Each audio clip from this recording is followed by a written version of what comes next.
Chapter 1. The Wake-Up Call. He collapsed right in the middle of a packed courtroom. He was one of this country's most distinguished trial lawyers. He was also a man who was as well known for the $3,000 Italian suits that draped his well-fed frame as for his remarkable string of legal victories. I simply stood there, paralyzed by the shock of what I had just witnessed. The great Julian Mantle had been reduced to a victim and was now squirming on the ground like a helpless infant, shaking and shivering and sweating like a maniac. Everything seemed to move in slow motion from that point on. "My God, Julian's in trouble," his paralegal screamed, emotionally offering us a blinding glimpse of the obvious. The judge looked panic-stricken and quickly muttered something into the private phone she had installed in the event of an emergency.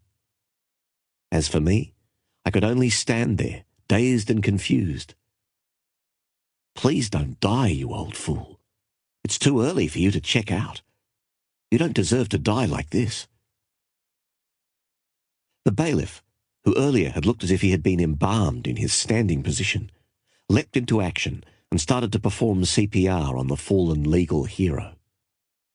The paralegal was at his side, her long blonde curls dangling over Julian's ruby-red face, offering him soft words of comfort, words that he obviously could not hear.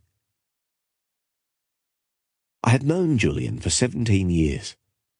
We had first met when I was a young law student, hired by one of his partners as a summer research intern. Back then, he'd had it all. He was a brilliant, handsome, and fearless trial attorney with dreams of greatness. Julian was the firm's young star, the rainmaker in waiting. I can still remember walking by his regal corner office while I was working late one night and stealing a glimpse of the framed quotation perched on his massive oak desk. It was by Winston Churchill, and it spoke volumes about the man that Julian was. "Sure I am that this day we are masters of our fate, that the task which has been set before us is not above our strength, that its pangs and toils are not beyond my endurance. As long as we have faith in our own cause and an unconquerable will to win, victory will not be denied us." Julian also walked his talk. He was tough, hard-driving, and willing to work 18-hour days for the success he believed was his destiny. I heard through the grapevine that his grandfather had been a prominent senator, and his father a highly respected judge of the federal court. It was obvious that he came from money, and that there were enormous expectations weighing on his Armani-clad shoulders. I'll admit one thing, though. He ran his own race. He was determined to do things his own way, and he loved to put on a show. Julian's outrageous courtroom theatrics regularly made the front pages of the newspapers. The rich and famous flocked to his side whenever they needed a superb legal tactician with an aggressive edge. His extracurricular activities were probably as well known.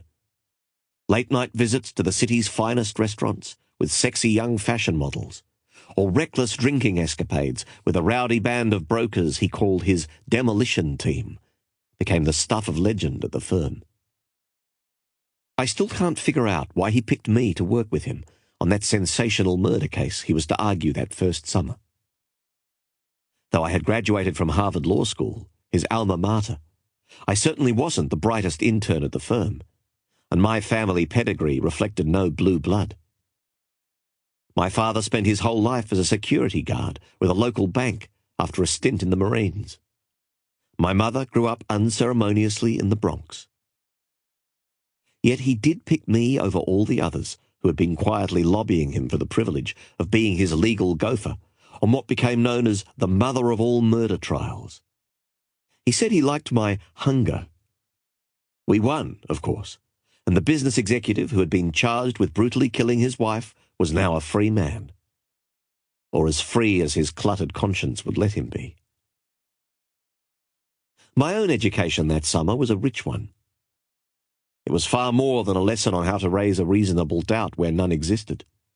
Any lawyer worth his salt could do that. This was a lesson in the psychology of winning, and a rare opportunity to watch a master in action. I soaked it up like a sponge.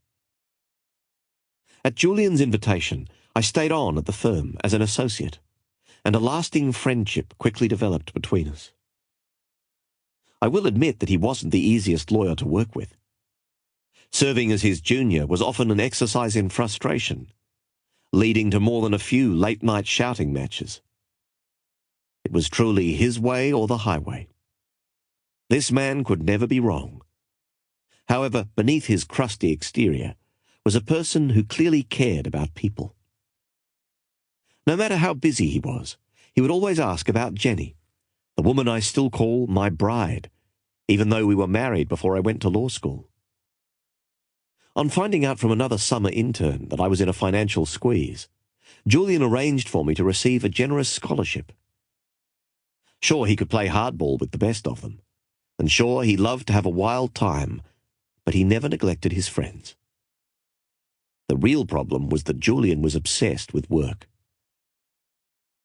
For the first few years, he justified his long hours by saying that he was doing it for the good of the firm, and that he planned to take a month off and go to the Caymans, next winter for sure.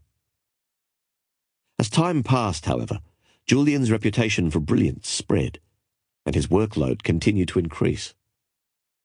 The cases just kept on getting bigger and better, and Julian, never one to back down from a good challenge, continued to push himself harder and harder. In his rare moments of quiet, he confided that he could no longer sleep for more than a couple of hours without waking up feeling guilty that he was not working on a file. It soon became clear to me that he was being consumed by the hunger for more prestige, more glory, and more money. As expected, Julian became enormously successful. He achieved everything most people could ever want: a stellar professional reputation with an income in 7 figures, a spectacular mansion in a neighborhood favored by celebrities, a private jet, a summer home on a tropical island, and his prized possession, a shiny red Ferrari parked in the center of his driveway. Yet I knew that things were not as idyllic as they appeared on the surface. I observed the signs of impending doom, not because I was so much more perceptive than the others at the firm, but simply because I spent the most time with the man. We were always together because we were always at work. Things never seemed to slow down. There was always another blockbuster case on the horizon that was bigger than the last. No amount of preparation was ever enough for Julian. What would happen if the judge brought up this question or that question? God forbid. What would happen if our research was less than perfect? What would happen if he was surprised in the middle of a packed courtroom, looking like a deer caught in the glare of an intruding pair of headlights? So we pushed ourselves to the limit, and I got sucked into his little work-centered world as well. There we were, 2 slaves to the clock, toiling away on the 64th floor of some steel and glass monolith, while most sane people were at home with their families, thinking we had the world by the tail, blinded by an illusory version of success. The more time I spent with Julian, the more I could see that he was driving himself deeper into the ground. It was as if he had some kind of death wish. Nothing ever satisfied him. Eventually, his marriage failed. He no longer spoke with his father, and though he had every material possession anyone could want, he still had not found whatever it was that he was looking for. It showed, emotionally, physically, and spiritually. At 53 years of age, Julian looked as if he was in his late 70s. His face was a mass of wrinkles, a less than glorious tribute to his take-no-prisoners approach to life in general, and the tremendous stress of his out-of-balance lifestyle in particular. The late-night dinners in expensive French restaurants, smoking thick Cuban cigars and drinking cognac after cognac, had left him embarrassingly overweight. He constantly complained that he was sick and tired of being sick and tired. He had lost his sense of humor and never seemed to laugh anymore.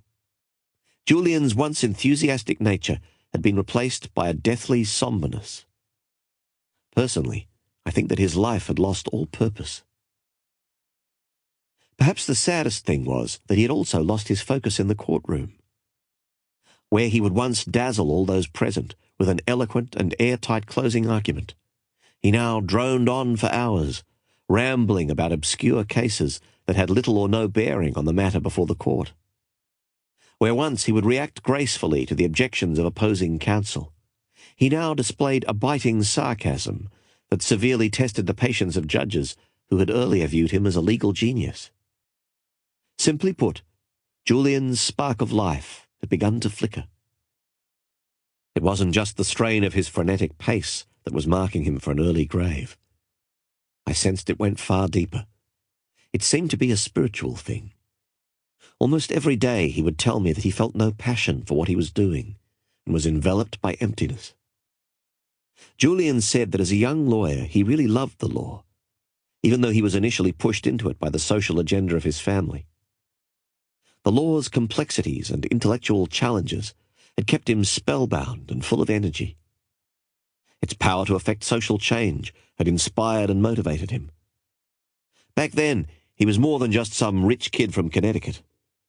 He really saw himself as a force for good, an instrument for social improvement, who could use his obvious gifts to help others.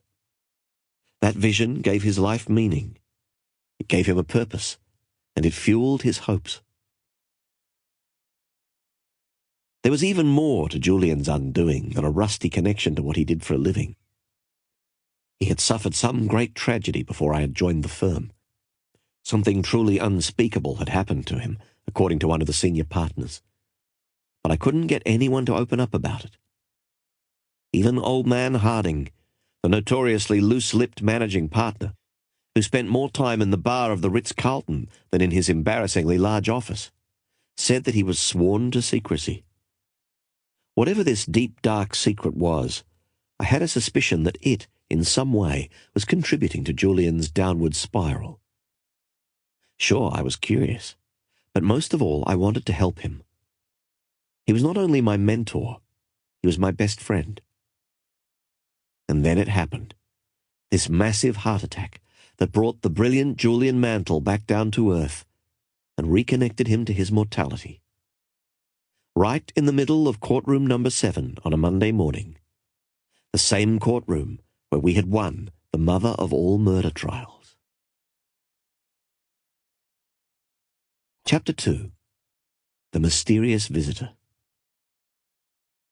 It was an emergency meeting of all the firm's members.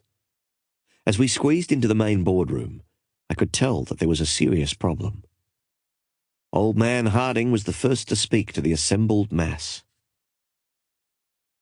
"I'm afraid I have some very bad news.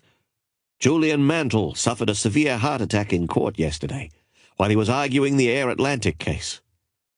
He is currently in the intensive care unit, but his physicians have informed me that his condition has now stabilized and he will recover. However, Julian has made a decision, one that I think you all must know.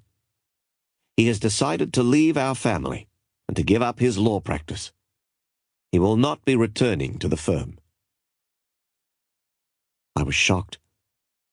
I knew he was having his share of troubles, but I never thought he would quit. As well, after all that we had been through, I thought he should have had the courtesy to tell me this personally. He wouldn't even let me see him at the hospital. Every time I dropped by, the nurses had been instructed to tell me that he was sleeping and could not be disturbed. He even refused to take my telephone calls. Maybe I reminded him of the life he wanted to forget. Who knows? I'll tell you one thing, though. It hurt.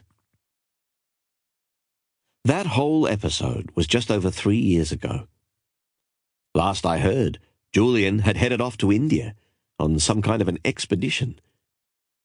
He told one of the partners that he wanted to simplify his life and that he needed some answers and hoped he would find them in that mystical land.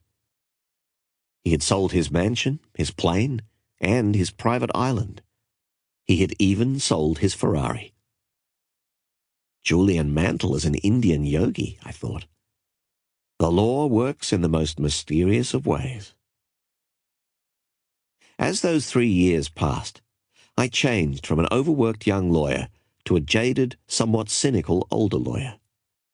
My wife Jenny and I had a family. Eventually, I began my own search for meaning. I think it was having kids that did it. They fundamentally changed the way I saw the world and my role in it. My dad said it best when he said, "John, on your deathbed, you will never wish you spent more time at the office." So I started spending a little more time at home. I settled into a pretty good, if ordinary, existence. I joined the Rotary Club and played golf on Saturdays to keep my partners and clients happy. But I must tell you, in my quiet moments, I often thought of Julian and wondered what had become of him in the years since we had unexpectedly parted company. Perhaps he had settled down in India, a place so diverse that even a restless soul like his could have made it his home. Or maybe he was trekking through Nepal, scuba diving off the Caymans. One thing was certain: he had not returned to the legal profession. No one had received even a postcard from him since he left for his self-imposed exile from the law.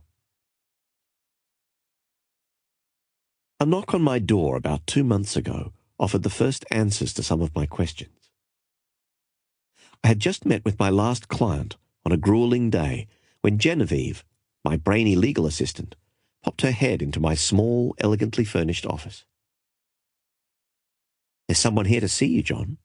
He says it's urgent and that he will not leave until he speaks with you." "I'm on my way out the door, Genevieve," I replied impatiently. "I'm going to grab a bite to eat before finishing off the Hamilton brief. I don't have time to see anyone right now. Tell him to make an appointment like everyone else, and call security if he gives you any more trouble." "But he says he really needs to see you. He refuses to take no for an answer." For an instant, I considered calling security myself, but realizing that this might be someone in need, I assumed a more forgiving posture. "Okay, send him in," I retreated. "I probably could use the business anyway." The door to my office opened slowly. At last it swung fully open, revealing a smiling man in his mid-30s. He was tall, lean, and muscular, radiating an abundance of vitality and energy. He reminded me of those perfect kids I went to law school with, from perfect families, with perfect houses, perfect cars, and perfect skin. But there was more to my visitor than his youthful good looks. An underlying peacefulness gave him an almost divine presence. And his eyes, piercing blue eyes that sliced clear through me, like a razor meeting the supple flesh of a fresh-faced adolescent, anxious about his first shave. Another hotshot lawyer gunning for my job, I thought to myself. Good grief, why is he just standing there looking at me? I hope that wasn't his wife I represented on that big divorce case I won last week. Maybe calling security wasn't such a silly idea after all. The young man continued to look at me, much as the smiling Buddha might have looked upon a favoured pupil. After a long moment of uncomfortable silence, he spoke in a surprisingly commanding tone. "Is this how you treat all of your visitors, John? Even those who taught you everything you know about the science of success in a courtroom?" "I should have kept my trade secrets to myself," he said, his full lips curving into a mighty grin. A strange sensation tickled the pit of my stomach. I immediately recognized that raspy, honey-smooth voice. My heart started to pound. "Julian, is that you? I can't believe it. Is that really you?" The loud laugh of the visitor confirmed my suspicions. The young man standing before me was none other than that long-lost yogi of India, Julian Mantle. I was dazzled by his incredible transformation. Gone was the ghost-like complexion, the sickly cough, and the lifeless eyes of my former colleague. Gone was the elderly appearance and the morbid expression that had become his personal trademark. Instead, the man in front of me appeared to be in peak health, his lineless face glowing radiantly. His eyes were bright, offering a window into his extraordinary vitality. Perhaps even more astounding was the serenity that Julian exuded. I felt entirely peaceful just sitting there, staring at him. He was no longer the anxious Type A senior partner of a leading law firm. Instead, the man before me was a youthful, vital, and smiling model of change. Chapter 3. The Miraculous Transformation of Julian Mantle. I was astonished by the new and improved Julian Mantle.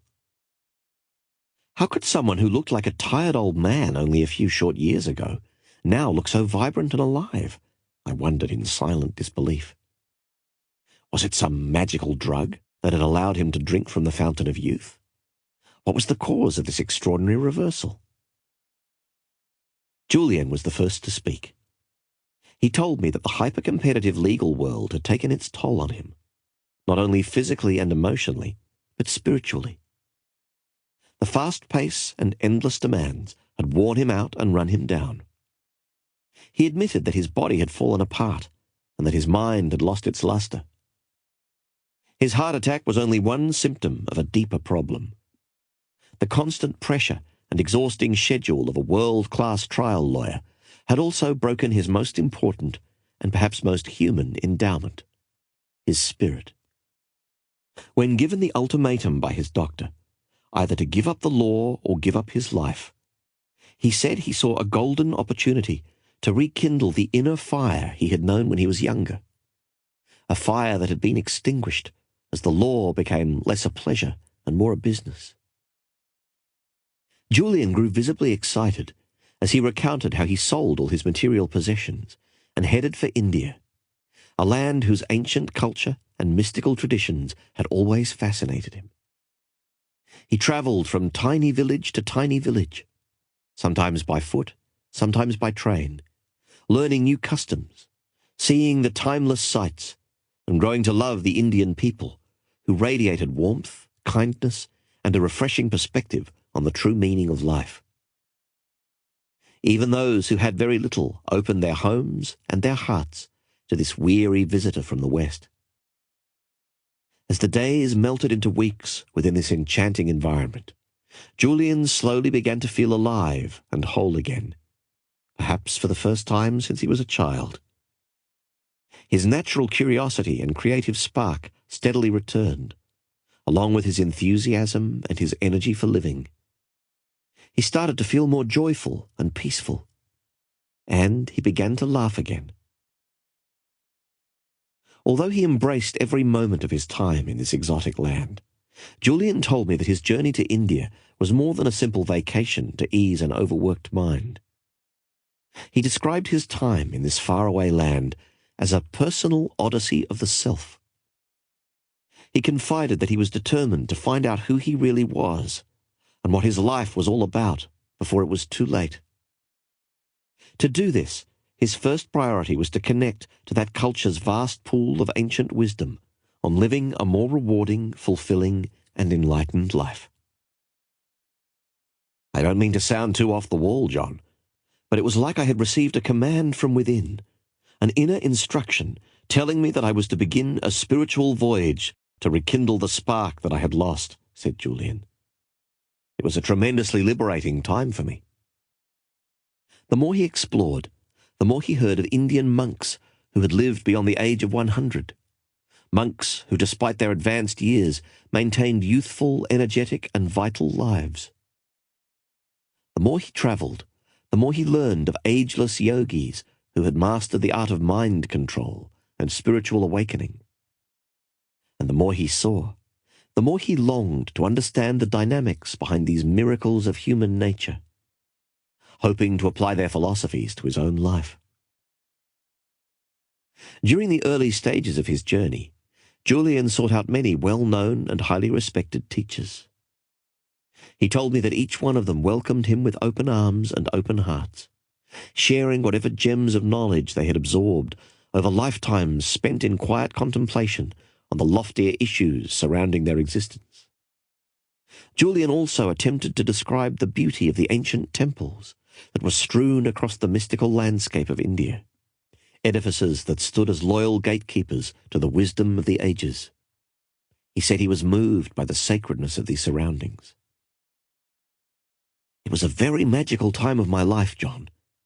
Here I was, a tired old litigator, who had sold everything from my racehorse to my Rolex, and had packed all that remained into a large rucksack that would be my constant companion as I ventured into the timeless traditions of the East. Was it hard to leave? I wondered aloud, unable to contain my curiosity. Actually, it was the easiest thing I have ever done. The decision to give up my practice and all my worldly possessions felt natural. Albert Camus once said that real generosity towards the future consists in giving all to what is present. Well, that's exactly what I did. I knew I had to change, so I decided to listen to my heart and do it in a very dramatic way. My life became so much simpler and meaningful when I left the baggage of my past behind. The moment I stopped spending so much time chasing the big pleasures of life, I began to enjoy the little ones, like watching the stars dancing in a moonlit sky, or soaking in the sunbeams of a glorious summer morning. And India is such an intellectually stimulating place that I rarely thought of all I had left. Those initial meetings with the learned and the scholarly of that exotic culture, though intriguing, did not yield the knowledge for which Julian hungered. The wisdom that he desired, and the practical techniques that he hoped would change the quality of his life, continued to elude him in those early days of his odyssey. It was not until Julian had been in India for about 7 months that he had his first real break. It was while he was in Kashmir, an ancient and mystical state that sits sleepily at the foot of the Himalayas, that he had the good fortune to meet a gentleman named Yogi Krishnan. This slight man with a clean-shaven head had also been a lawyer in his previous incarnation, as he often joked with a toothy grin. Fed up with the hectic pace that personifies modern New Delhi, he too gave up his material possessions and retreated to a world of greater simplicity. Becoming a caretaker of the village temple, Krishnan said that he had come to know himself and his purpose in the larger scheme of life. I was tired of living my life like one long air raid drill. I realized that my mission is to serve others and somehow to contribute to making this world a better place. Now I live to give, he told Julian. I spend my days and nights at this temple, living an austere but fulfilling life. I share my realizations with all those who come here to pray. I serve those in need. I am not a priest. I am simply a man who has found his soul. Julian informed this lawyer-turned-yogi of his own story. He spoke of his former life of prominence and privilege. He told Yogi Krishnan of his hunger for wealth and his obsession with work.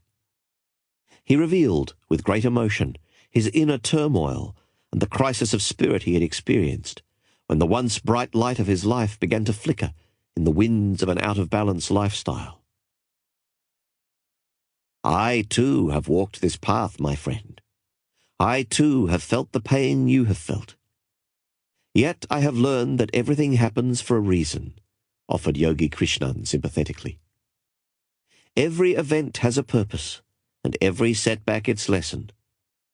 I have realized that failure, whether of the personal, professional, or even spiritual kind, is essential to personal expansion.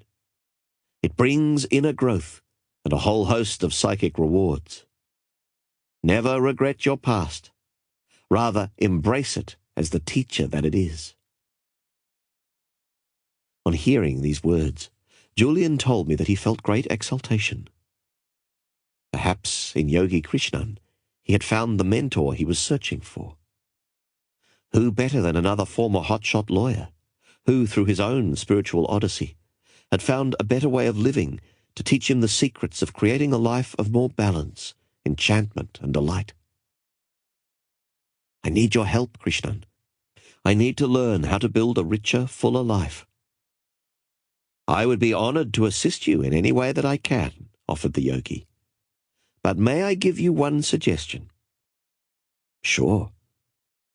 "For as long as I have been caring for this temple in this little village, I have heard whisperings of a mystical band of sages living high in the Himalayas.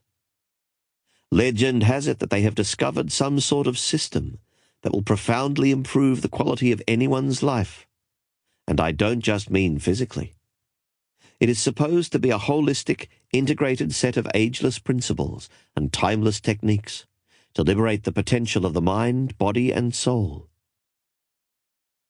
Julian was fascinated. This seemed perfect. "Just exactly where do these monks live?"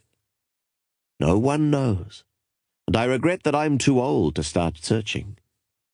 But I will tell you one thing, my friend. Many have tried to find them, and many have failed, with tragic consequences. The higher reaches of the Himalayas are treacherous beyond compare. Even the most skilled climber is rendered helpless against their natural ravages. But if it is the golden keys to radiant health, lasting happiness, and inner fulfillment that you are searching for, I do not have the wisdom you seek. They do." Julian, never one to give up easily, pressed Yogi Krishnan again. "Are you certain that you have no idea where they live?"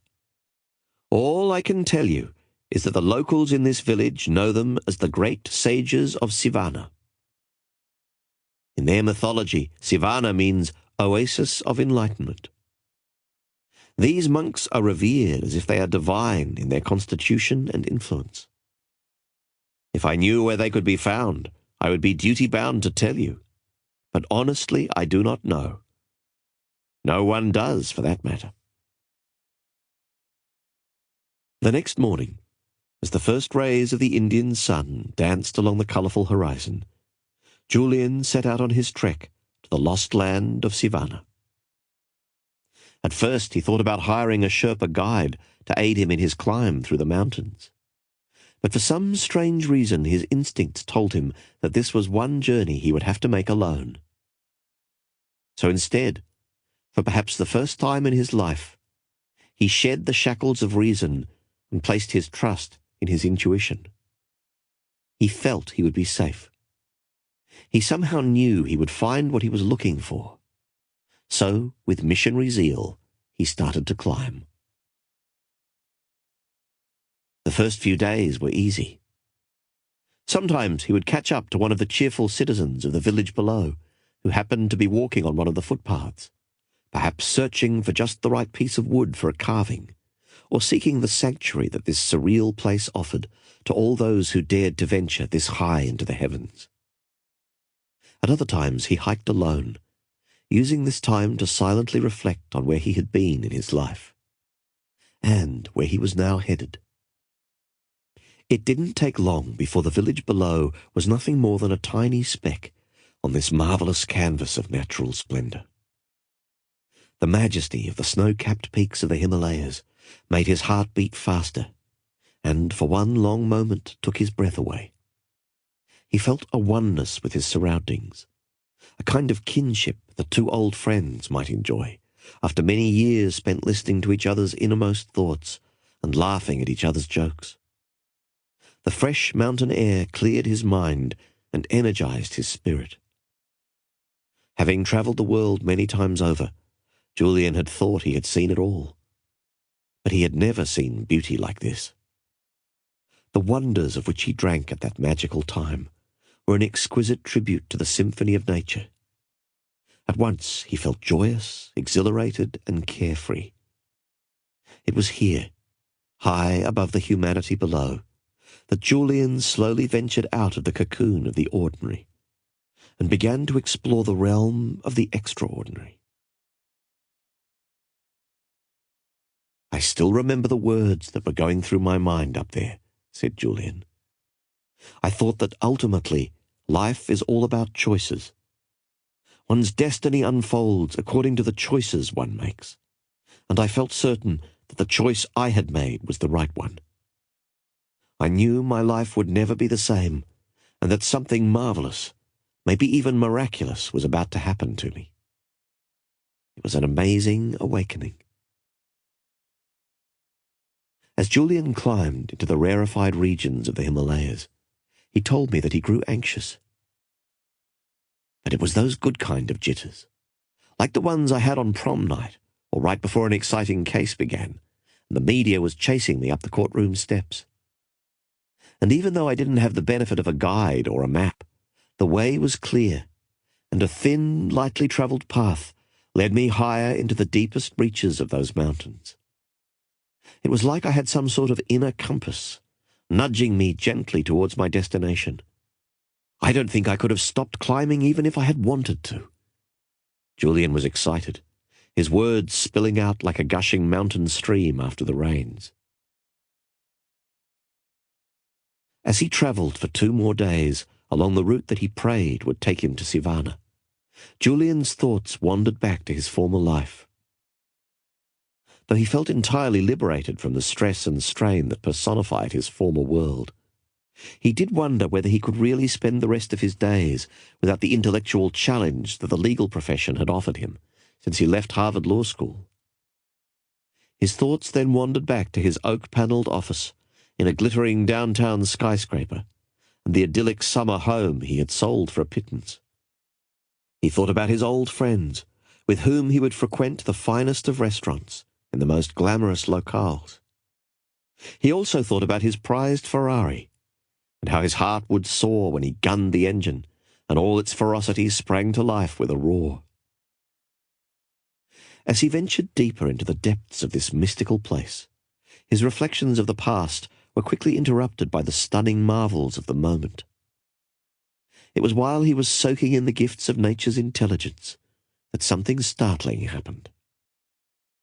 From the corner of his eye he saw another figure, dressed strangely in a long, flowing red robe, topped by a dark blue hood, slightly ahead of him on the path.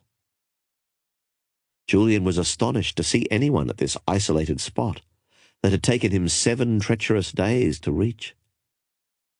As he was many miles away from any real civilization, and still uncertain as to where his ultimate destination of Sivana could be found, he yelled out to his fellow traveller. The figure refused to respond and accelerated his pace along the path they were both climbing, not even giving Julian the courtesy of a backward glance of acknowledgement. Soon the mysterious traveller was running, his red robe dancing gracefully behind him like crisp cotton sheets hanging from a clothesline on a windy autumn day. "Please, friend, I need your help to find Sivana," yelled Julian. "I've been travelling for 7 days with little food and water. I think I'm lost." The figure came to an abrupt stop. Julian approached cautiously, while the traveller stood remarkably still and silent. His head did not move, his hands did not move, and his feet kept their place. Julian could see nothing of the face beneath the hood, but was struck by the contents of the small basket in the hands of the traveller. Within the basket was a collection of the most delicate and beautiful flowers Julian had ever seen. The figure clutched the basket tighter as Julian drew near, as if to display both a love of these prized possessions and a distrust of this tall Westerner, about as common to these parts as dew in the desert. Julian gazed at the traveller with an intense curiosity. A quick burst of a sunbeam revealed that it was a man's face under the loosely fitting hood. But Julian had never seen a man quite like this one. Though he was at least his own age, he had striking features that left Julian mesmerized and caused him to simply stop and stare for what seemed like an eternity. His eyes were cat-like and so penetrating that Julian was forced to look away. His olive-complexioned skin was supple and smooth. His body looked strong and powerful. And though the man's hands gave away the fact that he was not young, he radiated such an abundance of youthfulness and vitality that Julian felt hypnotized by what appeared before him, much like a child watching the magician at his first magic show. This must be one of the great sages of Sivana, Julian thought to himself, scarcely able to contain his delight at his discovery. I am Julian Mantle. I've come to learn from the sages of Sivana. Do you know where I might find them? He asked. The man looked thoughtfully at this weary visitor from the west. His serenity and peace made him appear angelic in nature, enlightened in substance. The man spoke softly, almost in a whisper. Why is it that you seek these sages, friend? Sensing that he had indeed found one of the mystical monks who had eluded so many before him, Julian opened his heart and poured out his odyssey to the traveller. He spoke of his former life and of the crisis of spirit he had struggled with, how he had traded his health and his energy for the fleeting rewards that his law practice brought him. He spoke of how he had traded the riches of his soul for a fat bank account and the illusory gratification of his live fast, die young lifestyle. And he told him of his travels in mystical India and of his meeting with Yogi Krishnan, the former trial lawyer from New Delhi, who had also given up his former life in the hope of finding inner harmony and lasting peace. The traveller remained silent and still. It was not until Julian spoke of his burning, almost obsessive desire to acquire the ancient principles of enlightened living that the man spoke again. Placing an arm on Julian's shoulder, the man said gently, If you truly have a heartfelt desire to learn the wisdom of a better way, then it is my duty to help you. I am indeed one of those sages that you have come so far in search of. You are the first person to find us in many years. Congratulations. I admire your tenacity. You must have been quite a lawyer, he offered. He paused, as if he was a little uncertain of what to do next, and then went on. If you like, you may come with me as my guest to our temple. It rests in a hidden part of this mountain region, still many hours away from here. My brothers and sisters will welcome you with open arms. We will work together to teach you the ancient principles and strategies that our ancestors have passed down through the ages. Before I take you into our private world and share our collected knowledge for filling your life with more joy, strength, and purpose, I must request one promise from you, said the sage. Upon learning these timeless truths, you must return to your homeland in the West and share this wisdom with all those who need to hear it. Though we are isolated here in these magical mountains, we are aware of the turmoil your world is in. Good people are losing their way. You must give them the hope that they deserve. More importantly, you must give them the tools to fulfill their dreams. This is all I ask. Julian instantly accepted the sage's terms and promised that he would carry their precious message to the west. As the two men moved still higher up the mountain path to the lost village of Sivana, the Indian sun started to set, a fiery red circle slipping into a soft, magical slumber after a long and weary day. Julian told me he has never forgotten the majesty of that moment, walking with an ageless Indian monk for whom he somehow felt a brotherly love, travelling to a place he had longed to find, with all its wonders and many mysteries. This was definitely the most memorable moment of my life, he confided in me. Julian had always believed that life came down to a few key moments. This was one of them. Deep inside his soul, he somehow sensed that this was the first moment of the rest of his life, a life soon to be much more than it had ever been. Chapter 4. A Magical Meeting with the Sages of Sivana. After walking for many hours along an intricate series of paths and grassy trails, the two travellers came upon a lush green valley. On one side of the valley, the snow-capped Himalayas offered their protection, like weather-beaten soldiers guarding the place where their generals rested.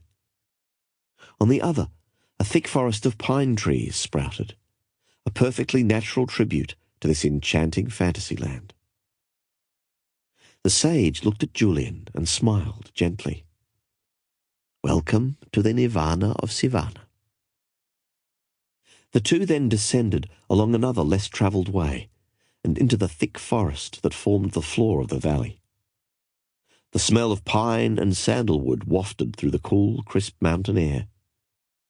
Julian, now barefoot to ease his aching feet, felt the damp moss under his toes. He was surprised to see richly coloured orchids and a host of other lovely flowers dancing among the trees, as if rejoicing in the beauty and splendour of this tiny slice of heaven. In the distance, Julian could hear gentle voices, soft and soothing to the ear. He continued to follow the sage without making a sound. After walking for about 15 more minutes, the two men reached a clearing. Before him was a sight that even the worldly wise and rarely surprised Julian Mantle could never have imagined. A small village made solely out of what appeared to be roses. At the centre of the village was a tiny temple, the kind Julian had seen on his trips to Thailand and Nepal. But this temple was made of red, white and pink flowers, held together with long strands of multicoloured string and twigs. The little huts that dotted the remaining space appeared to be the austere homes of the sages. These were also made of roses. Julian was speechless. As for the monks who inhabited the village, those he could see looked like Julian's travelling companion, who now revealed that his name was Yogi Raman. He explained that he was the eldest sage of Sivana and the leader of this group. The citizens of this dreamlike colony looked astonishingly youthful and moved with poise and purpose. None of them spoke, choosing instead to respect the tranquillity of this place by performing their tasks in silence. The men, who appeared to number only about 10, wore the same red-robed uniform as Yogi Raman and smiled serenely at Julian as he entered their village. Each of them looked calm, healthy, and deeply contented. It was as if the tensions that plague so many of us in our modern world had sensed that they were not welcome at this summit of serenity and moved on to more inviting prospects. Though it had been many years since there had been a new face among them, these men were controlled in their reception, offering a simple bow as their greeting to this visitor who had travelled so far to find them. The women were equally impressive. In their flowing pink silk saris and with white lotuses adorning their jet-black hair, they moved busily through the village with exceptional agility. However, this was not the frantic busyness that pervades the lives of people in our society. Instead, theirs was of the easy, graceful kind. With Zen-like focus, some worked inside the temple, preparing for what appeared to be a festival. Others carried firewood and richly embroidered tapestries. All were engaged in productive activity. All appeared to be happy. Ultimately, the faces of the sages of Sivana revealed the power of their way of life. Even though they were clearly mature adults, each one of them radiated a childlike quality, their eyes twinkling with the vitality of youth. None of them had wrinkles, none of them had grey hair, none of them looked old. Julian, who could scarcely believe what he was experiencing, was offered a feast of fresh fruits and exotic vegetables, a diet that he would later learn was one of the keys to the treasure trove of ideal health enjoyed by the sages. After the meal, Yogi Raman escorted Julian to his living quarters, a flower-filled hut containing a small bed with an empty journal pad on it. This would be his home for the foreseeable future. Though Julian had never seen anything like this magical world of Sivana, he somehow felt that this had been a homecoming of sorts, a return to a paradise that he had known long ago. Somehow this village of roses was not so foreign to him. His intuition told him that he belonged here, if only for a short period. This would be the place where he would rekindle the fire for living that he had known before the legal profession stole his soul. A sanctuary where his broken spirit would slowly start to heal. And so began Julian's life among the sages of Savannah, a life of simplicity, serenity, and harmony. The best was soon to come. Chapter 5.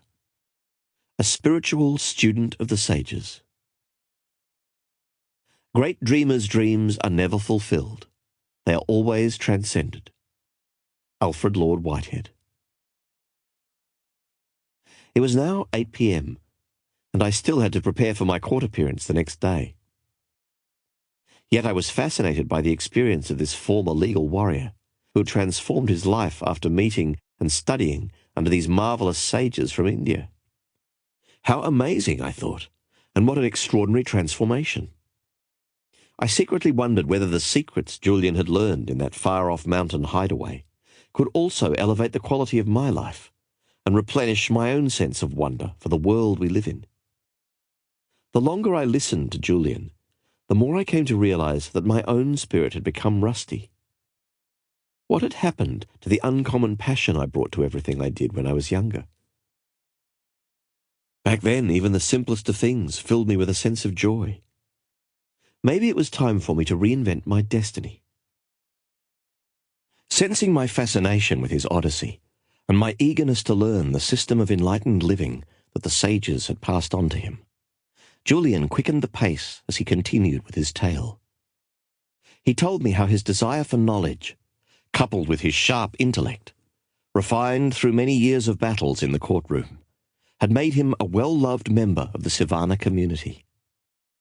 As a mark of their affection for Julian, the monks eventually made him an honorary member of their band and treated him like an integral part of their extended family.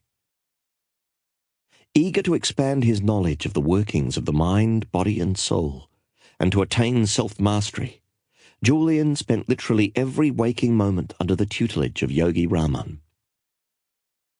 The sage became more like a father to Julian than a teacher, though they were separated in age by only a few years. It was clear that this man had the accumulated wisdom of many lifetimes, and, most happily, he was willing to share it with Julian.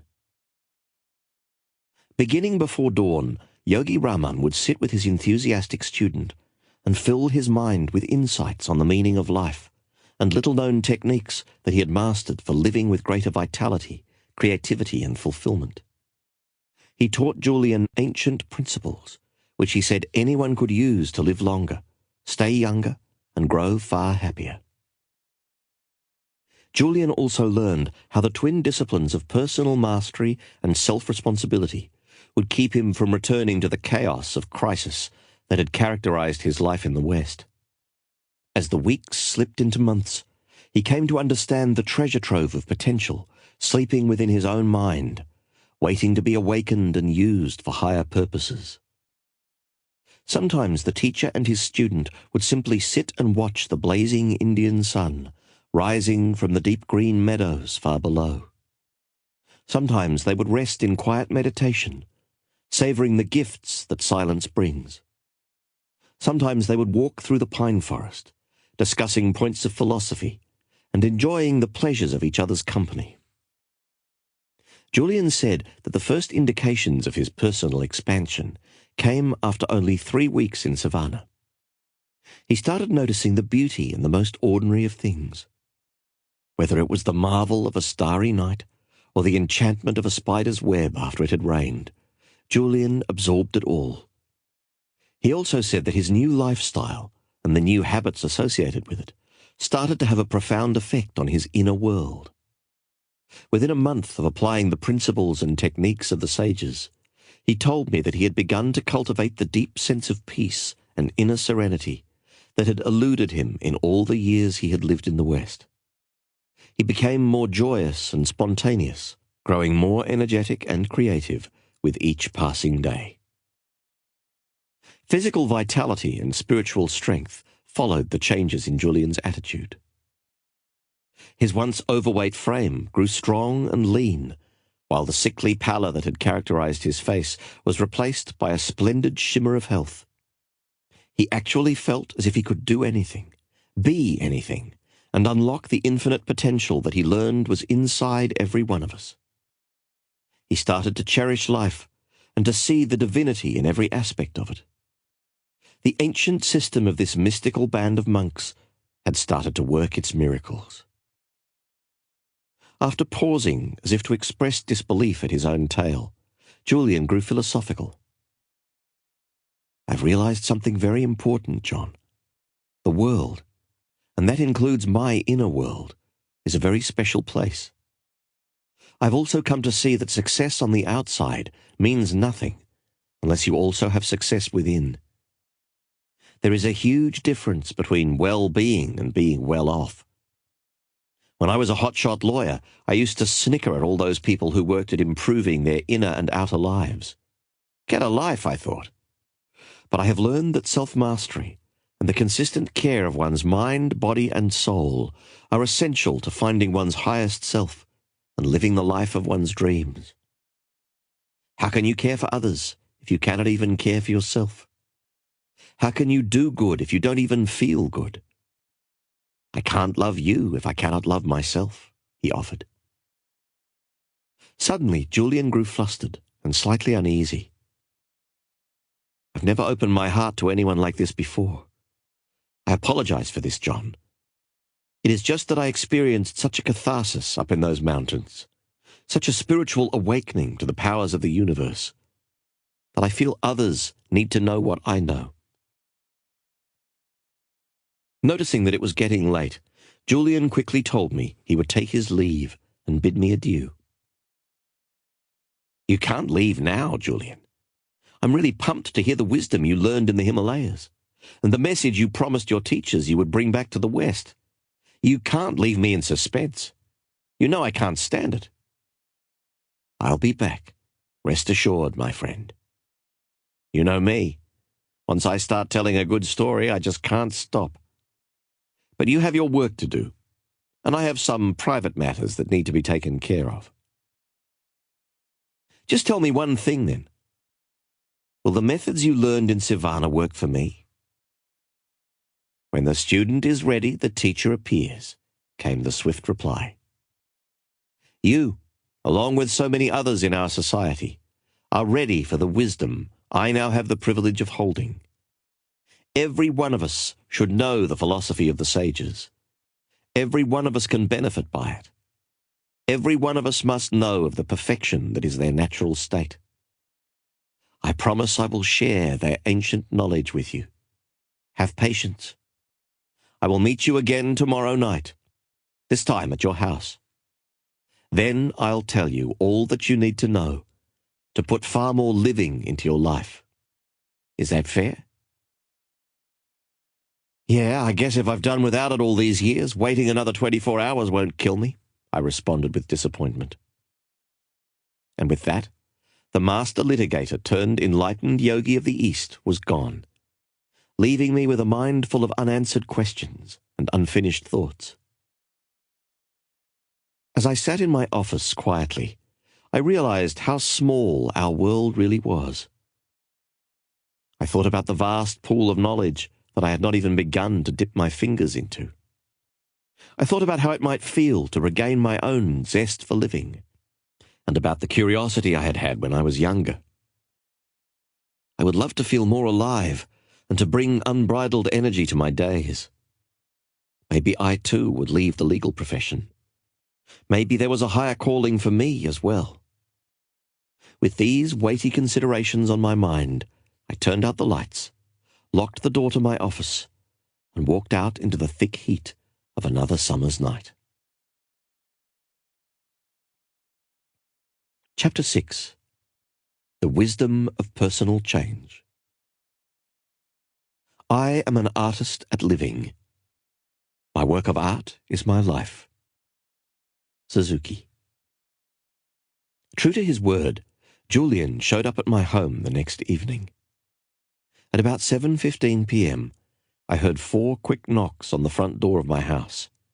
a Cape Cod design with awful pink shutters, which my wife believed made our house look like something out of Architectural Digest. Julian himself looked strikingly different than he had the day before. He still embodied radiant health and exuded a wonderful sense of calm. It was what he was wearing that made me a little uncomfortable. Adorning his obviously supple body was a long red robe topped by an ornately embroidered blue hood. And though it was another sticky night in July, the hood covered his head.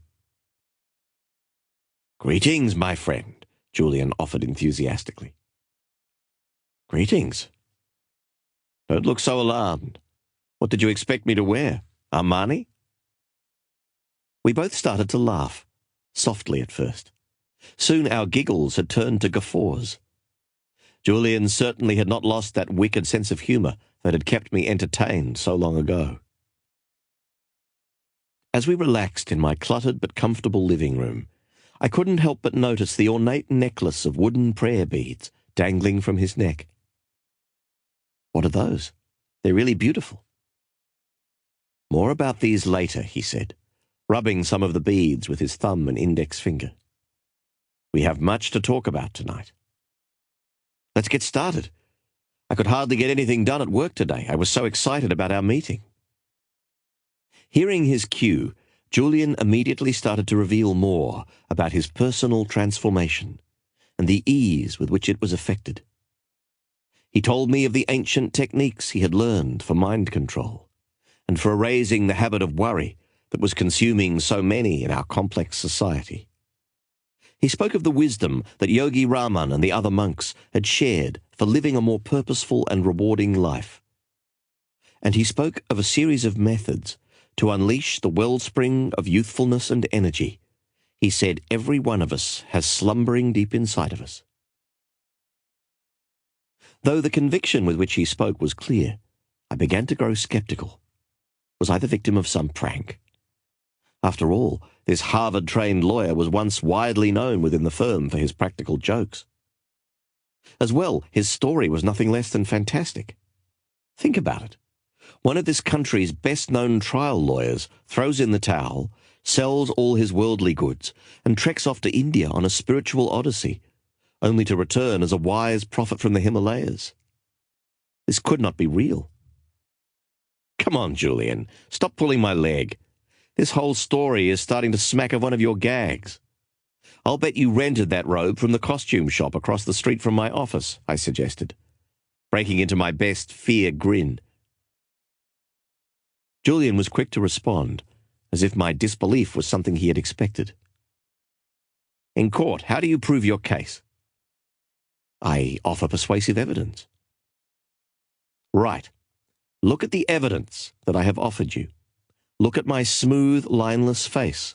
Look at my physique. Can't you sense the abundance of energy I have? Look at my peacefulness. Surely you can see that I have changed. He had a point. This was a man who only a few years ago had looked decades older. You didn't go to a plastic surgeon, did you? No, he smiled. They only focus on the outer person. I needed to be healed from within.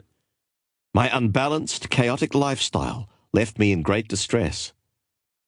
It was much more than a heart attack that I suffered. It was a rupture of my inner core. But your story, it's so mysterious and unusual. Julian remained calm and patient in the face of my persistence. Spotting the pot of tea I had left on the table next to him, he started to pour into my waiting cup. He poured until the cup was full, but then he kept on pouring. Tea started to trickle down the sides of the cup and into the saucer, then onto my wife's prized Persian rug. At first I watched silently. Then I couldn't take it any more. Julian, what are you doing? My cup is overflowing. No matter how hard you try, no more will go in, I yelled impatiently. He looked at me for a long moment. Please don't take this the wrong way. I really respect you, John. I always have. However, just like this cup, you seem to be full of your own ideas. And how can any more go in until you first empty your cup? I was struck by the truth of his words. He was right. My many years in the conservative legal world, doing the same things every day with the same people who thought the same thoughts every day, had filled my cup to the brim. My wife Jenny was always telling me that we should be meeting new people and exploring new things. "I wish you were just a little more adventurous, John," she would say. I couldn't remember the last time I had read a book that didn't deal with law. The profession was my life. I began to realize that the sterile world I had grown accustomed to had dulled my creativity and limited my vision. "Okay, I see your point," I admitted. "Perhaps all my years as a trial lawyer have made me a hardened skeptic. From the minute I saw you in my office yesterday, something deep inside me told me that your transformation was genuine, and that there was some sort of lesson in it for me. Maybe I just didn't want to believe it."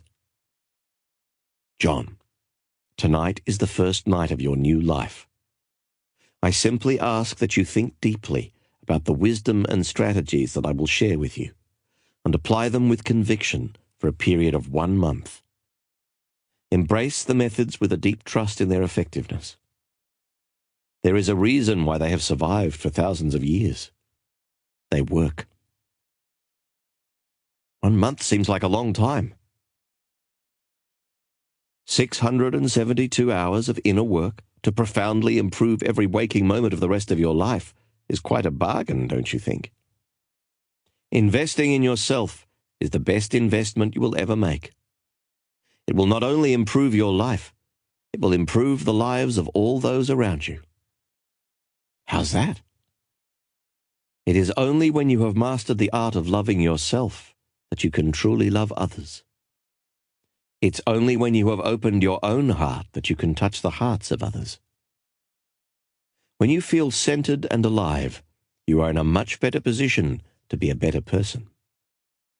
What can I expect to happen in those 672 hours that comprise 1 month? I asked earnestly. You will experience changes within the workings of your mind, body, and even your soul that will astonish you. You will have more energy, enthusiasm, and inner harmony than you have had in perhaps your entire life. People will actually begin telling you that you look younger and happier. A lasting sense of well-being and balance will swiftly return to your life.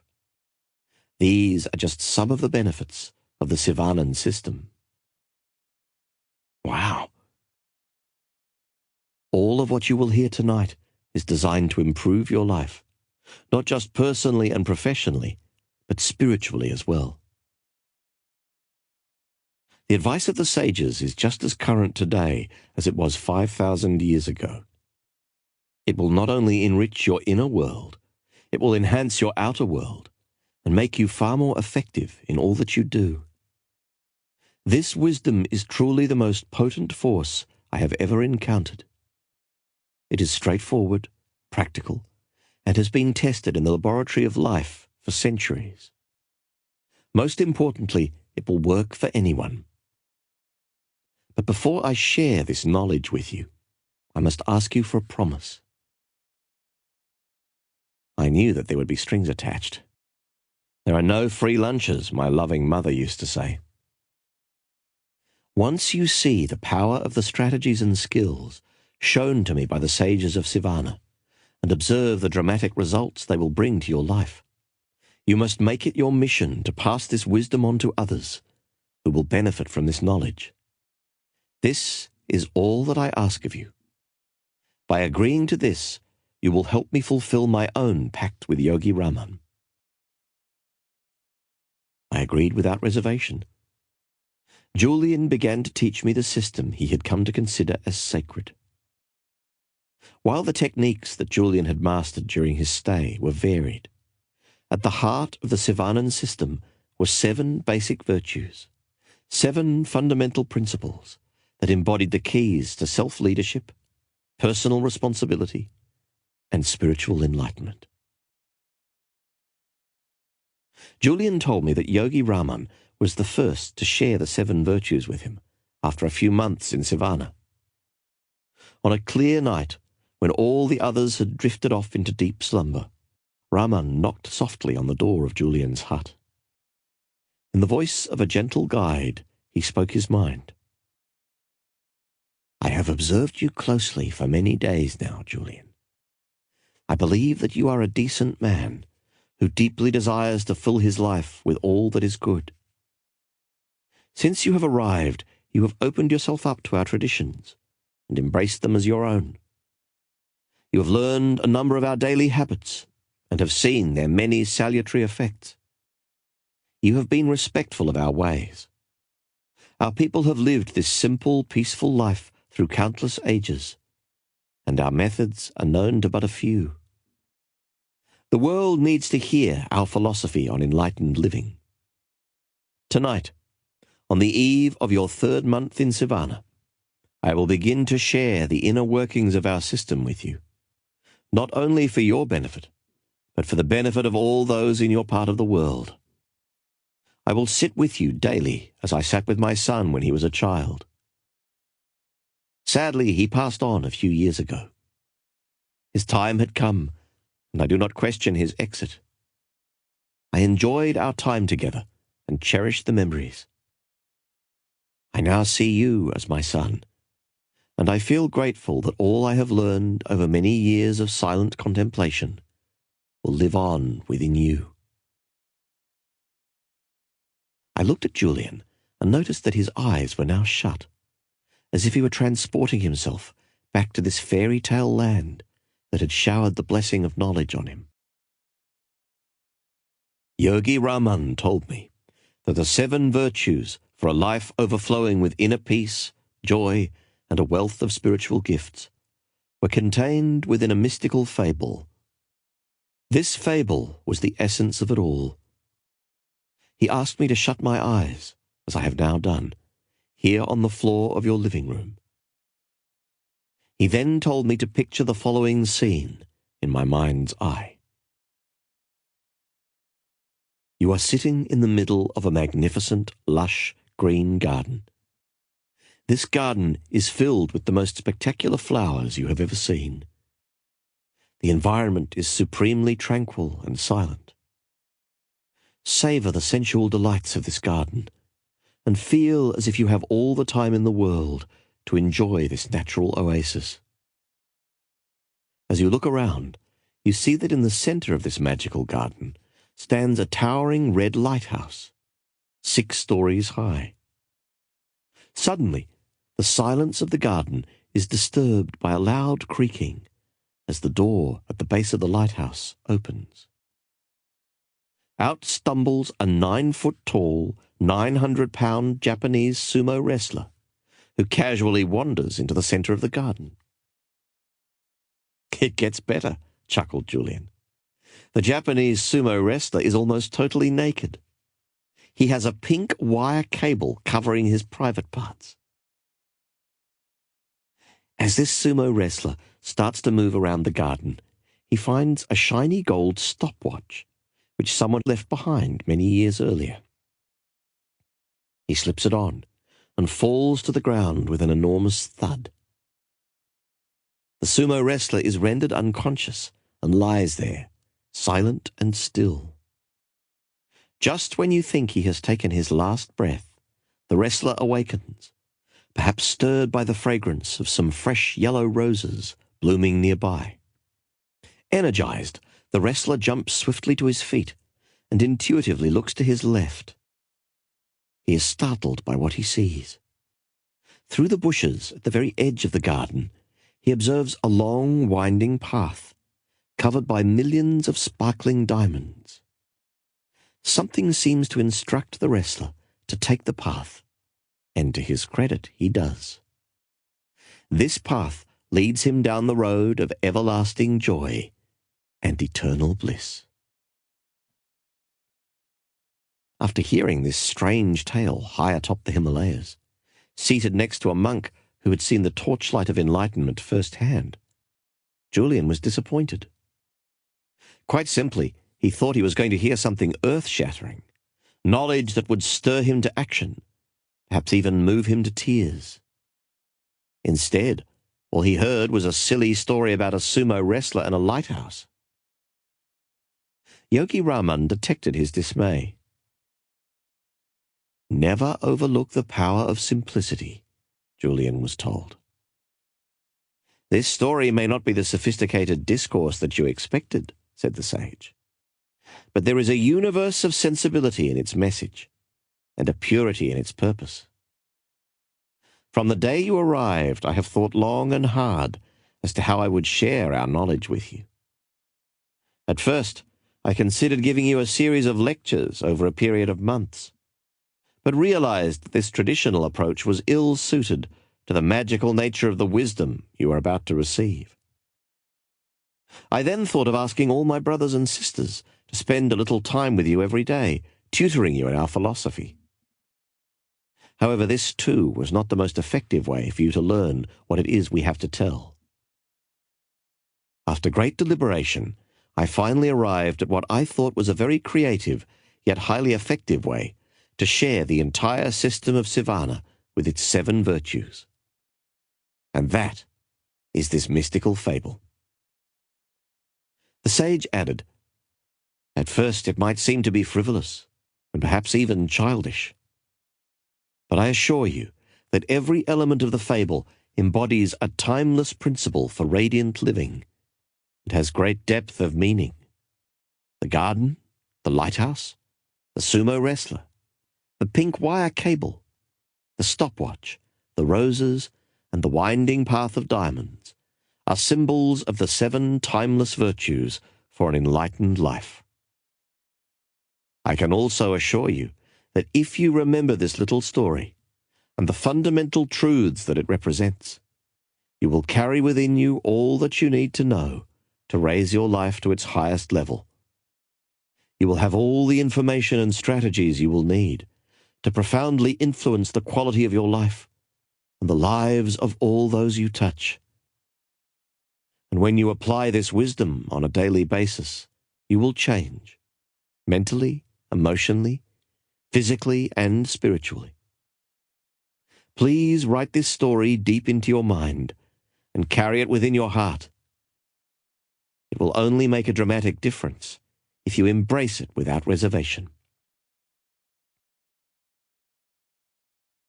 "Luckily, John," said Julian, "I did embrace it. Carl Jung once said that your vision will become clear only when you can look into your heart. Who looks outside dreams. Who looks inside awakens. On that very special night, I looked deep into my heart and awakened to the secrets of the ages for enriching the mind, cultivating the body, and nourishing the soul. It is now my turn to share them with you." Chapter 7. A Most Extraordinary Garden.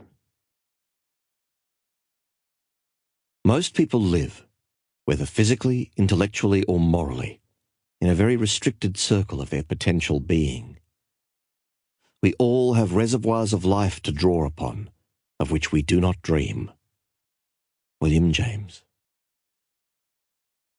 "In the fable, the garden is a symbol for the mind," said Julian.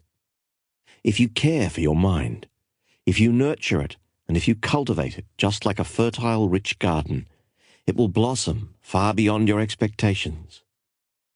But if you let the weeds take root, lasting peace of mind and deep inner harmony will always elude you." John, let me ask you a simple question. If I went into your backyard, where you have that garden you used to tell me so much about, and threw toxic waste all over your prized petunias, you wouldn't be thrilled, would you? Agreed. As a matter of fact, most good gardeners guard their gardens like proud soldiers, and make certain that no contamination ever enters. Yet look at the toxic waste that most people put in the fertile garden of their minds every single day. The worries and anxieties, the fretting about the past, the brooding over the future, and those self-created fears that wreak havoc within your inner world. In the native language of the sages of Savannah, which has existed for thousands of years, the written character for worry is strikingly similar to the character symbolizing a funeral pyre. Yogi Raman told me that this was no mere coincidence. Worry drains the mind of much of its power, and sooner or later it injures the soul. To live life to the fullest, you must stand guard at the gate of your garden and let only the very best information enter. You truly cannot afford the luxury of a negative thought, not even one. The most joyful, dynamic, and contented people of this world are no different from you or me in terms of their makeup. We are all flesh and bones. We all come from the same universal source. However, the ones who do more than just exist, the ones who fan the flames of their human potential and truly savor the magical dance of life, do different things than those whose lives are ordinary. Foremost among the things that they do is adopt a positive paradigm about their world and all that is in it. Julian added, "The sages taught me that on an average day, the average person runs about 60,000 thoughts through his mind. What really amazed me, though, was that 95% of those thoughts were the same as the ones you thought the day before." "Are you serious?" I asked. "Very. This is the tyranny of impoverished thinking. Those people who think the same thoughts every day, most of them negative, have fallen into bad mental habits. Rather than focusing on all the good in their lives and thinking of ways to make things even better, they are captives of their pasts. Some of them worry about failed relationships or financial problems. Others fret over their less-than-perfect childhoods. Still others brood over more trifling matters, the way a store clerk might have treated them, or the comment of a co-worker that smacked of ill will. Those who run their minds in this fashion are allowing worry to rob them of their life force. They are blocking the enormous potential of their minds to work magic and deliver into their lives all that they want, emotionally, physically, and, yes, even spiritually. These people never realize that mind management is the essence of life management. The way you think stems from habit, pure and simple, Julian continued with conviction. Most people just don't realize the enormous power of their minds. I have learned that even the best conditioned thinkers are using only 1/100% of their mental reserves. In Savannah, the sages dared to explore the untapped potential of their mental capacity on a regular basis, and the results were astounding. Yogi Raman, through regular and disciplined practice, had conditioned his mind so that he was able to slow down his heartbeat at will. He had even trained himself to go for weeks without sleep. While I would never suggest that these should be goals for you to aspire to, I do suggest that you start to see your mind for what it is, nature's greatest gift. Are there some exercises I can do to unlock this mind power? Being able to slow down my heartbeat would definitely make me a hit on the cocktail party circuit, I suggested cheekily. Don't worry about that now, John.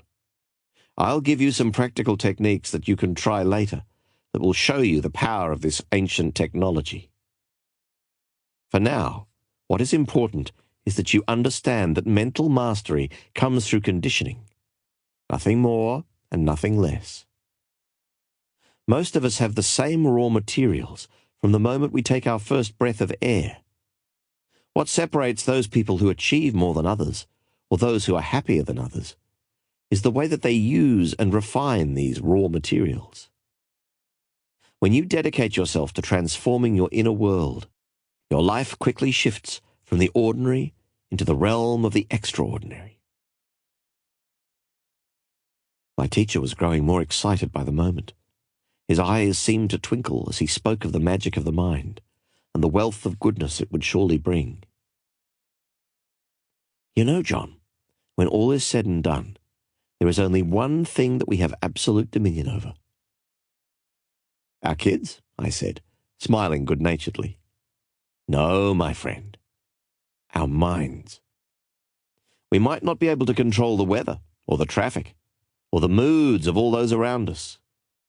But we most certainly can control our attitude towards these events. We all have the power to determine what we will think about in any given moment.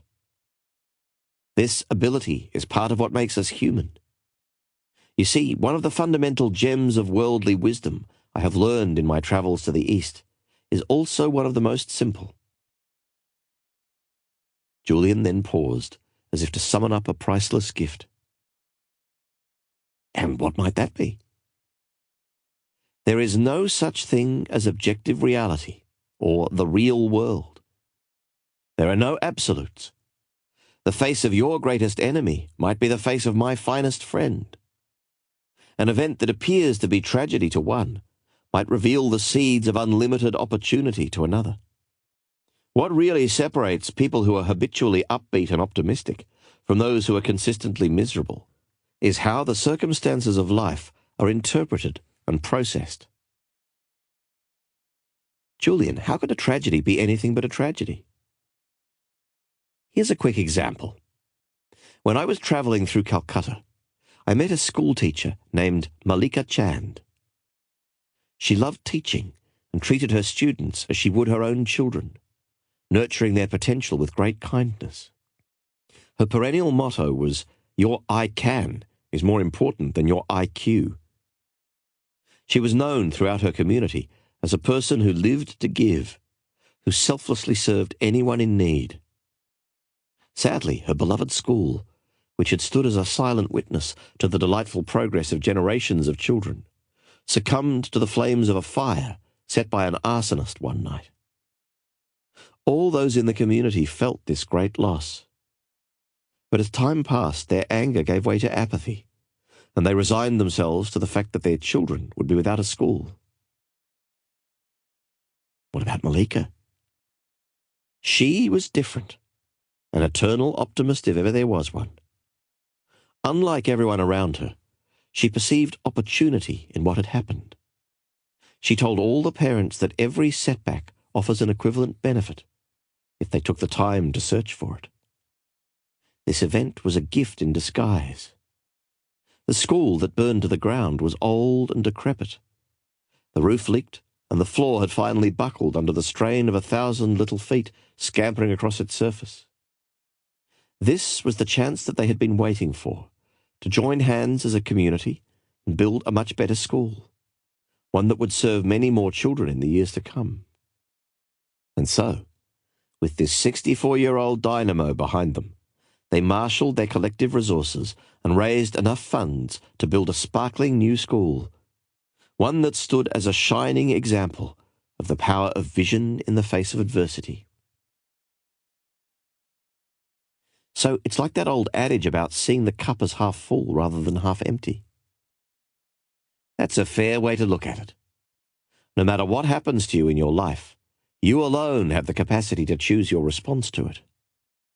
When you form the habit of searching for the positive in every circumstance, your life will move into its highest dimensions. This is one of the greatest of all the natural laws. And it all starts with using your mind more effectively? Exactly, John. All successes in life, whether material or spiritual, start with that 12-pound mass sitting between your shoulders. Or more specifically, with the thoughts that you put into your mind every second of every minute of every day. Your outer world reflects the state of your inner world. By controlling the thoughts that you think and the way you respond to the events of your life, you begin to control your destiny. This makes so much sense, Julian. I guess my life has become so busy that I have never taken the time to think about these things.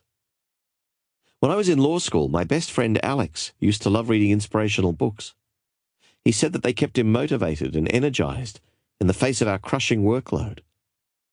I remember him telling me that one of them said that the Chinese character for crisis is composed of two sub-characters, one that spells danger and another that spells opportunity.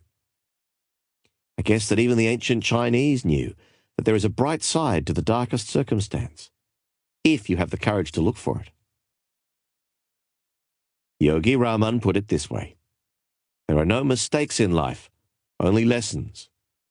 There is no such thing as a negative experience, only opportunities to grow, learn, and advance along the road of self-mastery.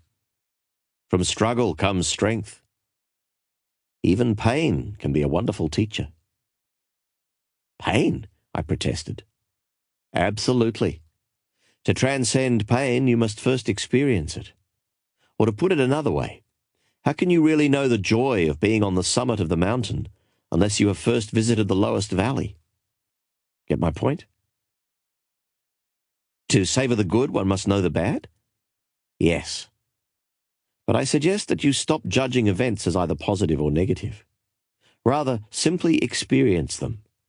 Celebrate them and learn from them. Every event offers you lessons. These little lessons fuel your inner and outer growth. Without them, you would be stuck on a plateau. Just think about it in your own life. Most people have grown the most from their most challenging experiences. And if you meet with an outcome you did not expect and feel a little disappointed, remember that the laws of nature always ensure that when one door closes, another opens. Julian started to raise his arms in excitement, much as a southern minister might while preaching to his congregation. Once you consistently apply this principle to your daily life and start to condition your mind to translate every event into a positive, empowering one, you will banish worry forever. You will stop being a prisoner of your past. Instead, you will become the architect of your future. Okay, I understand the concept. Every experience, even the worst, offers me a lesson. Therefore, I should open my mind to the learning in every event. In this way, I will grow stronger and happier. What else might a humble middle-class lawyer do to improve things? First of all, begin to live out of the glory of your imagination, not your memory. Run that one by me again. All I am saying is that to liberate the potential of your mind, body, and soul, you must first expand your imagination. You see, things are always created twice. First in the workshop of the mind, and then, and only then, in reality. I call the process blueprinting, because anything that you create in your outer world began as a simple blueprint in your inner world, on the lush picture screen of your mind. When you learn to take control of your thoughts and vividly imagine all that you desire from this worldly existence in a state of total expectancy, dormant forces will awaken inside you. You will begin to unlock the true potential of your mind to create the kind of magical life that I believe you deserve. From tonight onwards, forget about the past. Dare to dream that you are more than the sum of your current circumstances. Expect the best. You will be astonished at the results. You know, John, all those years in the legal profession, I thought I knew so much. I spent years studying at the finest schools, reading all the law books I could get my hands on, and working with the best role models. Sure, I was a winner at the game of law. Yet I now realize I was losing in the game of life. I was so busy chasing the big pleasures of life that I missed out on all the little ones. I never read those great books my father used to tell me to read. I haven't built any great friendships. I've never learned to appreciate great music. Having said this, I really think I am one of the lucky ones. My heart attack was my defining moment, my personal wake-up call, if you will. Believe it or not, it gave me a second chance to live a richer, more inspired life. Like Malika Chand, I saw the seeds of opportunity in my painful experience. More importantly, I had the courage to nourish them. I could see that while Julian had grown younger on the outside, he had grown far wiser within. I realized that this evening was more than just a fascinating conversation with an old friend. I realized that tonight could be my own defining moment and a clear chance for a new beginning. My mind started to consider all that was wrong in my own life. Sure, I had a great family and a stable job as a well-regarded lawyer. Yet, in my quiet moments, I knew there had to be more. I had to fill that emptiness that was starting to envelop my life.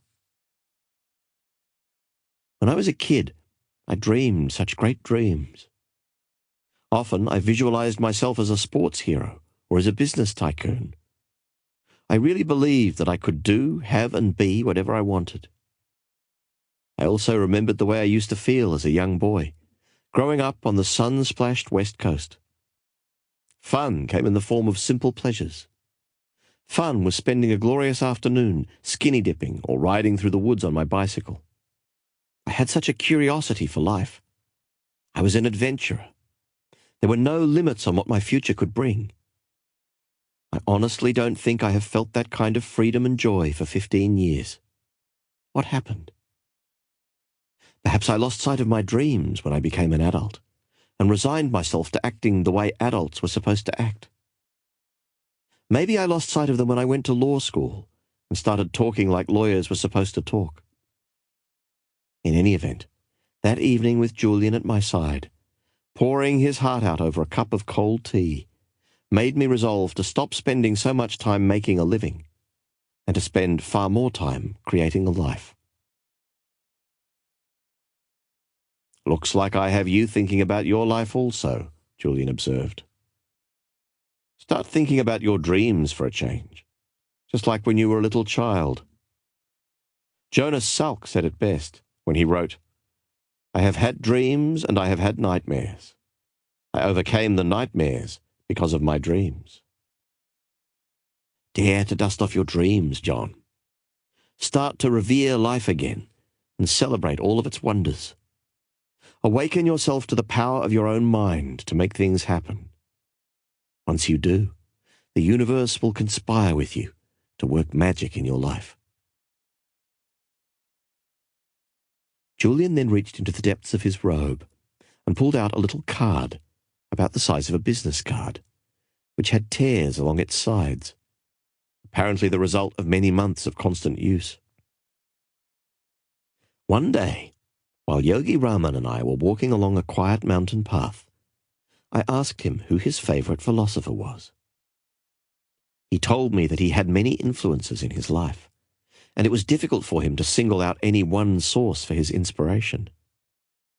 There was one quotation, however, that he carried deep within his heart, one that encapsulated all the values he had come to cherish over a life spent in quiet contemplation.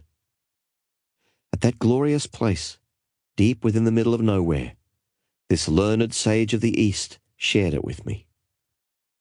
I too etched its words into my heart. They serve as a daily reminder of all that we are and all that we can be. The words came from the great Indian philosopher Patanjali. Repeating them aloud every morning before I sit down to meditate has had a very profound influence on the course of my days. Remember, John, words are the verbal embodiment of power. Julian then showed me the card. The quotation read, "When you are inspired by some great purpose, some extraordinary project, all of your thoughts break their bonds. Your mind transcends limitations. Your consciousness expands in every direction, and you find yourself in a new, great and wonderful world. Dormant forces, faculties and talents become alive, and you discover yourself to be a greater person than you ever dreamt yourself to be." In that instant, I saw the connection between physical vitality and mental agility. Julian was in picture-perfect health and looked many years younger than he had when we had first met. He brimmed with vibrancy, and it appeared that his energy, enthusiasm, and optimism knew no bounds. I could see that he had made many changes to his former lifestyle, but it was obvious that the starting point of his magnificent transformation was mental fitness. Success on the outside indeed begins with success on the inside, and by changing his thoughts, Julian Mantle had changed his life. Exactly how can I develop this positive, serene, and inspired attitude, Julian? After all these years in my routine, I think my mental muscles have grown a little flabby. Come to think of it, I have very little control over the thoughts that are floating around the garden of my mind, I said with sincerity. The mind is a wonderful servant, but a terrible master. If you have become a negative thinker, this is because you have not cared for your mind and taken the time to train it to focus on the good. Winston Churchill said that the price of greatness is responsibility over each of your thoughts. Then you will install the vibrant mindset you are looking for. Remember, the mind truly is like any other muscle in your body. Use it or lose it. Are you saying that if I don't exercise my mind, it will grow weak? Yes. Look at it this way. If you want to strengthen the muscles of your arm to achieve more, you must train them. If you want to toughen up your leg muscles, you must first exert them. Similarly, your mind will do wonderful things for you if you will only let it. It will attract all that you desire into your life once you learn how to operate it effectively. It will create ideal health if you care for it properly. And it will return to its natural state of peacefulness and tranquility, if you have the vision to ask for it. The sages of Sivana have a very special saying: the boundaries of your life are merely creations of the self. I don't think I understand that one, Julian. Enlightened thinkers know that their thoughts form their world, and the quality of one's life comes down to the richness of one's thoughts. If you want to live a more peaceful, meaningful life, you must think more peaceful, meaningful thoughts. Hit me with the quick fix, Julian. What do you mean? Julian asked gently, running his bronzed fingers along the front of his brilliantly textured robe. I'm excited about what you are telling me, but I'm an impatient guy. Don't you have any exercises or techniques that I can use right now, here in my own living room, to change the way I run my mind? Quick fixes do not work. All lasting inner change requires time and effort. Persistence is the mother of personal change. I'm not saying that it will take years to make profound changes in your life. If you diligently apply the strategies I am sharing with you every day for only 1 month, you will be astonished at the results. You will begin to tap into the highest levels of your own capacity and enter the realm of the miraculous. But to reach this destination, you must not get hung up on the outcome. Instead, enjoy the process of personal expansion and growth. Ironically, the less you focus on the end result, the quicker it will come. How so? It's like that classic story of the young boy who travelled far from his home to study under a great teacher. When he met the wise old man, his first question was, "How long will it take me before I am as wise as you?" The response came swiftly, 5 years. "This is a very long time," the boy replied. "How about if I work twice as hard?" "Then it will take 10, said the master. 10? That's far too long. How about if I studied all day and well into the night every night?" 15 years, said the sage. "I don't understand," replied the boy. "Every time I promise to devote more energy to my goal, you tell me that it will take longer. Why?" The answer is simple. With one eye fixed on the destination, there is only one left to guide you along the journey. "Point well taken, counselor," I conceded graciously. "Sounds like the story of my life." Be patient and live with the knowledge that all you are searching for is certain to come if you prepare for it and expect it. But I've never been the lucky sort, Julian. All that I have ever received has come through sheer persistence. "What is luck, my friend?" Julian replied kindly. "It is nothing more than the marriage of preparation with opportunity." Julian added softly, Before I give you the precise methods passed on to me by the sages of Savannah, I must first share a couple of key principles. First, always remember that concentration is at the root of mental mastery. Seriously? I know. It surprised me too. But it is true. The mind can accomplish extraordinary things. You have learned this. The very fact that you have a desire or a dream means that you have the corresponding capacity to realize it. This is one of the great universal truths known to the sages of Savannah. However, to liberate the power of the mind, you must first be able to harness it and direct its focus only to the task at hand. The moment you concentrate the focus of your mind on a singular purpose, extraordinary gifts will appear within your life. Why is it so important to have a concentrated mind? Let me offer you a riddle that will answer your question nicely. Say you were lost in the woods in the middle of winter. You desperately needed to stay warm. All you have in your knapsack is a letter your best friend has sent to you, a tin of tuna, and a small magnifying glass that you carry to compensate for your fading eyesight. Luckily, you managed to find some dry kindling wood, but unfortunately you have no matches. How would you light the fire? Good grief. Julian had stumped me. I had no idea what the answer was.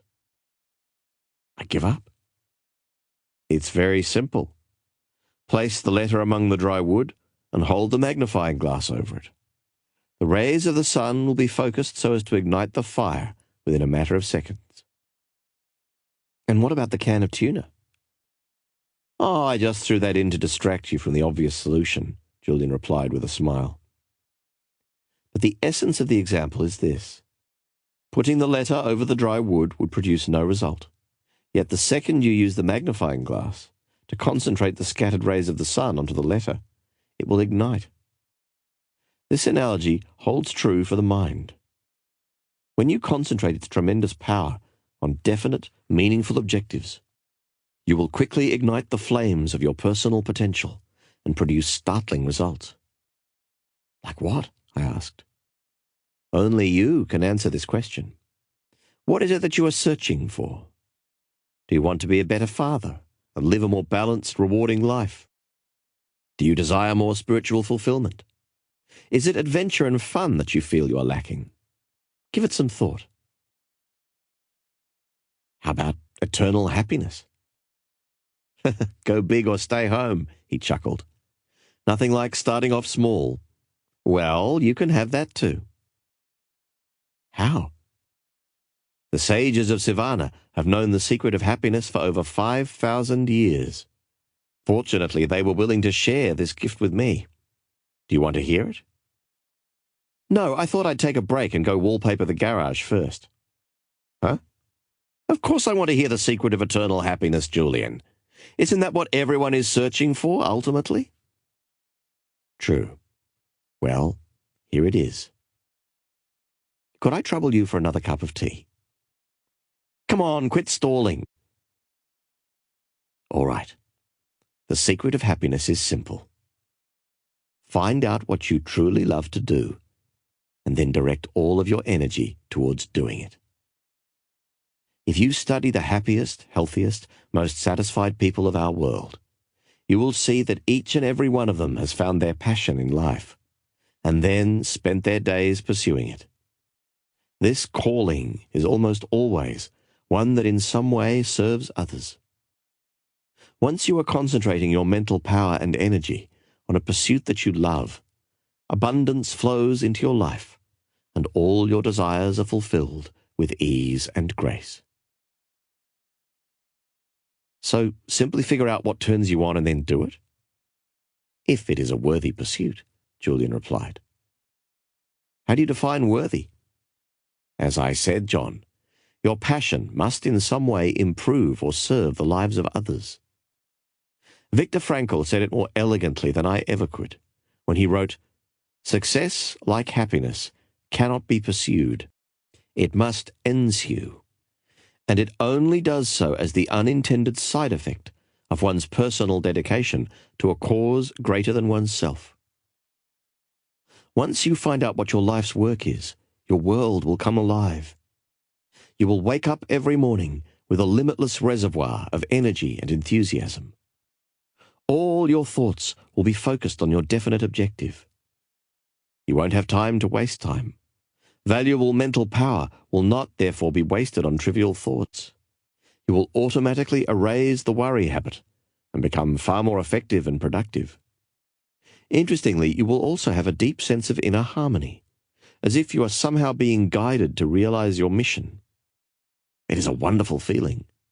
I love it, Julian offered gleefully. Fascinating. And I like the part about getting up feeling good. To be really honest with you, Julian, most days I wish I could just stay under the covers. It would be so much better than facing the traffic, the angry clients, the aggressive opponents, and the ceaseless flow of negative influences. It all makes me feel so tired. Do you know why most people sleep so much? Why? Because they really don't have anything else to do. Those who rise with the sun all have one thing in common. Insanity? Very funny. No, they all have a purpose that fans the flames of their inner potential. They are driven by their priorities, but not in an unhealthy, obsessive way. It is more effortless and gentle than that. And given their enthusiasm and love for what they are doing in their lives, such people live in the moment. Their attention is fully and completely on the task at hand. Therefore, there are no energy leaks. These people are the most vibrant and vital individuals you will ever have the good fortune to meet. Energy leaks? Sounds a little new agey, Julian. I'll bet you didn't learn that one at Harvard Law School. True. The sages of Savannah pioneered that concept. Though it has been around for centuries, its application is just as relevant today as it was when it was first developed. Too many of us are consumed by needless and endless worry. This drains us of our natural vitality and energy. Have you ever seen the inner tube of a bicycle tire? Of course. When it is fully inflated, it can easily take you to your destination.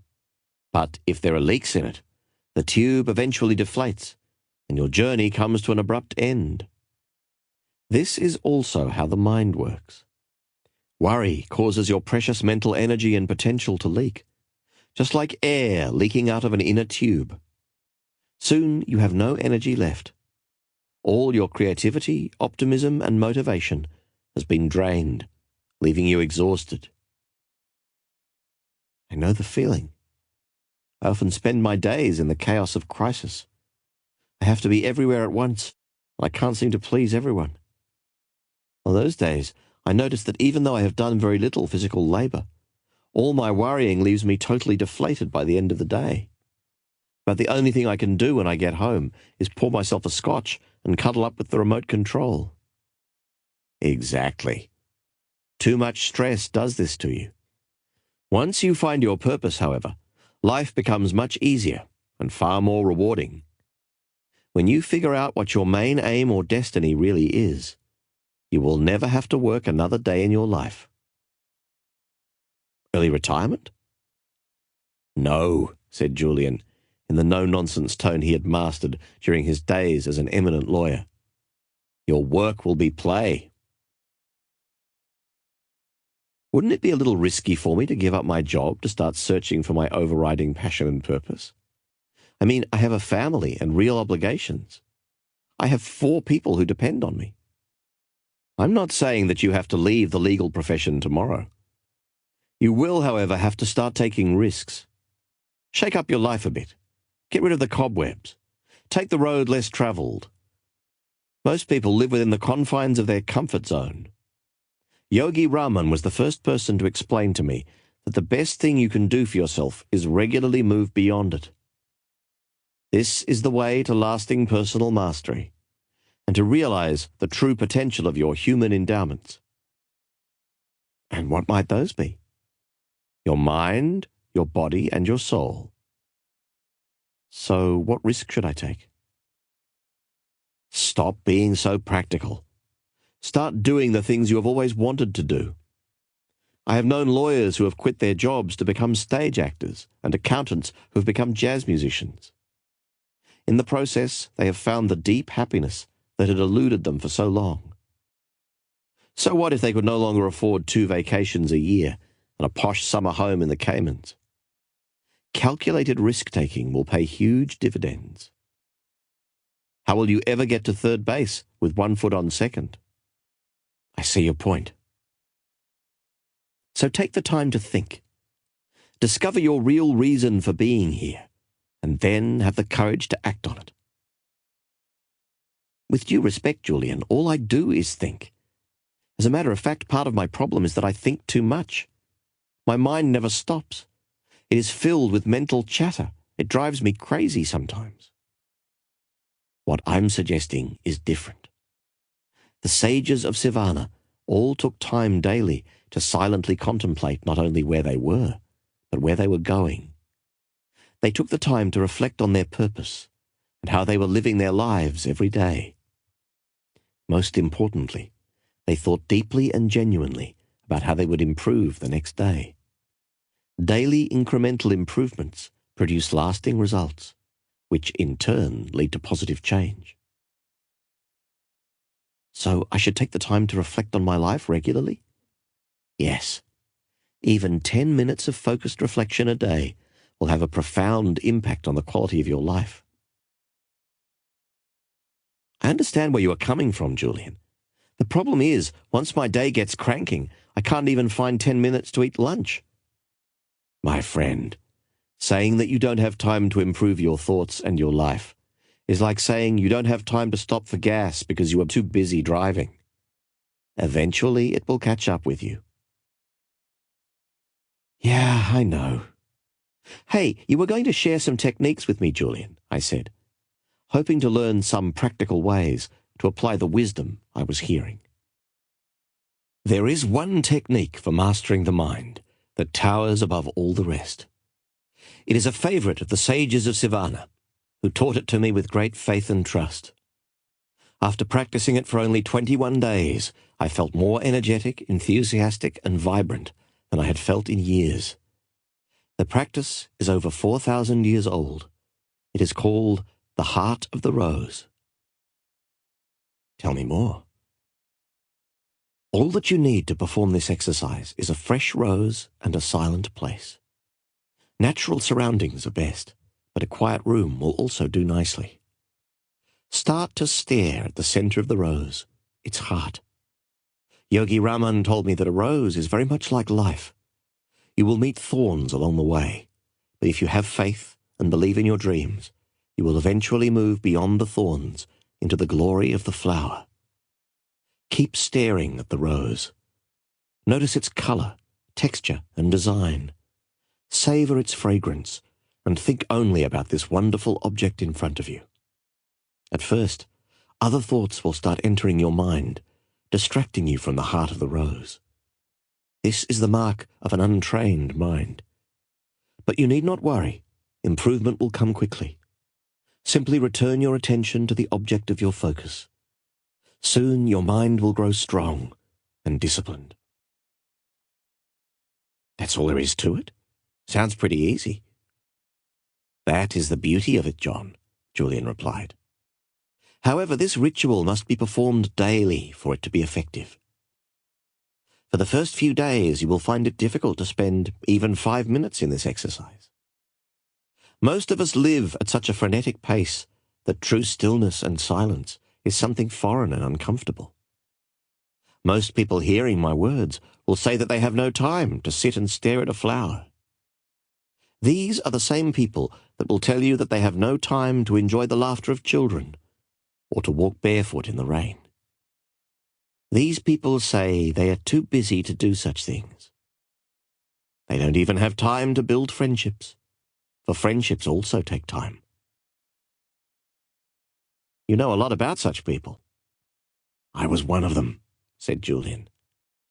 He paused and sat still, his intense gaze riveted on the grandfather clock my grandmother had given Jenny and me as a housewarming present.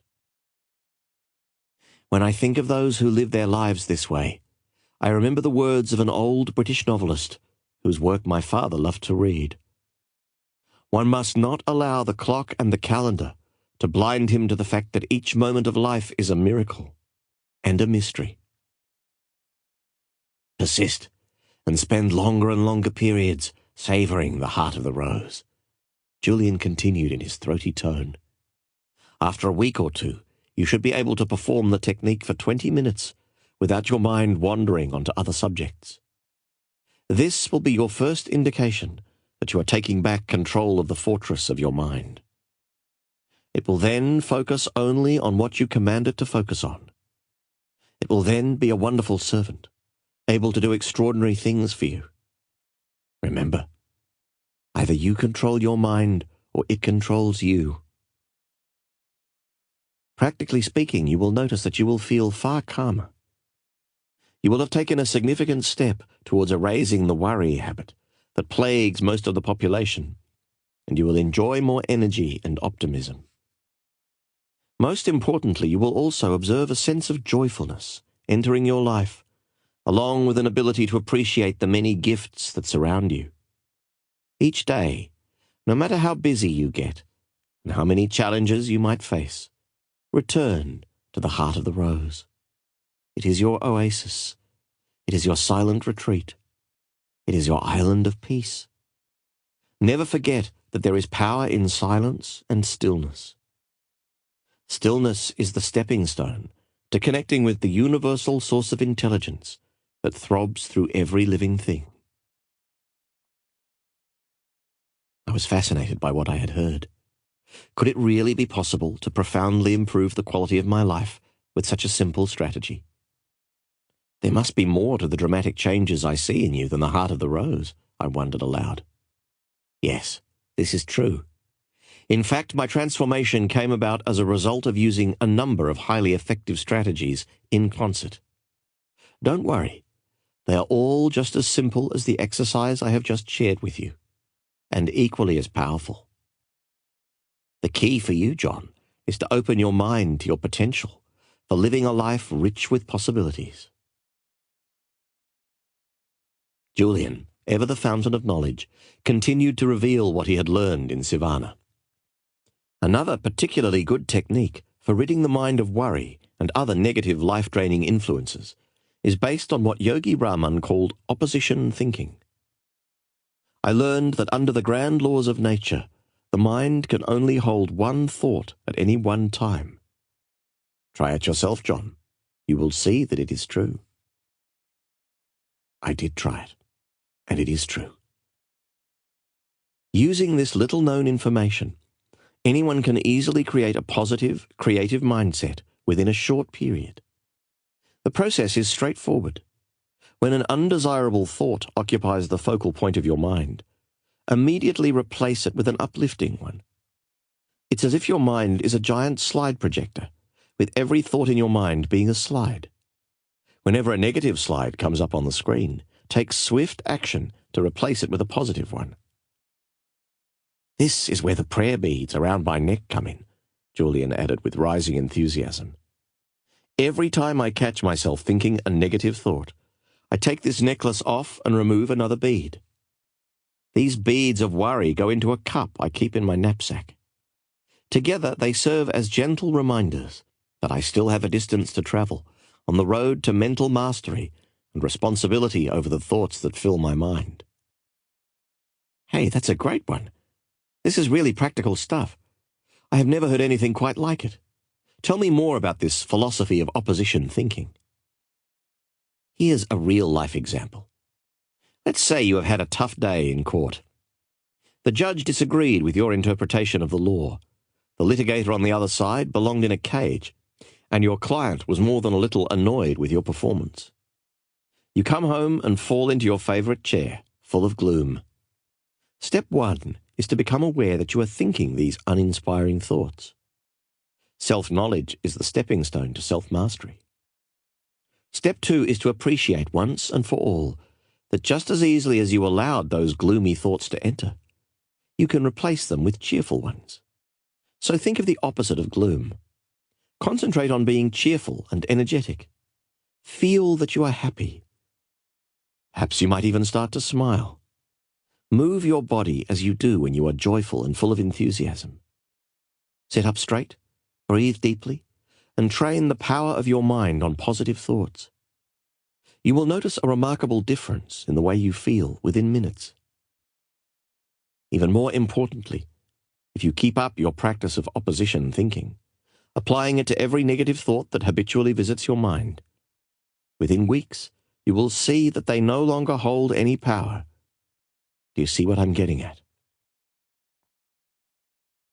Julian continued his explanation.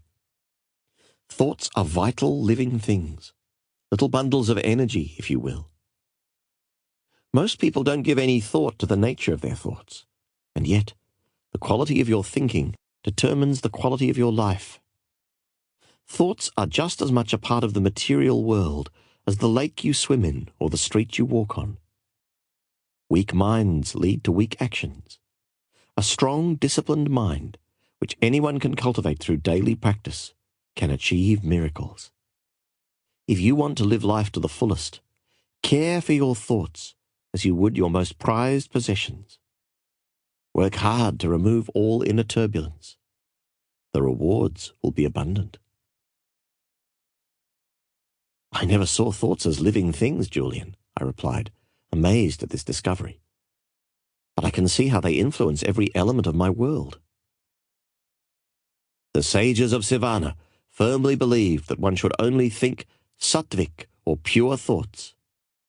They arrived at such a state through the techniques I have just shared with you, along with other practices such as a natural diet, the repetition of positive affirmations or mantras as they called them, reading books rich with wisdom, and by constantly ensuring that their company was enlightened. If even one impure thought entered the temple of their minds, they would punish themselves by travelling many miles to an imposing waterfall, and standing under the ice-cold water until they could no longer bear the frigid temperature. I thought you told me these sages were wise. Standing under an ice-cold waterfall deep in the Himalayan mountains for thinking one little negative thought strikes me as extreme behaviour. Julian was lightning fast in his response, the result of his many years as a world-class legal warrior. John, I'll be blunt. You truly cannot afford the luxury of even one negative thought. Really? Really. A worrisome thought is like an embryo. It starts off small but grows and grows. Soon it takes on a life of its own. Julian stopped for a moment and then smiled.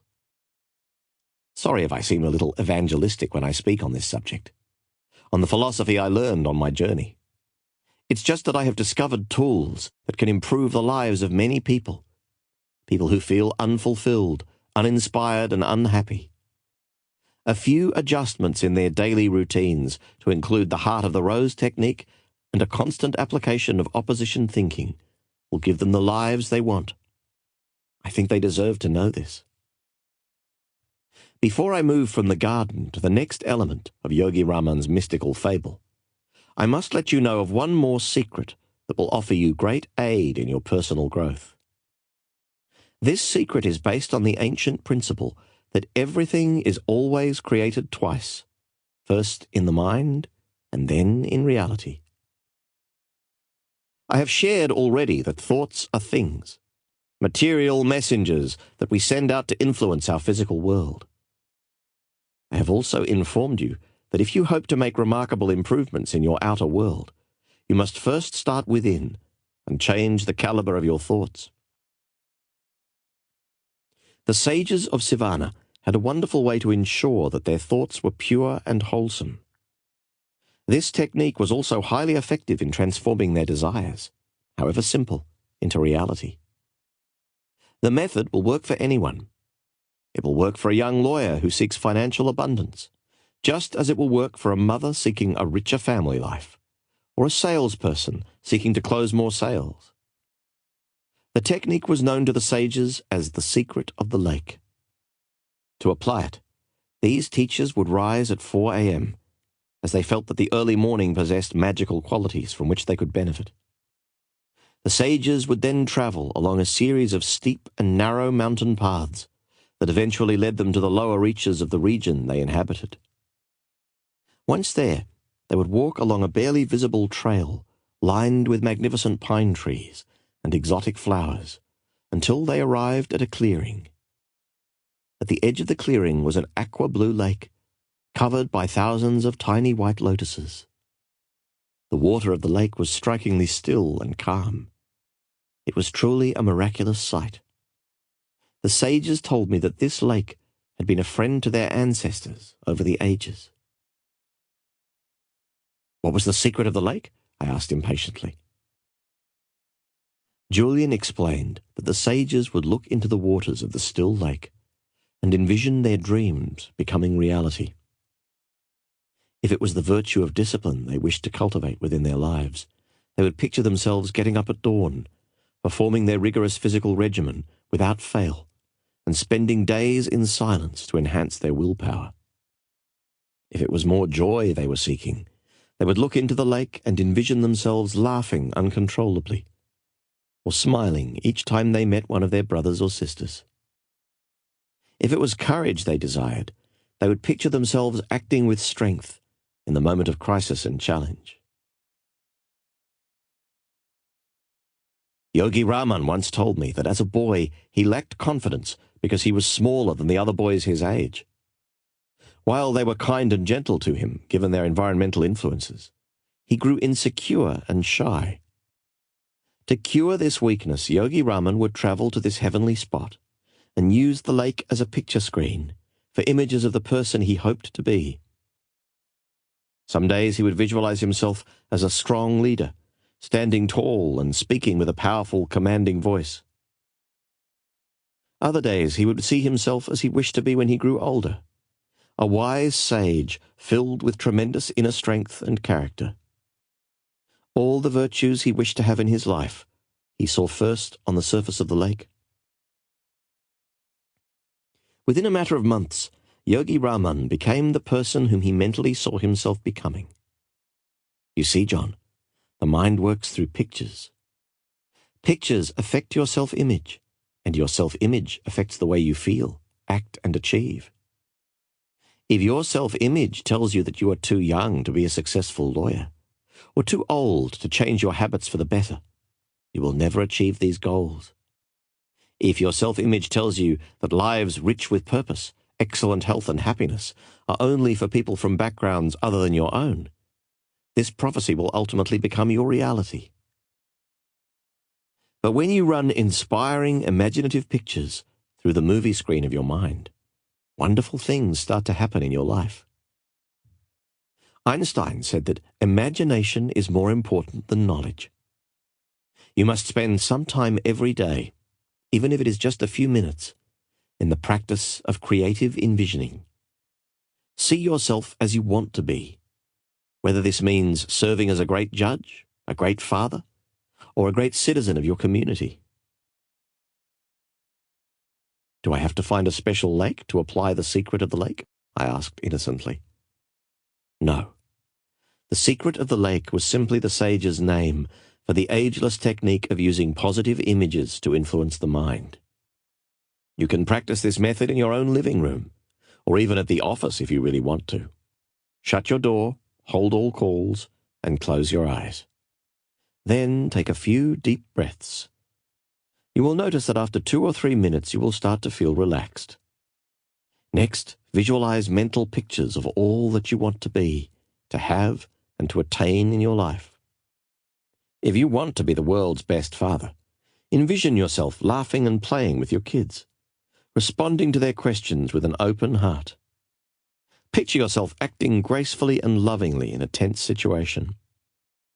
Mentally rehearse the way you will govern your actions when a similar scene unfolds on the canvas of reality.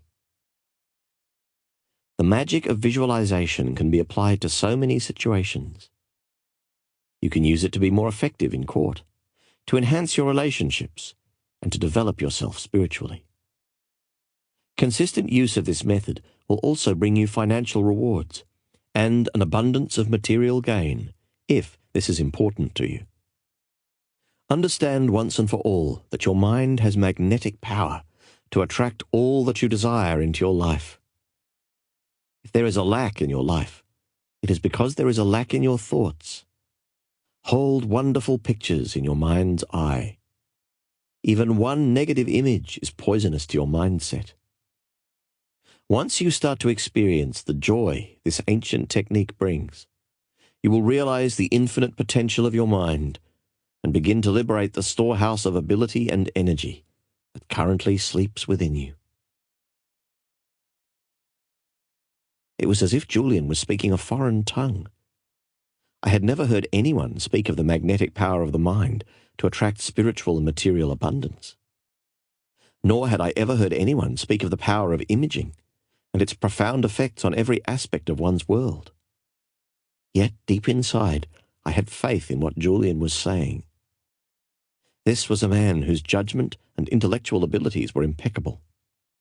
This was a man who was internationally respected for his legal acumen. This was a man who had walked down the path I was now journeying along. Julian had found something on his odyssey to the east, that much was clear.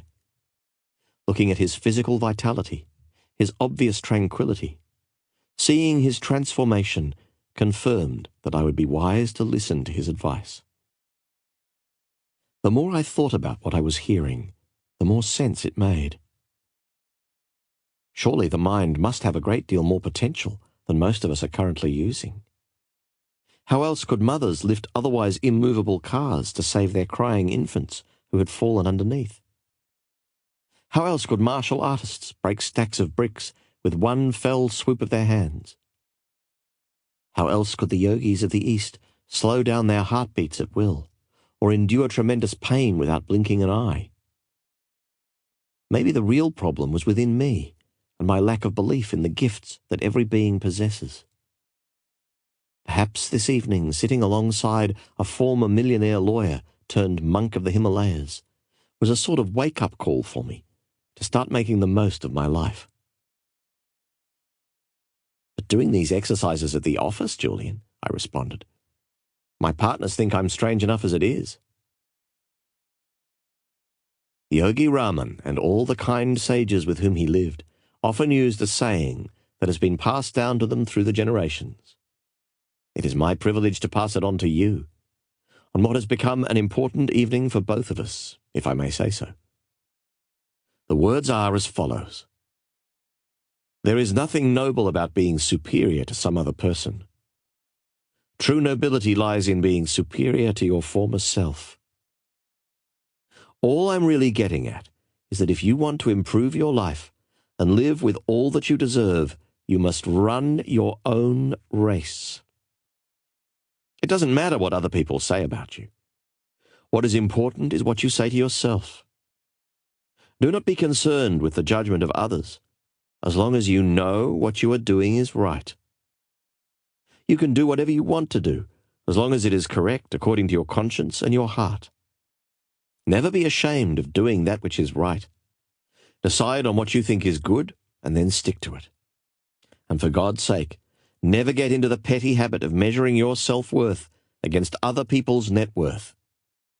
As Yogi Raman preached, every second you spend thinking about someone else's dreams, you take time away from your own. It was now 7 minutes past midnight. Remarkably, I didn't feel the least bit tired. When I shared this with Julian, he smiled once again. You have learned yet another principle for enlightened living. For the most part, fatigue is a creation of the mind. Fatigue dominates the lives of those who are living without direction and dreams. Let me give you an example. Have you ever had an afternoon at the office where you were reading your dry case reports and your mind started to wander and you started to feel sleepy? From time to time, I answered, not wishing to reveal the fact that this was my modus operandi. Sure, most of us feel drowsy at work on a regular basis. Yet if a friend calls on the phone to ask if you want to go out to the ball game that night or asks you for advice on his golf game, I have no doubt that you would spring to life. Every trace of your fatigue would vanish. Is that a fair assessment? That's fair, counsellor. Julian knew he was on a roll. So your tiredness was nothing more than a mental creation, a bad habit your mind has cultivated to act as a crutch when you are performing a tedious task. Tonight you are obviously enchanted with my story and keen to learn the wisdom that has been revealed to me. Your interest and mental focus give you energy. This evening, your mind has not been in the past, nor has it been in the future. It has been squarely focused on the present, on our conversation. When you consistently direct your mind to live in the present, you will always have boundless energy, no matter what time the clock reflects. I nodded my head in agreement. Julian's wisdom seemed so obvious, and yet so much of it had never occurred to me. I guess common sense is not always so common. I thought about what my father used to tell me when I was growing up. Only those who seek shall find. I wished he was with me.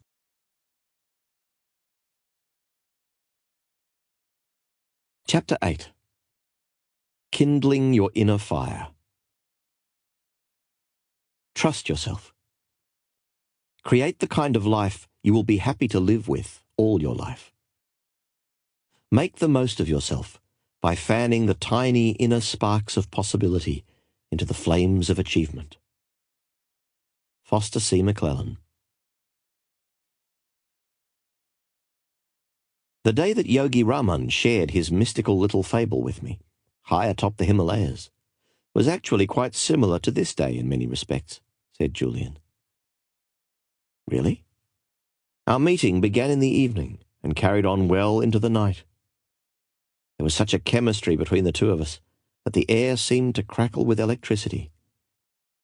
As I mentioned to you earlier, from the first moment I met Raman, I felt as if he was the brother I never had.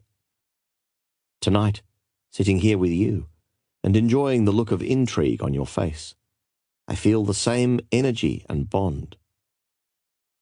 I will also tell you that I have always thought of you as my little brother since we became friends. To tell you the truth, I saw a lot of myself in you. You are an amazing litigator, Julian. I will never forget your effectiveness. It was obvious that he had no interest in exploring the museum of his past. John, I'd like to continue to share the elements of Yogi Raman's fable with you. But before I do this, I must confirm something. Already you have learned a number of highly effective strategies for personal change, which will do wonders for you if you apply them consistently. I will open my heart to you tonight and reveal everything I know, as it is my duty to do. I just want to make sure that you fully understand how important it is that you, in turn, pass this wisdom on to all those who are searching for such guidance. We are living in a very troubled world. Negativity pervades it, and many in our society are floating like ships without rudders, weary souls searching for a lighthouse that will keep them from crashing against the rocky shores. You must serve as a captain of sorts.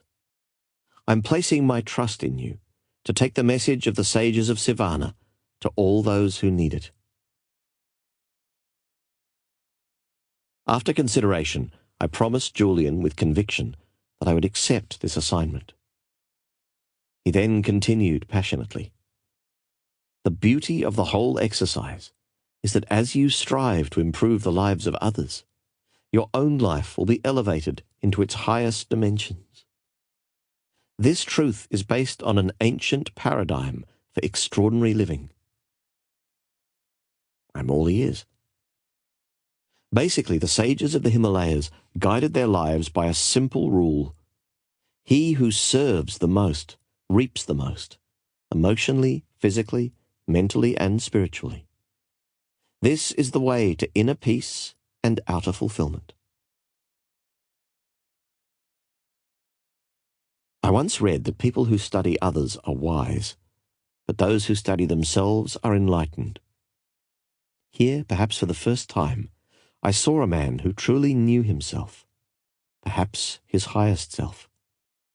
In his austere clothing, with the half-smile of a youthful Buddha gracing his supple face, Julian Mantle appeared to have it all: ideal health, happiness, and an overriding sense of his role in the kaleidoscope of the universe.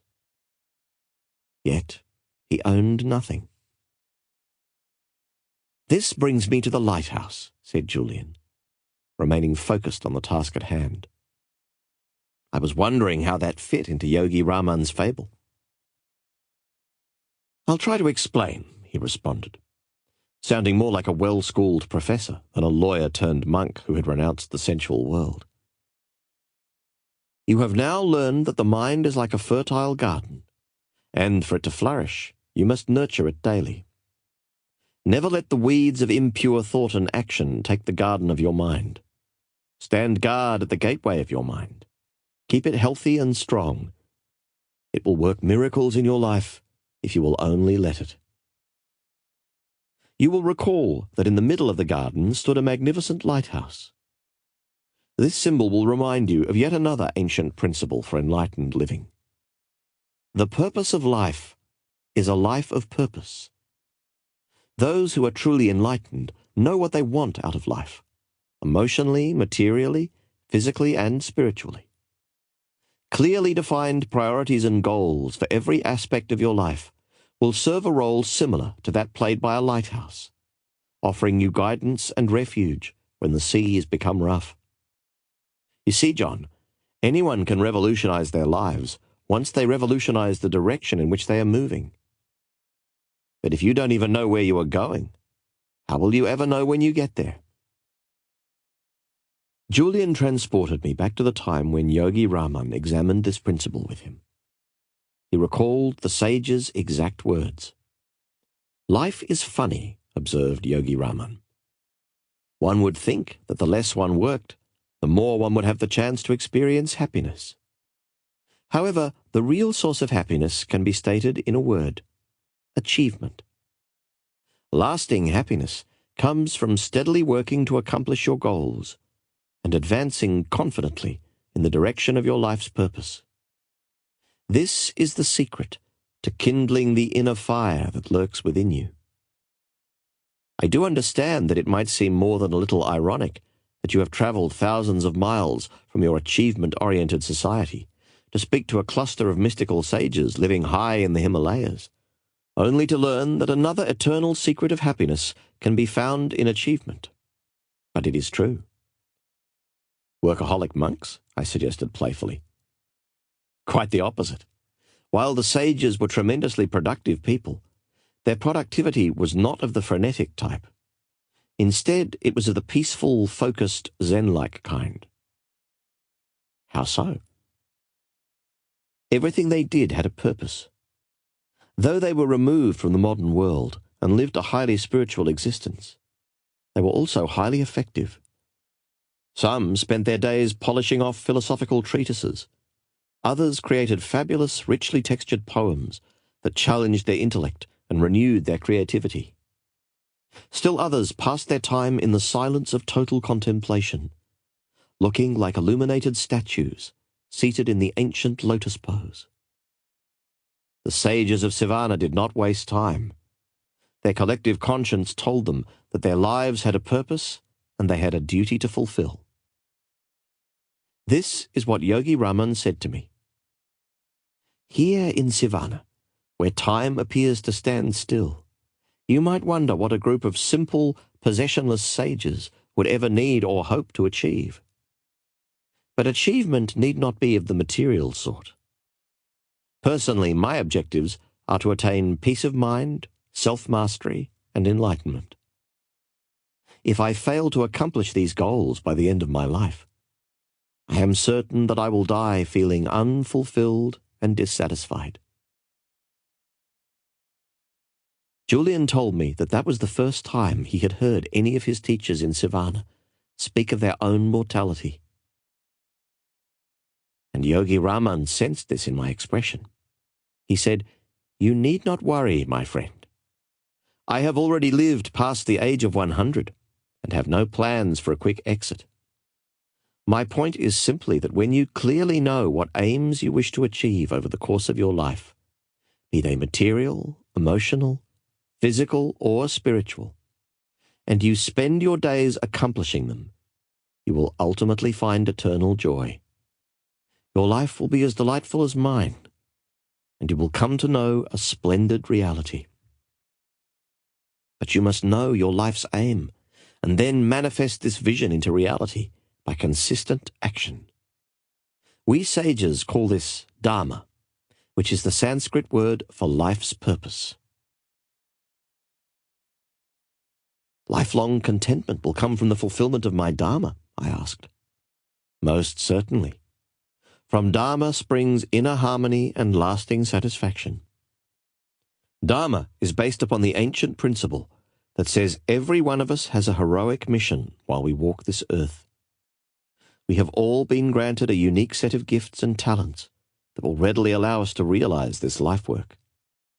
The key is to discover them, and in doing so, discover the main objective of your life.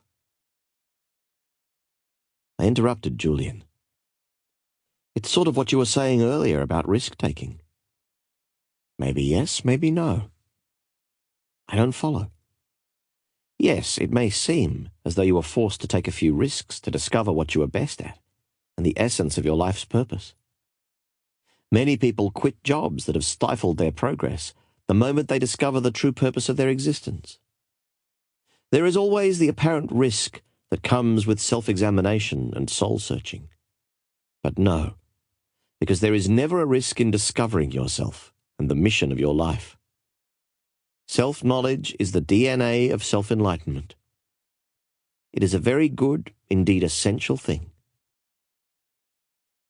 What is your dharma, Julian? I asked casually, attempting to mask my burning curiosity. Mine is simple. To selflessly serve others. Remember, you will not find true joy in sleeping, in relaxing, or in spending your time like an idler. As Benjamin Disraeli said, the secret of success is constancy of purpose. The happiness you are searching for comes through reflecting on the worthy aims you are dedicated to achieving, and then taking action daily to advance them. This is a direct application of the timeless philosophy that prescribes that those things that are most important should never be sacrificed to those things that are the least important. The lighthouse in Yogi Raman's Fable will always remind you of the power of setting clearly defined, purposeful goals, and, most importantly, of having the character power to act on them. Over the course of the next few hours, I learned from Julian that all highly developed, fully actualized people understand the importance of exploring their talents, uncovering their personal purpose, and then applying their human gifts in the direction of this calling. Some people selflessly serve humanity as physicians, others as artists. Some people discover that they are powerful communicators and become wonderful teachers, while others come to realize that their legacy will be in the form of innovations in the field of business or science. The key is to have the discipline and vision to see your heroic mission and to ensure that it serves other people while you realize it. Is this a form of goal setting? Goal setting is the starting point. Mapping out your objectives and your goals releases the creative juices that get you on the path of your purpose. Believe it or not, Yogi Raman and the other sages were very hot on goals. You're kidding. Highly effective monks living deep in the Himalayan mountains who meditate all night and set goals all day? I love it. John, always judge by results. Look at me. Sometimes I don't even recognize myself when I look in the mirror. My once unfulfilling existence has been replaced by one rich with adventure, mystery, and excitement. I am young again and enjoy vibrant health. I am truly happy. The wisdom I am sharing with you is so potent and so important and so life-giving that you simply must stay open to it. I am, Julian. I really am. Everything you have said makes perfect sense, although some of the techniques do sound a little odd. But I have promised to try them, and I will. I agree that this information is powerful. If I have seen further than others, "It is simply because I have stood on the shoulders of great teachers," replied Julian with humility. Here's another example. Yogi Raman was an expert archer, a true master. To illustrate his philosophy on the importance of setting clearly defined objectives in every aspect of one's life and fulfilling one's mission, he offered a demonstration I will never forget. Near where we were sitting there was a magnificent oak tree. The sage pulled one of the roses from the garland he habitually wore and placed it on the centre of the trunk. He then pulled 3 objects from the large knapsack that was his constant companion whenever he ventured to distant mountain climbs, such as the one we were visiting. The first object was his favourite bow, made of a wonderfully fragrant yet sturdy sandalwood. The second item was an arrow. The third object was a lily-white handkerchief, the kind I used to wear in the pocket of my expensive suits to impress judges and juries, Julian added apologetically. Yogi Raman then asked Julian to put the handkerchief over his eyes as a blindfold. "How far away from the rose am I?" Yogi Raman asked his pupil. 100 feet, Julian guessed. "Have you ever observed me in my daily practice of this ancient sport of archery?" the sage inquired, in full knowledge of the response that would come. "I have seen you strike the bull's-eye from a mark almost 300 feet away, and I cannot recall a time that you have ever missed at your current distance," Julian noted dutifully. Then, with his eyes covered by the cloth and his feet placed securely in the earth, the teacher drew the bow with all his energy and released the arrow, aiming directly at the rose hanging from the tree. The arrow struck the large oak with a thud, missing its mark by an embarrassingly large distance. "I thought you were going to display more of your magical abilities, Yogi Raman. What happened?" "We have travelled to this isolated place for one reason only. I have agreed to reveal all my worldly wisdom to you. Today's demonstration is meant to reinforce my advice on the importance of setting clearly defined objectives in your life and knowing precisely where you are going. What you just saw confirms the most important principle for anyone seeking to attain their goals and to fulfill their life's purpose. You will never be able to hit a target that you cannot see. People spend their whole lives dreaming of becoming happier, living with more vitality, and having an abundance of passion. Yet they do not see the importance of taking even 10 minutes a month to write out their goals and to think deeply about the meaning of their lives, their dharma. Goal setting will make your life magnificent. Your world will become richer, more delightful, and more magical." You see, Julian, our ancestors have taught us that setting clearly defined objectives for what we desire in our mental, physical, and spiritual world is critical to their realization. In the world you came from, people set financial and material goals. There is nothing wrong with this, if this is what you value. However, to attain self-mastery and inner enlightenment, you must set concrete objectives in other areas as well. Would it surprise you to know that I have clearly defined objectives with respect to the peace of mind I desire, the energy I bring to each day, and the love that I offer to all those around me? Goal setting is not just for distinguished lawyers such as yourself, who reside in a world full of material attractions. Anyone who wishes to improve the quality of their inner as well as their outer worlds would do well to take out a piece of paper and start writing out their life aims today. At the very moment that this is done, natural forces will come into play that start to transform these dreams into reality. What I was hearing fascinated me. When I was a football player in high school, my coach had constantly spoken of the importance of knowing what we wanted from every game. Know your outcome was his personal creed, and our team wouldn't dream of stepping onto the playing field without a clear game plan that would lead us to victory. I wondered why, as I had grown older, I had never taken the time to develop a game plan for my own life.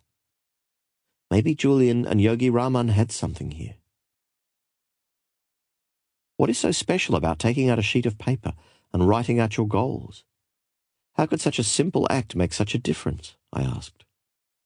Julian was delighted.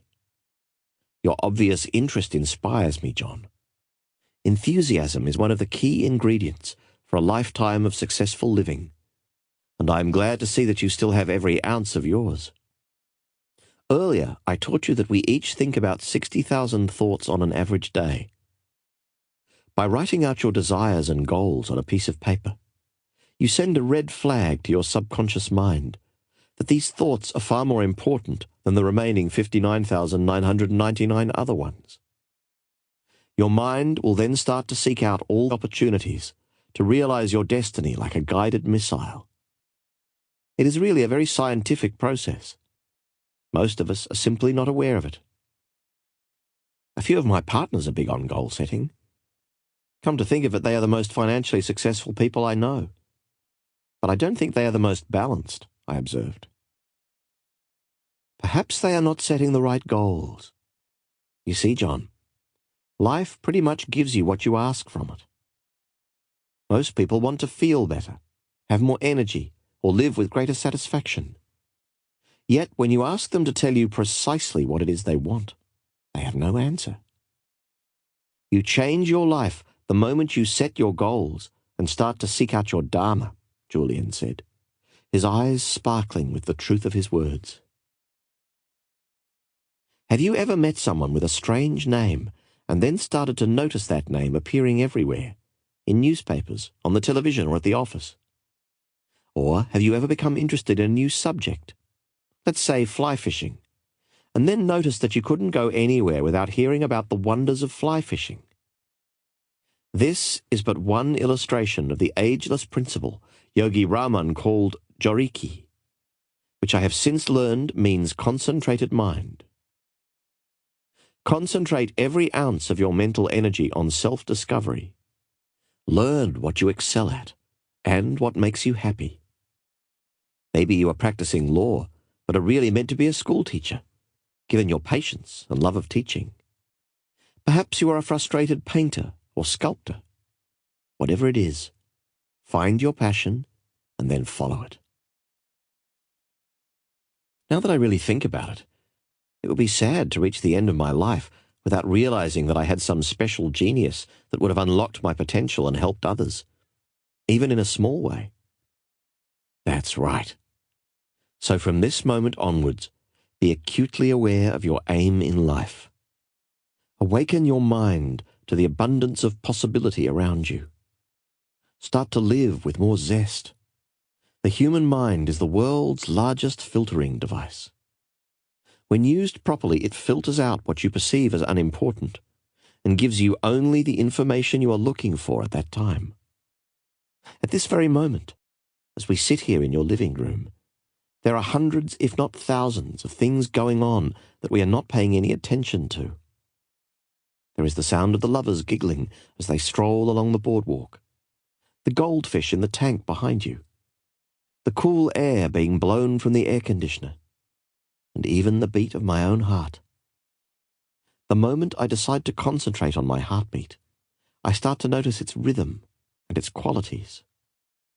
Similarly, when you decide to start concentrating your mind on your life's main aims, your mind starts to filter out the unimportant and focus only on the important.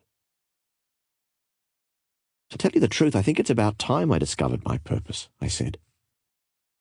Don't get me wrong.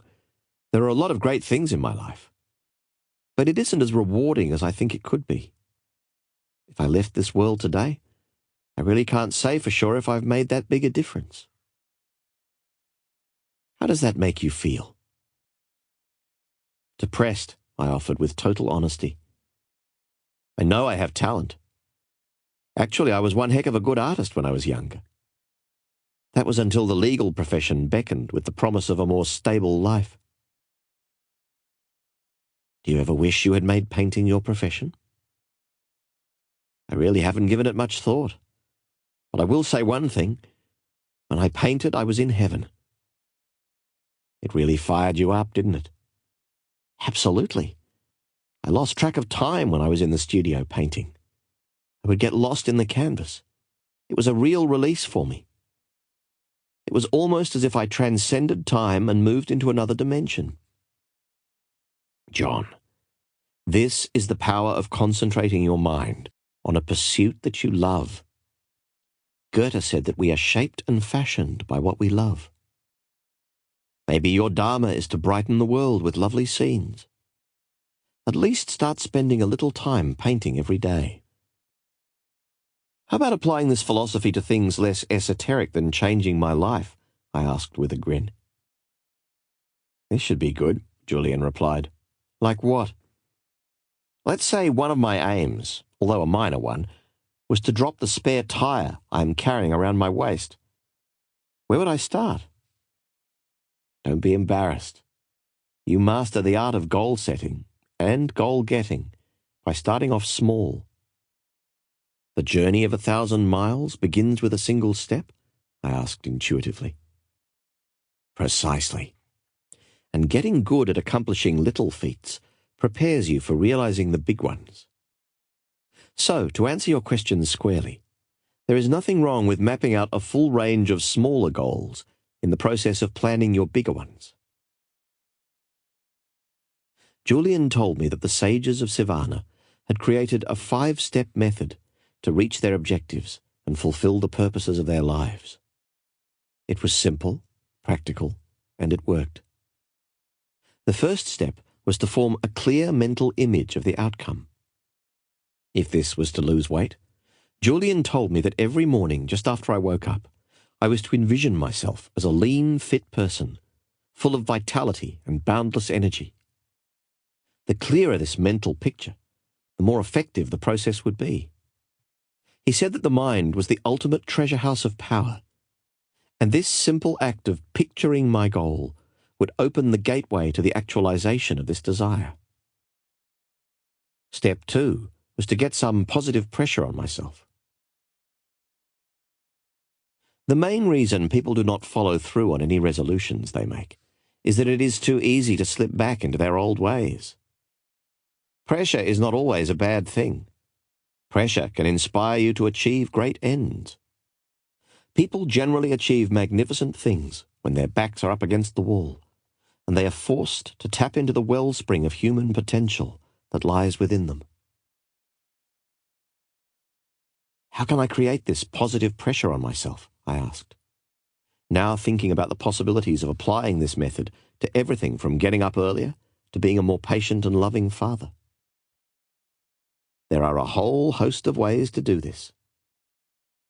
One of the best is the public pledge.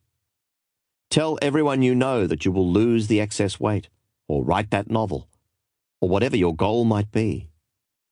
Once you make your goal known to the world, there will instantly be pressure on you to work towards its fulfillment, since no one likes to look like a failure. In Sivana, my teachers used more dramatic means to create this positive pressure I speak of. They would declare to one another that if they did not follow through on their commitments, such as fasting for a week or getting up daily at 4 a.m. to meditate, they would go down to the icy waterfall and stand under it until their arms and legs were numb. This is an extreme illustration of the power that pressure can exert on the building of good habits and the attainment of goals. Extreme might be an understatement, Julian. What a bizarre ritual. Extremely effective, though.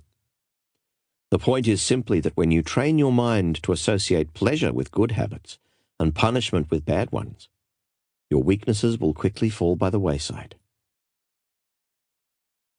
You said there were 5 steps to follow to make my desires come true, I said impatiently. What are the remaining 3? Yes, John. Step 1 is to have a clear vision of your outcome. Step 2 is to create positive pressure to keep you inspired. The third step is a simple one. Never set a goal without attaching a timeline to it. To breathe life into a goal, you must attach a precise deadline to it. It's just like when you are preparing cases for court. You always focus your attention on the ones the judge has scheduled to be heard tomorrow, rather than on the ones without any court date. Oh, and by the way, explained Julian, remember that a goal that is not committed to paper is no goal at all. Go out and buy a journal. A cheap coil notepad will do. Call this your dream book, and fill it with all your desires, objectives, and dreams. Get to know yourself and what you are all about. Don't I already know myself? Most people don't. They have never taken the time to know their strengths, their weaknesses, their hopes, their dreams. The Chinese define image in these terms. There are 3 mirrors that form a person's reflection. The first is how you see yourself, the second is how others see you, and the third mirror reflects the truth. Know yourself, John. Know the truth. Divide your dream book into separate sections for goals relating to the different areas in your life. For example, you might have sections for your physical fitness goals, your financial goals, your personal empowerment goals, your relationship and social goals, and perhaps most importantly, your spiritual goals. Hey, that sounds like fun. I've never thought about doing something as creative as that for myself. I really should start challenging myself more. I agree. Another particularly effective technique I learned is to fill your dream book with pictures of the things you desire and images of people who have cultivated the abilities, talents, and qualities that you hope to emulate. Getting back to you and your spare tire. If you want to lose weight and be in outstanding physical shape, paste a picture of a marathon runner or an elite athlete in your dream book. If you want to be the world's finest husband, why not clip out a picture of someone who represents this? Perhaps your father, and put it into your journal in the relationship section. If you are dreaming of a mansion by the sea or a sports car, find an inspiring picture of these objects and use them for your book of dreams. Then review this book daily, even for a few minutes. Make it your friend. The results will startle you. This is pretty revolutionary stuff, Julian. I mean, though these ideas have been around for centuries, everybody I know today could improve the quality of their daily lives by applying even a few of them. My wife would love to have a dream book. She'd probably fill it with pictures of me without my notorious belly. It's really not that big, Julian suggested in a consoling tone. Then why does Jenny call me Mr. Donut? I said, breaking into a broad smile. Julian started to laugh. I had to follow. Soon the two of us were howling on the floor. I guess if you can't laugh at yourself, who can you laugh at? I said, still giggling. Very true, my friend. When I was chained to my former lifestyle, one of my main problems was that I took life too seriously. Now I am much more playful and childlike. I enjoy all of life's gifts, no matter how small they are. But I have digressed. I have so much to tell you, and it is all flowing out of me at once. Back to the 5-step method to attain your aims and realize your goals. Once you have formed a clear mental picture of your outcome, created a little pressure behind it, set a deadline and committed it to paper. The next step is to apply what Yogi Raman called the magic rule of 21. The learned men and women of his world believed that for new behavior to crystallize into a habit, one had to perform the new activity for 21 days in a row. What's so special about 21 days? The sages were absolute masters of creating new, more rewarding habits that governed the conduct of their lives. Yogi Raman once told me that a bad habit once acquired could never be erased. But all evening you have been inspiring me to change the way I live my life. How can I possibly do this if I can never erase any of my bad habits? I said that bad habits can never be erased. I did not say that negative habits could not be replaced, Julian noted with precision. Oh, Julian, you always were the king of semantics, but I think I see your point. The only way to permanently install a new habit is to direct so much energy toward it that the old one slips away like an unwelcome house guest. The installation is generally complete in about 21 days. the time it takes to create a new neural pathway. Say I wanted to start practicing the heart of the rose technique to erase the worry habit and live at a more peaceful pace. Do I have to do it at the same time every day? Good question. The first thing I will tell you is that you never have to do anything. Everything I am sharing with you tonight, I am offering as a friend who is genuinely interested in your growth and development. Every strategy, tool, and technique has been tested over time for effectiveness and measurable results. This I assure you. And though my heart tells me that I should implore you to try all of the methods of the sages, my conscience tells me to simply follow my duty and share the wisdom with you, leaving its implementation up to you. My point is this: never do anything because you have to. The only reason to do something is because you want to, and because you know it is the right thing for you to do. Sounds reasonable, Julian. Don't worry, I haven't felt for even a moment that you were forcing any of this information down my throat. Anyway, the only thing that could ever be forced down my throat these days would be a box of donuts, and that wouldn't take much, I quipped. Julian smiled gingerly. Thanks, pal. Now, to answer your question, my suggestion is that you try the Heart of the Rose method at the same time every day and in the same place every day. There is tremendous power in a ritual. Sports stars who eat the same meal or tie their shoes the same way before the big game are tapping into the power of ritual. Members of a church who perform the same rites, wear the same robes, are using the power of ritual. Even business people who walk the same route or talk the same talk before a big presentation are applying the power of ritual. You see, when you insert any activity into your routine, by doing it the same way at the same time every day, it quickly grows into a habit. For example, most people will do the same thing upon waking up, without giving any thought to what they are doing. They open their eyes, get out of bed, walk to the bathroom, and start brushing their teeth. So, staying with your goal for a period of 21 days and performing the new activity at the same time for each of these days will insert it into your routine. Soon you will be performing the new habit, whether it is meditation, getting up earlier, or reading for an hour every day, with the same ease that you feel while brushing your teeth. The final step for attaining goals and advancing along the path of purpose? The final step in the Sage's method is one that is equally applicable as you advance along the path of your life. My cup is still empty, I said respectfully. Enjoy the process. The sages of Savannah often spoke of this philosophy. They truly believed that a day without laughter or a day without love was a day without life. I'm not sure I follow you. All I'm saying is make sure that you have fun while you're advancing along the path of your goals and purpose.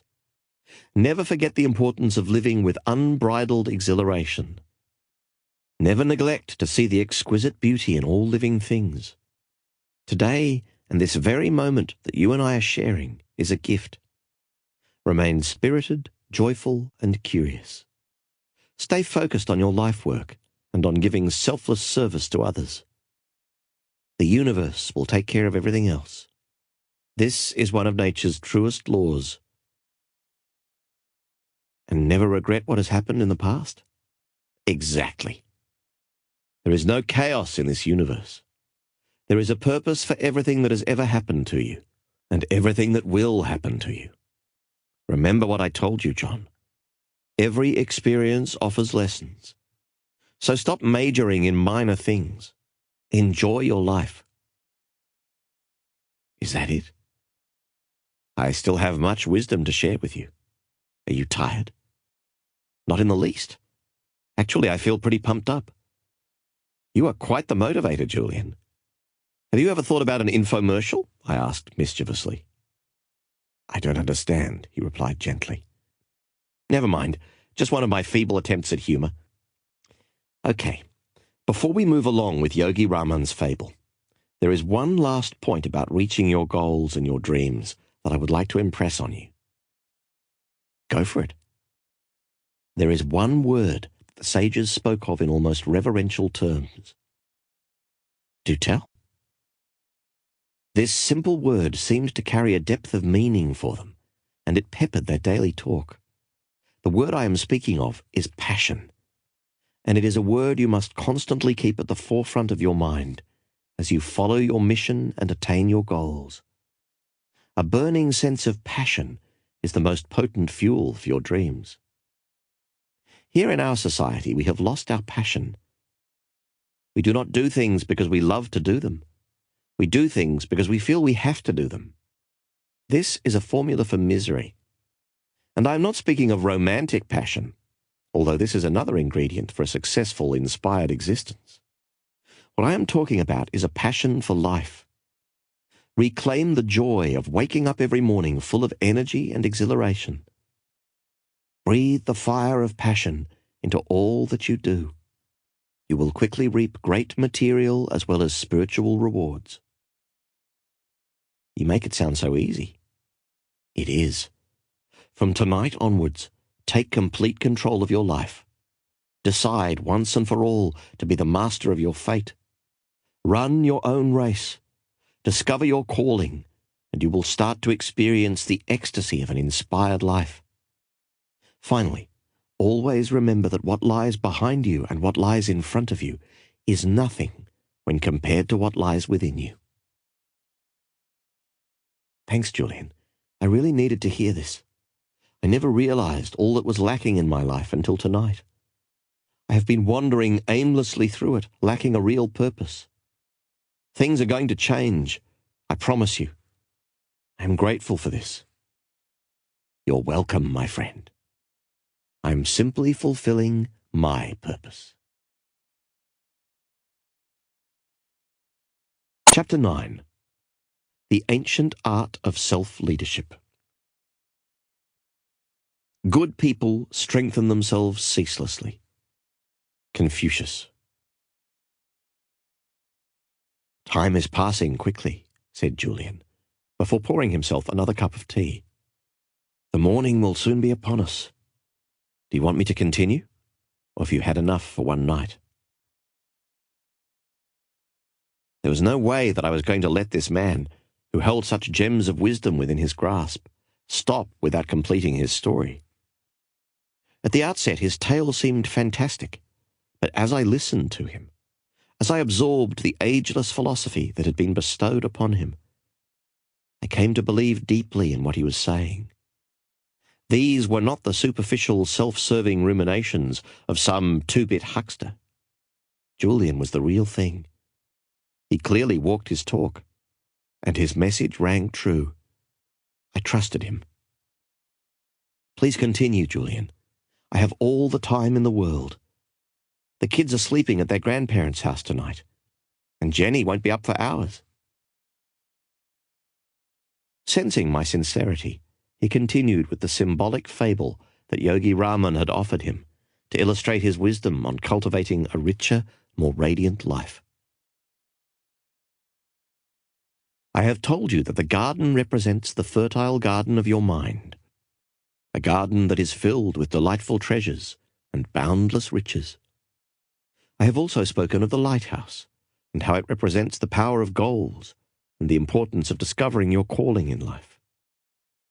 You will recall that as the fable continues, the door of the lighthouse slowly opens, and out walks a 9-foot-tall, 900-pound Japanese sumo wrestler.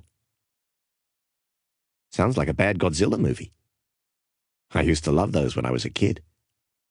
Me too, but don't let me distract you, I replied. The sumo wrestler represents a very important element in the life-changing system of the sages of Savannah. Yogi Raman told me that many centuries ago in the ancient East, the great teachers developed and refined a philosophy called Kaizen. This Japanese word means constant and never-ending improvement, and it's the personal trademark of every man and woman who is living a soaring, fully awakened existence. How did the concept of Kaizen enrich the lives of the sages? I asked. As I mentioned earlier, John, Success on the outside begins with success on the inside. If you really want to improve your outer world, whether this means your health, your relationships, or your finances, you must first improve your inner world. The most effective way to do this is through the practice of continuous self-improvement. Self-mastery is the DNA of life mastery. Julian, I hope you don't mind me saying it, but all this talk about one's inner world sounds more than a little esoteric to me. Remember, I'm just a middle-class lawyer from the leafy suburbs with a minivan sitting in the driveway and a lawn boy in the garage. Look, everything you have told me so far makes sense.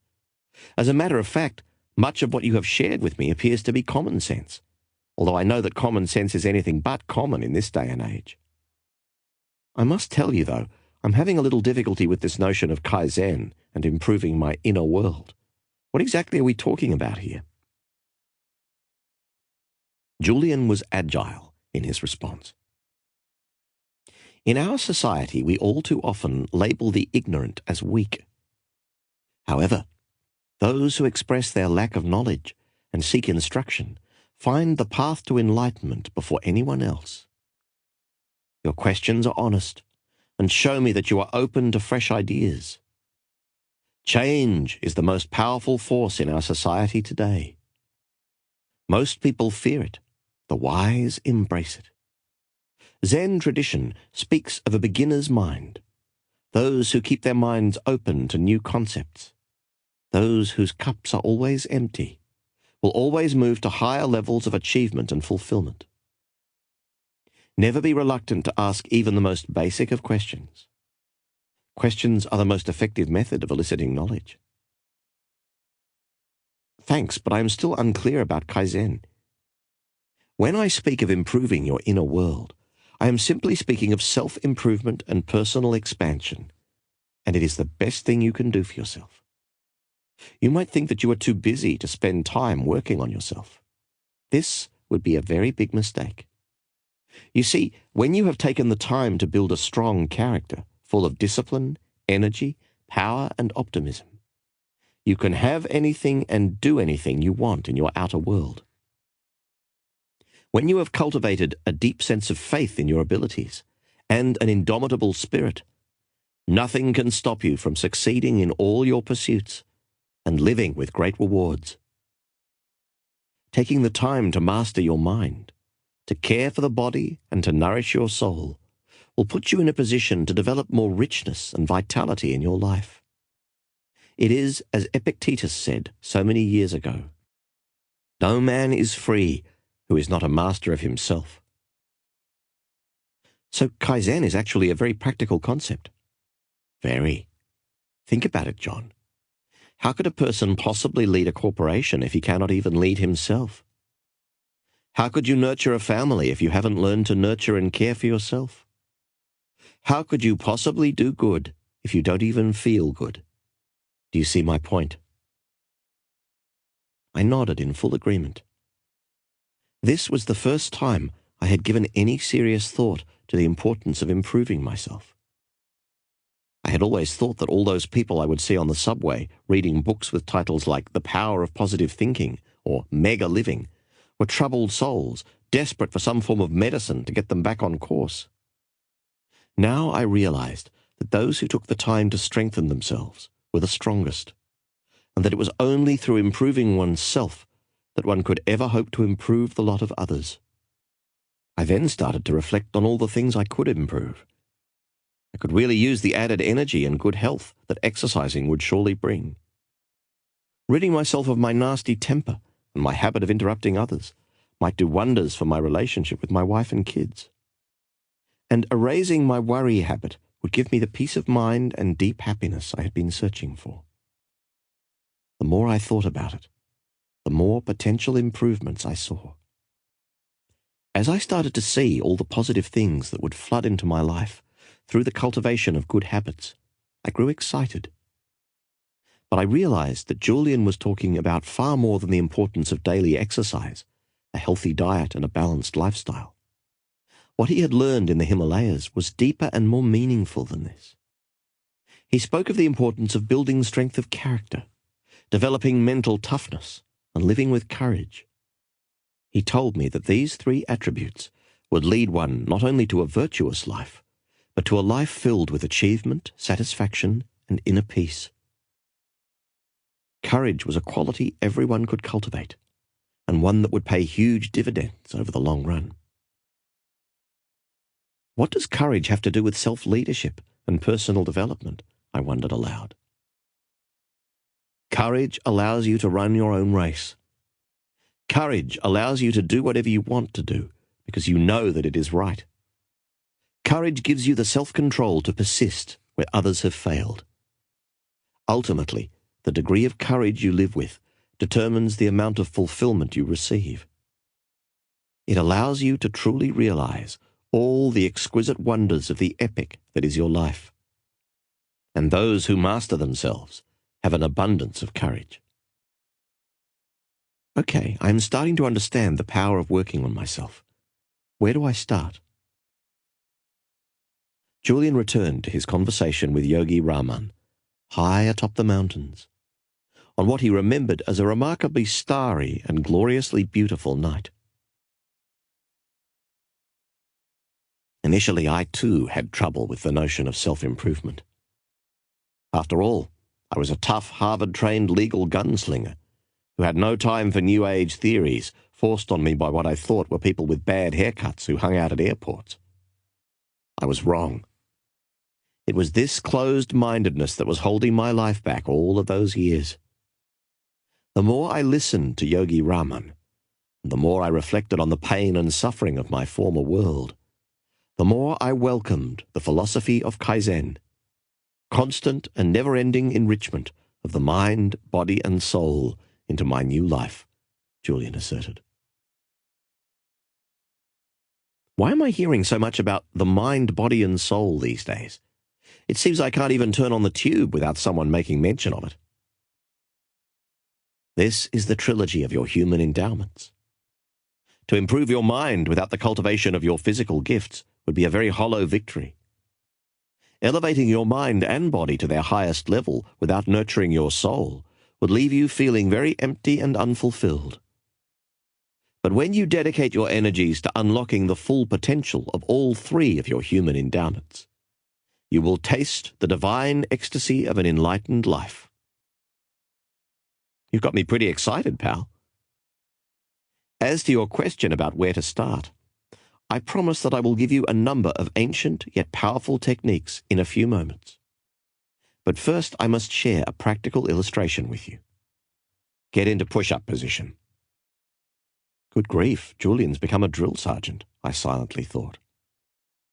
Being curious and wishing to keep my cup empty, I complied. Now, do as many push-ups as you can possibly do. Don't stop until you truly are certain that you cannot do any more. I struggled with the exercise, my 215-pound frame not being used to much more than walking to the nearest McDonald's with my kids, or meandering through a round of golf with my law partners. The first 15 push-ups were pure agony. With the heat of that summer evening adding to my discomfort, I started to sweat profusely. However, I was determined not to show any signs of weakness, and carried on until my vanity started to give way along with my arms. At 23 push-ups, I gave up.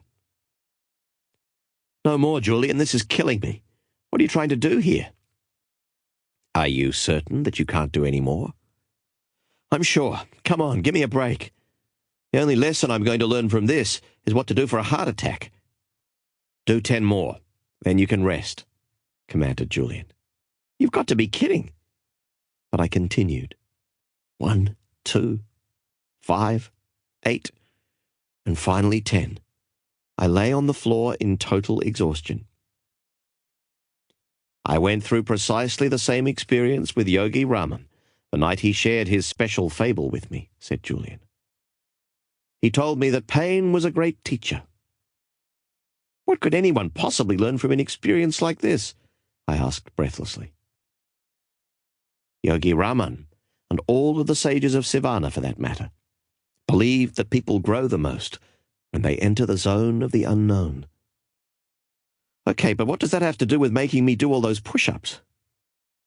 You told me after you had done 23 that you couldn't do any more. You told me that this was your absolute limit. Yet when I challenged you to do more, you responded with another 10 push-ups. You had more inside you, and when you reached for your resources, you received more. Yogi Raman explained a fundamental truth to me while I was his student. The only limits on your life are those that you set yourself. When you dare to get out of your circle of comfort and explore the unknown, you start to liberate your true human potential. This is the first step towards self-mastery, and mastery over every other circumstance in your life. When you push beyond your limits, just as you did in this little demonstration, you unlock mental and physical reserves that you never thought you had. Fascinating, I thought. Come to think of it, I had recently read in a book that the average person uses only a minute measure of his human capacity. I wondered what we could do if we started using the remaining reservoir of our abilities. Julian sensed he was on a roll. You practice the art of Kaizen by pushing yourself daily. Work hard to improve your mind and body. Nourish your spirit. Do the things you fear. Start to live with unbridled energy and limitless enthusiasm. Watch the sunrise. Dance in a rain shower. Be the person you dream of being. Do the things you have always wanted to do, but didn't because you tricked yourself into believing that you were too young, too old, too rich, or too poor. Prepare to live a soaring, fully alive life. In the East, they say that luck favors the prepared mind. I believe that life favors the prepared mind. Julian continued his passionate discourse. Identify the things that are holding you back. Are you scared of speaking? Or do you have trouble in your relationships? Do you lack a positive attitude? Or do you need more energy? Make a written inventory of your weaknesses. Satisfied people are far more thoughtful than others. Take the time to reflect on what it is that might be keeping you from the life you really want and know deep down you can have. Once you have identified what your weaknesses are, the next step is to face them head on and attack your fears. If you fear public speaking, sign up to give 20 speeches. If you fear starting a new business or getting out of a dissatisfying relationship, muster every ounce of your inner resolve and do it. This might be the first taste of real freedom that you have experienced in years. Fear is nothing more than a mental monster you have created, a negative stream of consciousness. Fear is nothing more than a negative stream of consciousness. I like that. You mean all my fears are nothing more than imaginary little gremlins that have crept into my mind over the years? Exactly, John. Every time they have prevented you from taking some action, you have added fuel to their fire. But when you conquer your fears, you conquer your life. I need an example. Sure, let's take public speaking, an activity most people fear more than death itself. When I was a litigator, I actually saw lawyers who were scared of stepping into court. They would do anything, including settling their clients' otherwise worthy cases, just to avoid the pain of getting up on their feet inside a packed courtroom. I've seen them too. Do you actually think that they were born with this fear? I sure hope not. Study a baby. She has no limits. Her mind is a lush landscape of potential and possibility. Properly cultivated, it will lead her to greatness. Filled with negativity, it will lead her to mediocrity at best.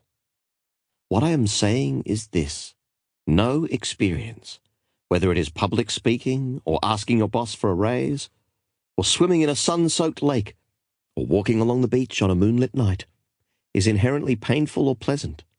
It is your thinking that makes it so. Interesting.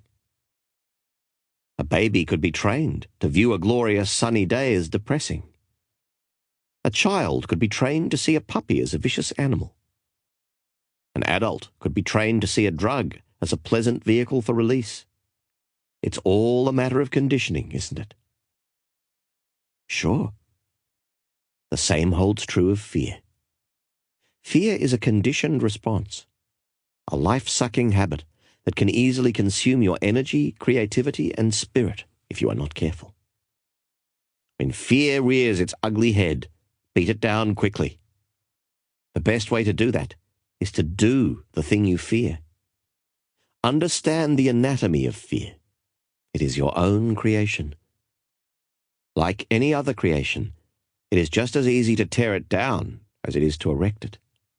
Methodically search for and then destroy every fear that has secretly slid into the fortress of your mind.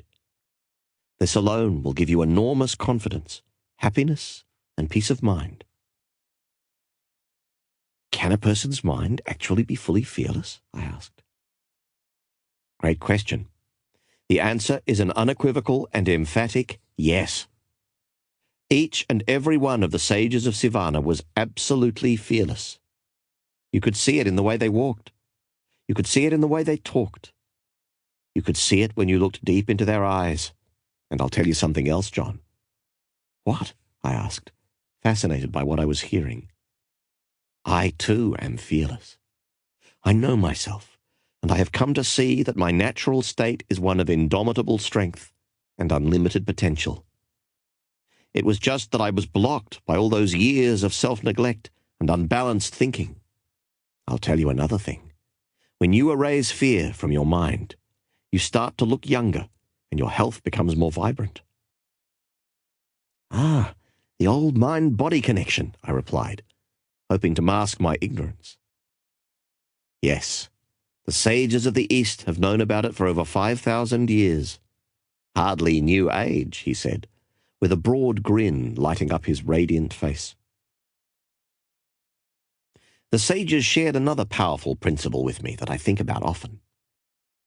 I think it will be invaluable to you as you walk the path of self-leadership and personal mastery.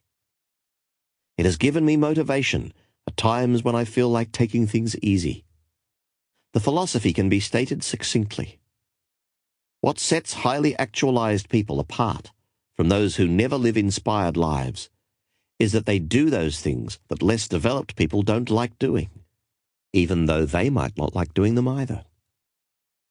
Truly enlightened people, those who experience deep happiness daily, are prepared to put off short-term pleasure for the sake of long-term fulfillment. So they tackle their weaknesses and fears head-on, even if dipping into the zone of the unknown brings with it a measure of discomfort.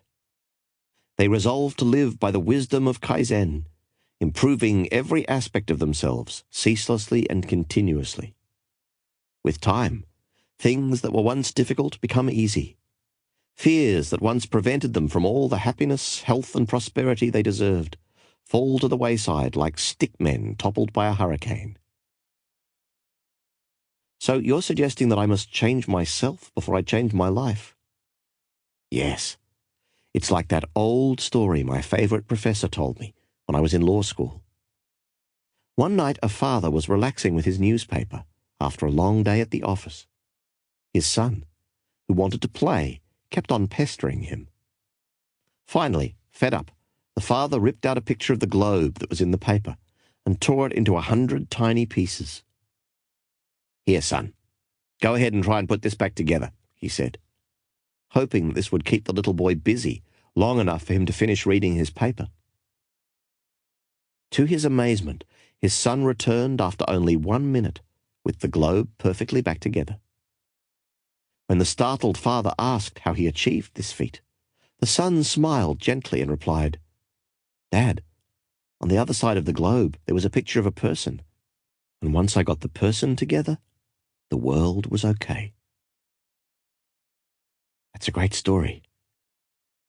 You see, John, the wisest people I have ever met, from the sages of Sivana to my professors at Harvard Law School, all seem to know the key formula for happiness. "Do continue," I said, with a hint of impatience. "It's precisely what I said earlier. Happiness comes through the progressive realization of a worthy objective. When you are doing what you truly love to do, you are bound to find deep contentment. If happiness comes to everyone who simply does what they love doing, why are so many people miserable? Fair point, John. Doing what you love, whether this means giving up the work you are presently doing to become an actor, or spending less time on those things that are less important, to make time for those things that are more meaningful, requires a great deal of courage. It requires you to step out of your comfort zone. And change is always a little uncomfortable at first. It is also more than a little risky. Having said this, this is the surest way to design a more joyful life. Exactly how does one go about building courage? It's the same as the story. Once you get yourself together, your world will be okay. Once you master your mind, body, and character, happiness and abundance will flow into your life almost magically. But you must spend some time daily working on yourself, even if for only 10 or 15 minutes. And what does the 9-foot-tall, 900-pound Japanese sumo wrestler symbolize in Yogi Raman's Fable?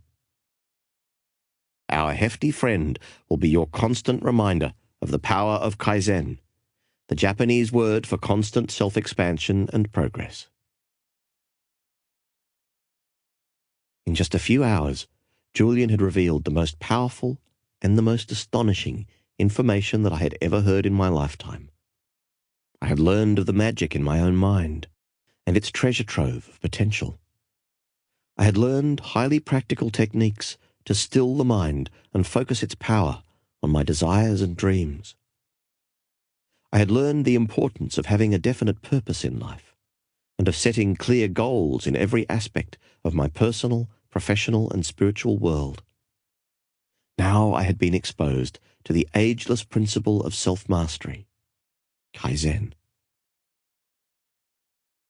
How can I practice the art of Kaizen? I will give you 10 ancient yet supremely effective rituals that will lead you far along the path of personal mastery. If you apply them on a daily basis, with faith in their utility, you will observe remarkable results in just 1 month from today. If you continue to apply them, incorporating the techniques into your routine such that they become habits, you are bound to reach a state of perfect health, limitless energy, lasting happiness, and peace of mind. Ultimately, you will reach your divine destiny, for this is your birthright.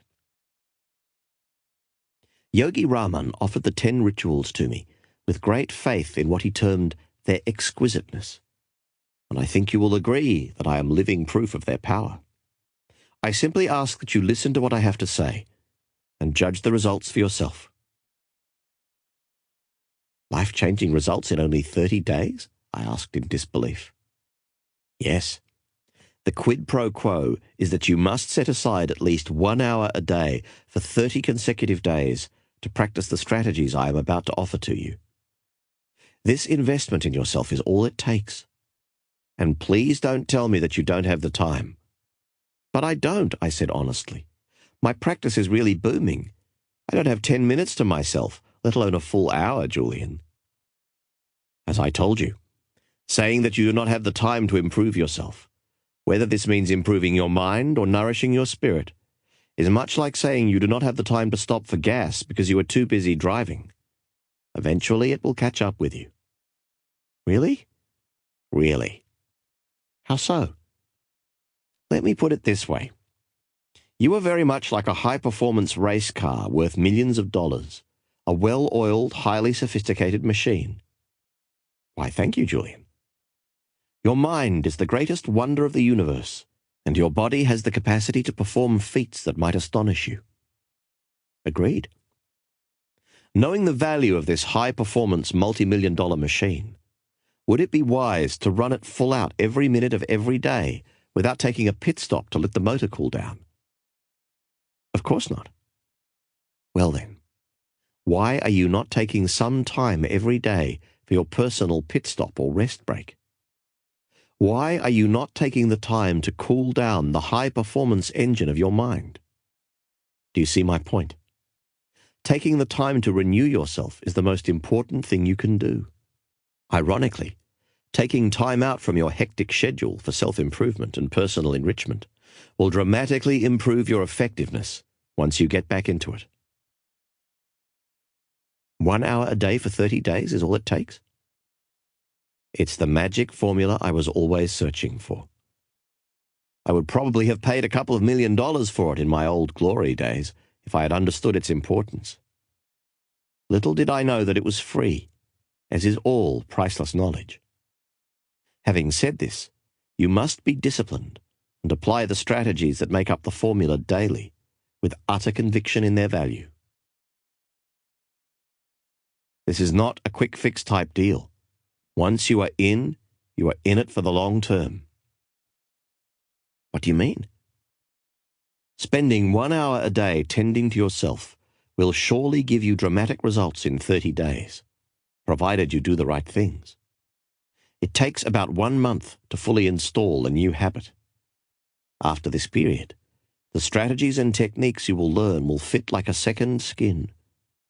The key is that you must keep on practicing them every day if you want to keep on seeing the results. Fair enough, I agreed. Julian clearly had unlocked a wellspring of personal vitality and inner serenity in his own life. Actually, his transformation from a sickly old litigator to a radiant, energetic philosopher was nothing less than miraculous. At that moment, I resolved to dedicate 1 hour a day to implementing the techniques and principles I was about to hear. I decided to work on improving myself before working to change others, as had been my habit. Maybe I too could undergo a Mantle-like transformation. It was surely worth a try.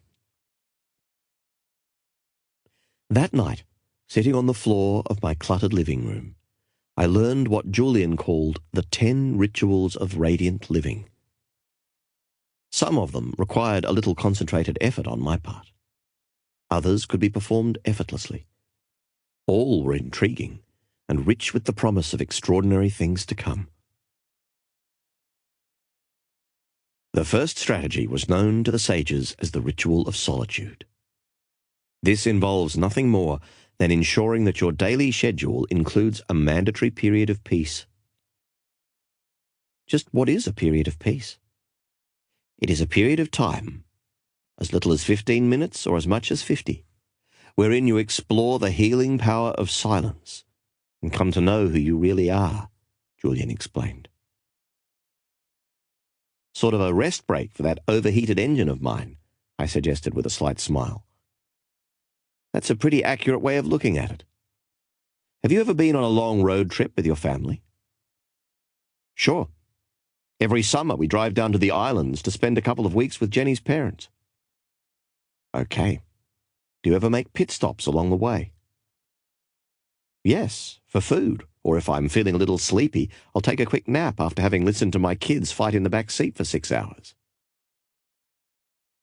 Well, think of the ritual of solitude as a pit stop for the soul. Its purpose is self-renewal, and this is accomplished by spending time alone, immersed in the beautiful blanket of silence. What is so special about silence? Good question. Solitude and quiet connect you to your creative source and release the limitless intelligence of the universe. You see, John, the mind is like a lake. In our chaotic world, most people's minds are not still. We are full of inner turbulence. However, by simply taking the time to be still and quiet every day, the lake of the mind becomes as smooth as a plate of glass. This inner quietness brings with it a wealth of benefits, including a deep sense of well-being, inner peace, and boundless energy. You will even sleep better and enjoy a renewed feeling of balance in your day-to-day activities. Where should I go for this period of peace? Theoretically, you could do it anywhere, from your bedroom to your office. The key is to find a place of true quiet and beauty. How does beauty fit into the equation? Beautiful images soothe a ruffled soul, Julian observed with a deep sigh. A bouquet of roses or a simple solitary daffodil will have a highly salutary effect on your senses and relax you no end. Ideally, you should savour such beauty in a space that will serve as a sanctuary of the self. What's that? Basically, it is a place that will become your secret forum for mental and spiritual expansion. This might be a spare room in your house, or simply a peaceful corner of a small apartment. The point is to reserve a spot for your renewal activities, a place that sits there, quietly awaiting your arrival. I love the sound of that. I think having a silent place to go to when I come home from work would make a world of difference. I could decompress for a while and let go of the stresses of the day. It would probably make me a much nicer person to be around. That brings up another important point. The ritual of solitude works best when you practice it at the same time every day. Why? Because then it becomes integrated into your routine as a ritual. By practicing it at the same time every day, a daily dose of silence will soon become a habit that you will never forget. And positive life habits inevitably guide you to your destiny. Anything else? Yes. If at all possible, commune with nature daily. A quick walk through the woods, or even a few minutes spent cultivating your tomato garden in the backyard, will reconnect you to the wellspring of calm that may now be dormant within you. Being with nature also allows you to tune in to the infinite wisdom of your highest self. This self-knowledge will move you into the uncharted dimensions of your personal power. Never forget this, advised Julian, his voice rising with passion. Has this ritual worked well for you, Julian? Absolutely.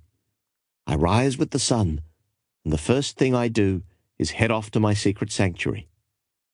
There I explore the heart of the rose for as long as need be. Some days I spend hours in quiet contemplation. On other days I spend only 10 minutes. The result is more or less the same: a deep sense of inner harmony and an abundance of physical energy. Which brings me to the second ritual. This is the ritual of physicality. Sounds interesting. What's it about? It's about the power of physical care.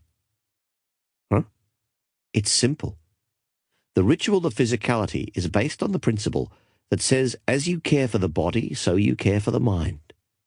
As you prepare your body, so you prepare your mind. As you train your body, so you train your mind. Take some time every day to nourish the temple of your body through vigorous exercise. Get your blood circulating and your body moving.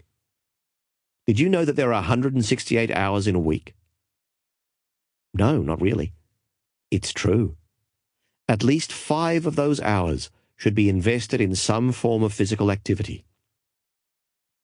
The sages of Savannah practiced the ancient discipline of yoga to awaken their physical potential and live a strong, dynamic existence.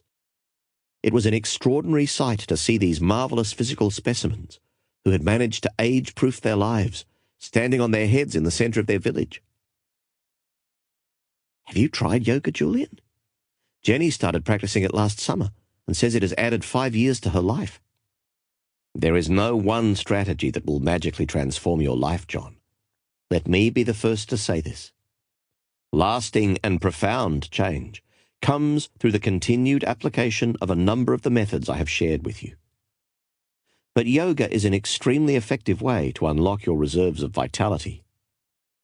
I do my yoga every morning, and it is one of the best things that I do for myself. It not only rejuvenates my body, it completely focuses my mind. It has even unblocked my creativity. It is a terrific discipline. Did the sages do anything else to care for their bodies? Yogi Raman and his brothers and sisters also believed that vigorous walking in natural surroundings, whether high on the mountain paths or deep in the lush forests, worked wonders for relieving fatigue and restoring the body to its natural state of vibrancy. When the weather was too harsh to walk, they would exercise within the security of their huts. They might miss a meal, but they would never miss their daily round of exercise. What did they have in their huts? Nordic track machines? I quipped. Not quite. Sometimes they would practice yoga postures. Other times I would catch a glimpse of them doing a set or two of one-handed push-ups. I really think it didn't matter too much to them what they did, so long as they moved their bodies and got the fresh air of their breathtaking surroundings flowing through their lungs. What does breathing fresh air have to do with anything? I'll answer your question with one of Yogi Raman's favorite sayings. To breathe properly is to live properly.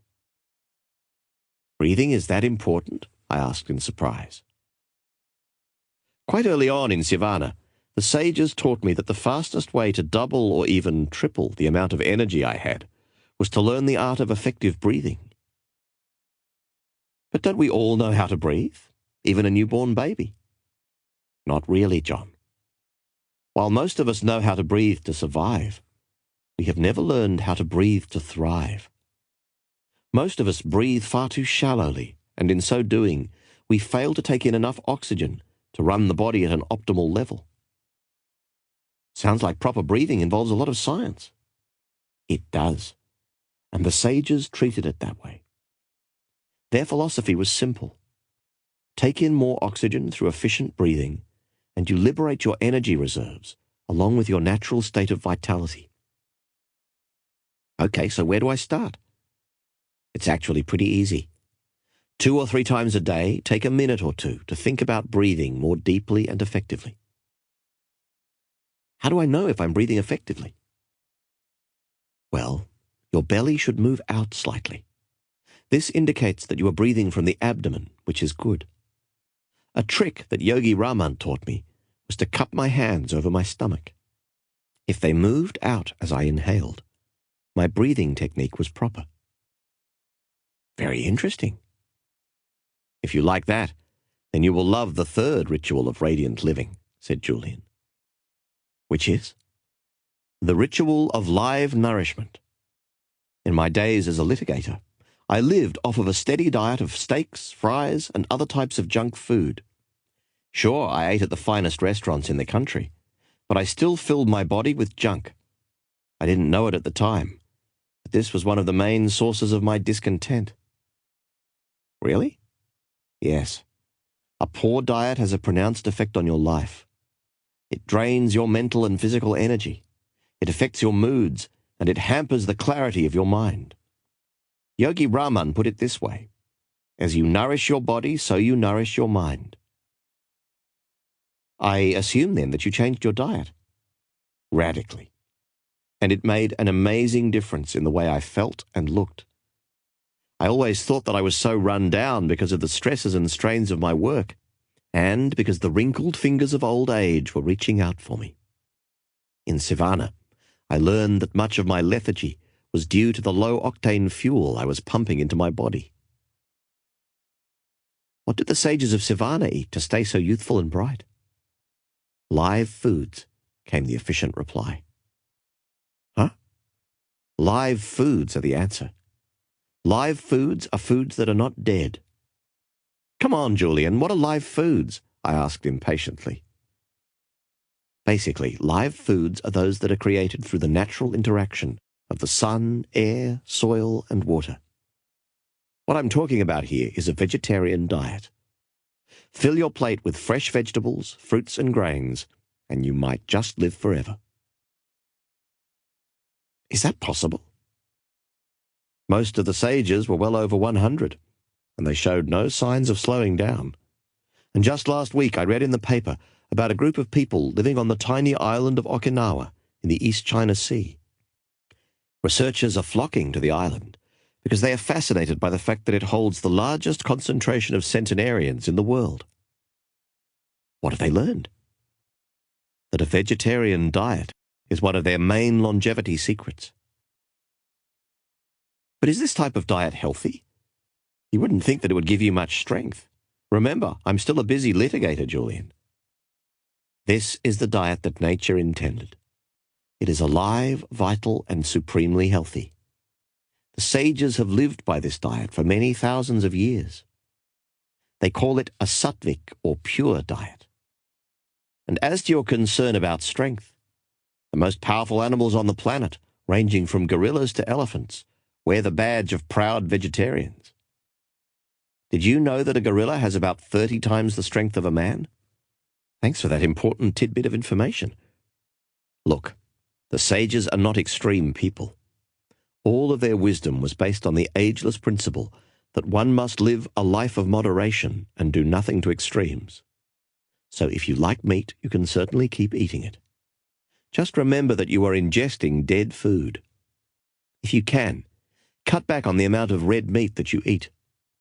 It is really hard to digest, and since your digestive system is one of the most energy-consuming processes of your entire body, valuable energy reserves are needlessly depleted by this foodstuff. Do you see what I'm getting at? Just compare how you feel after eating a steak with your energy levels after eating a salad. If you don't want to become a strict vegetarian, at least start having a salad with every meal and fruit for dessert. Even this will make a huge difference in the quality of your physical life. That doesn't seem like it would be too hard to do, I replied. I've been hearing a lot about the power of a largely vegetarian diet. Just last week, Jenny told me about a study in Finland where it was found that 38% of new vegetarians studied reported that they felt far less tired and much more alert after only 7 months of this new way of life. I should try eating a salad with every meal. Looking at you, Julian, I might even make the salad the meal. Try it for about a month and judge the results for yourself. You will feel phenomenal. Okay, if it's good enough for the sages, it's good enough for me. I promise you, I will give it a shot. It doesn't sound like too much of a stretch. And anyway, I'm getting pretty tired of firing up the barbecue every night. If I have sold you on the ritual of live nourishment, I think you will love the fourth one. Your student is still holding his empty cup. The fourth ritual is known as the ritual of abundant knowledge. It centers on the whole notion of lifelong learning and expanding your knowledge base for the good of yourself and all those around you. The old knowledge is power idea. It involves far more than that, John. Knowledge is only potential power. For the power to be manifested, it must be applied. Most people know what they should do in any given situation, or in their lives for that matter. The problem is that they don't take daily consistent action to apply the knowledge and realize their dreams. The ritual of abundant knowledge is all about becoming a student of life. Even more importantly, it requires that you use what you have learned in the classroom of your existence. What did Yogi Raman and the other sages do to live this ritual? They had many sub-rituals that they performed on a daily basis as a tribute to the ritual of abundant knowledge. One of the most important strategies is also one of the easiest. You can even start doing it today. It won't take up too much time, will it? Julian smiled. These techniques, tools and tips I am sharing with you will make you more productive and effective than you have ever been. Don't be penny wise, pound foolish. Consider those who say they do not have the time to back up their computers because they are too busy working on them. Yet when those machines crash and months of important work is lost, they regret not investing a few moments a day in saving it. Do you see my point? Get my priorities straight? Exactly. Try not to live your life bound by the shackles of your schedule. Instead, focus on those things that your conscience and your heart tell you to do. When you invest in yourself and start to devote yourself to raising your mind, body, and character to their highest levels, you will almost feel as if you have a personal navigator inside you, telling you which things you must do to see the greatest and most rewarding results. You will stop worrying about your clock and start living your life. Point well taken. So what was that simple sub-ritual you were about to teach me? I asked. Read regularly. Reading for 30 minutes a day will do wonders for you. But I must caution you. Do not read just anything. You must be very selective about what you put into the lush garden of your mind. It must be immensely nourishing. Make it something that will improve both you and the quality of your life. What did the sages read? They spent many of their waking moments reading and rereading the ancient teachings of their ancestors. They devoured this philosophical literature. I still remember seeing these wonderful-looking people seated on little bamboo chairs, reading their strangely bound books with the subtle smiles of enlightenment unfolding across their lips. It was in Savannah that I really learned the power of the book and the principle that a book is the best friend of the wise. So I should start reading every good book I can get my hands on? Yes and no, came the reply. I would never tell you not to read as many books as you can. But remember, some books are meant to be tasted, some books are meant to be chewed, and finally, some books are meant to be swallowed whole. Which brings me to another point. You're feeling hungry? No, John, Julian laughed. I simply want to tell you that to truly get the best out of a great book, you must study it, not just read it. Go through it as you do when you read those contracts your big clients bring to you for your legal opinion. Really consider it, work with it, become one with it. The sages would read many of the books of wisdom in their vast library 10 or 15 times. They treated great books as scriptures, holy documents of divine origin. Wow, reading is really that important? 30 minutes a day will make a delightful difference in your life because you will quickly start to see the vast reserves of knowledge available for your use. Every answer to every problem you have ever faced is in print. If you want to be a better lawyer, father, friend, or lover, there are books out there that will rocket you to those goals. All the mistakes you will ever make in your life have already been made by those that have walked before you. Do you really think that the challenges you are facing are unique to you? I've never thought about it, Julian. But I see what you're saying, and I know you're right. All the problems anyone has ever faced and will ever face over the course of their lifetime have already been made, Julian asserted. More importantly, the answers and solutions are all recorded on the pages of books. Read the right books. Learn how those who have preceded you have handled the challenges you are currently facing. Apply their strategies for success, and you will be astonished by the improvements you will note in your life. What exactly are the right books? I asked, quickly realizing that Julian's point was an excellent one.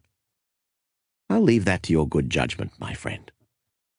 Personally, since I have returned from the East, I spend the better part of my days reading biographies of the men and women I have come to admire, and a great deal of the wisdom literature. Any titles you could recommend to an eager young beaver? I said, flashing a broad grin. Sure. You will thrive on the biography of the great American Benjamin Franklin.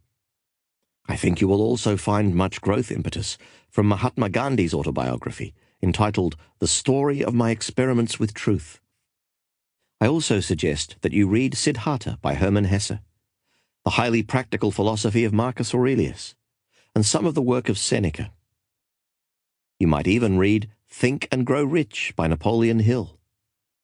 I read it last week and thought it was very profound. Think and Grow Rich? I exclaimed. But I thought you left all of that behind you after your heart attack.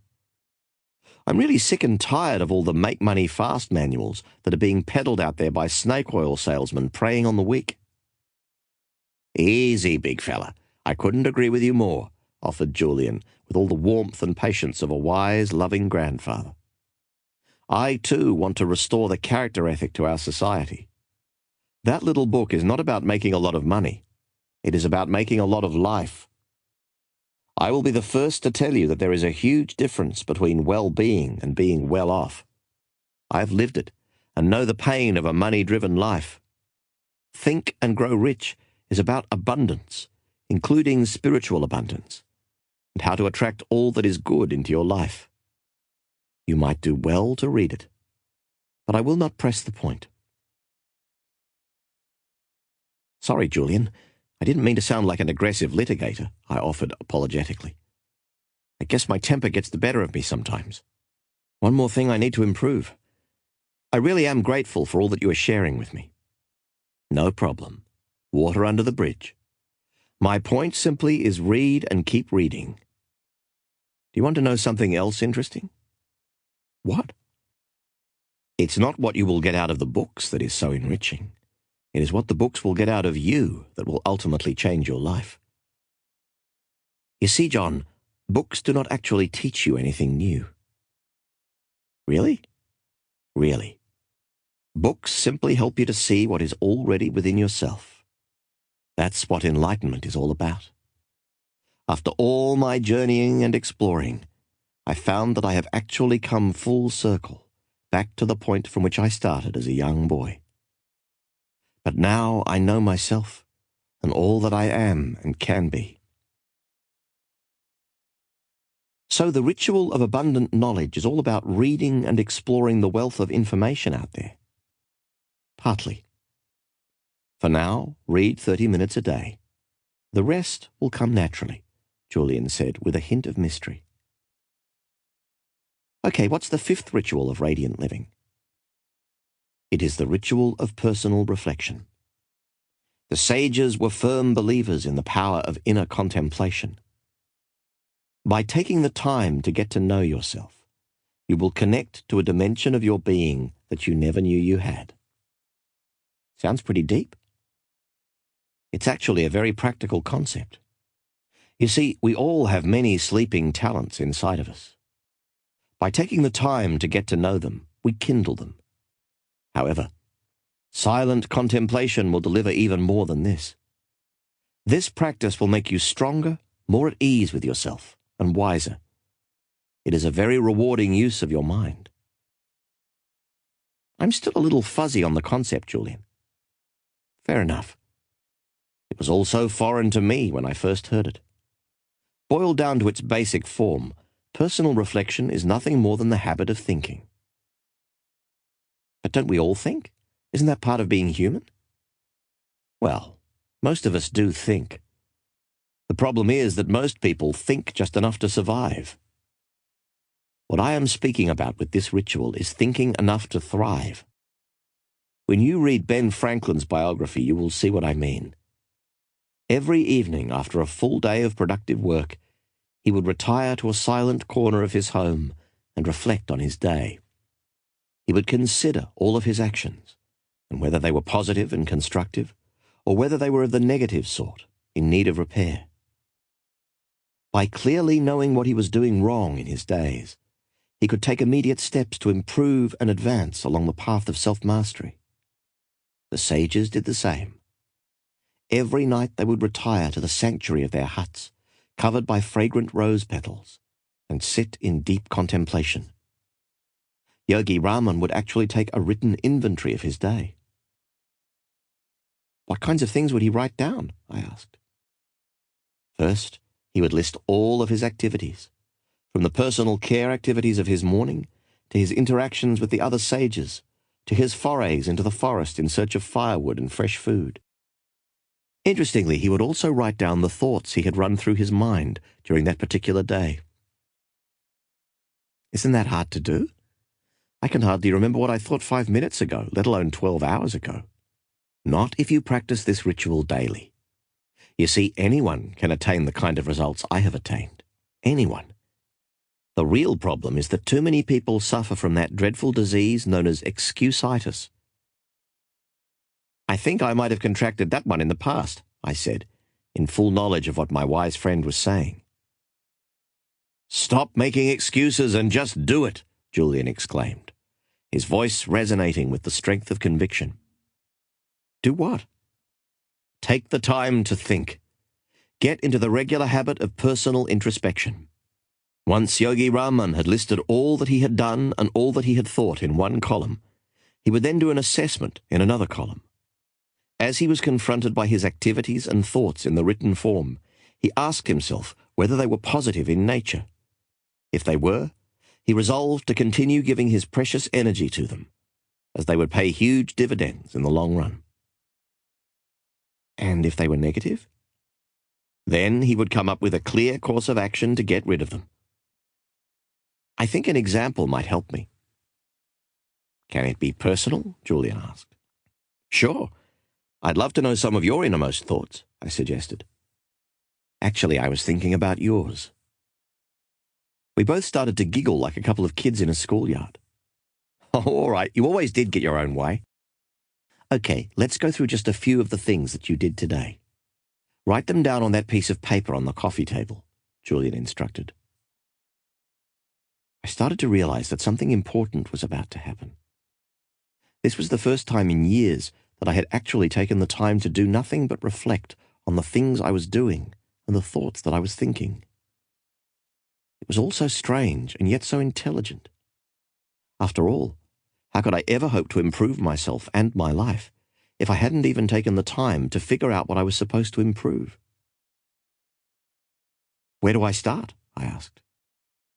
Start with what you did this morning and progress through your day. Just hit a few of the highlights. We still have a fair amount of ground to cover, and I want to get back to Yogi Raman's Fable in a few minutes.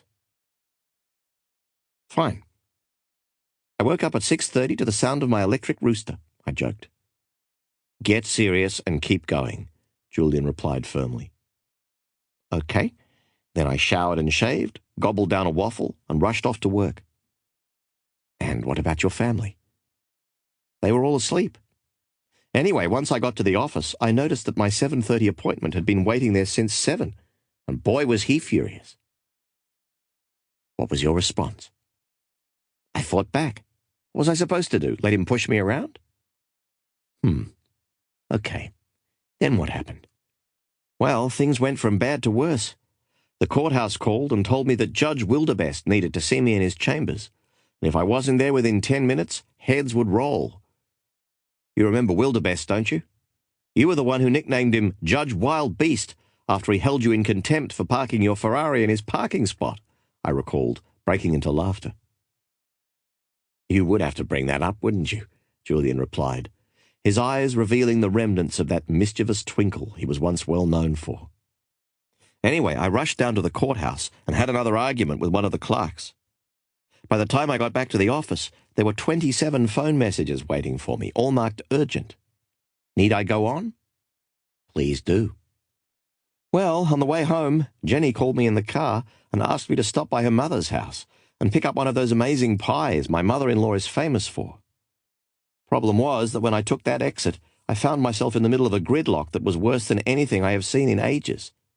So there I was in the middle of rush hour traffic, in 95-degree heat, shaking with stress and feeling that even more time was slipping away.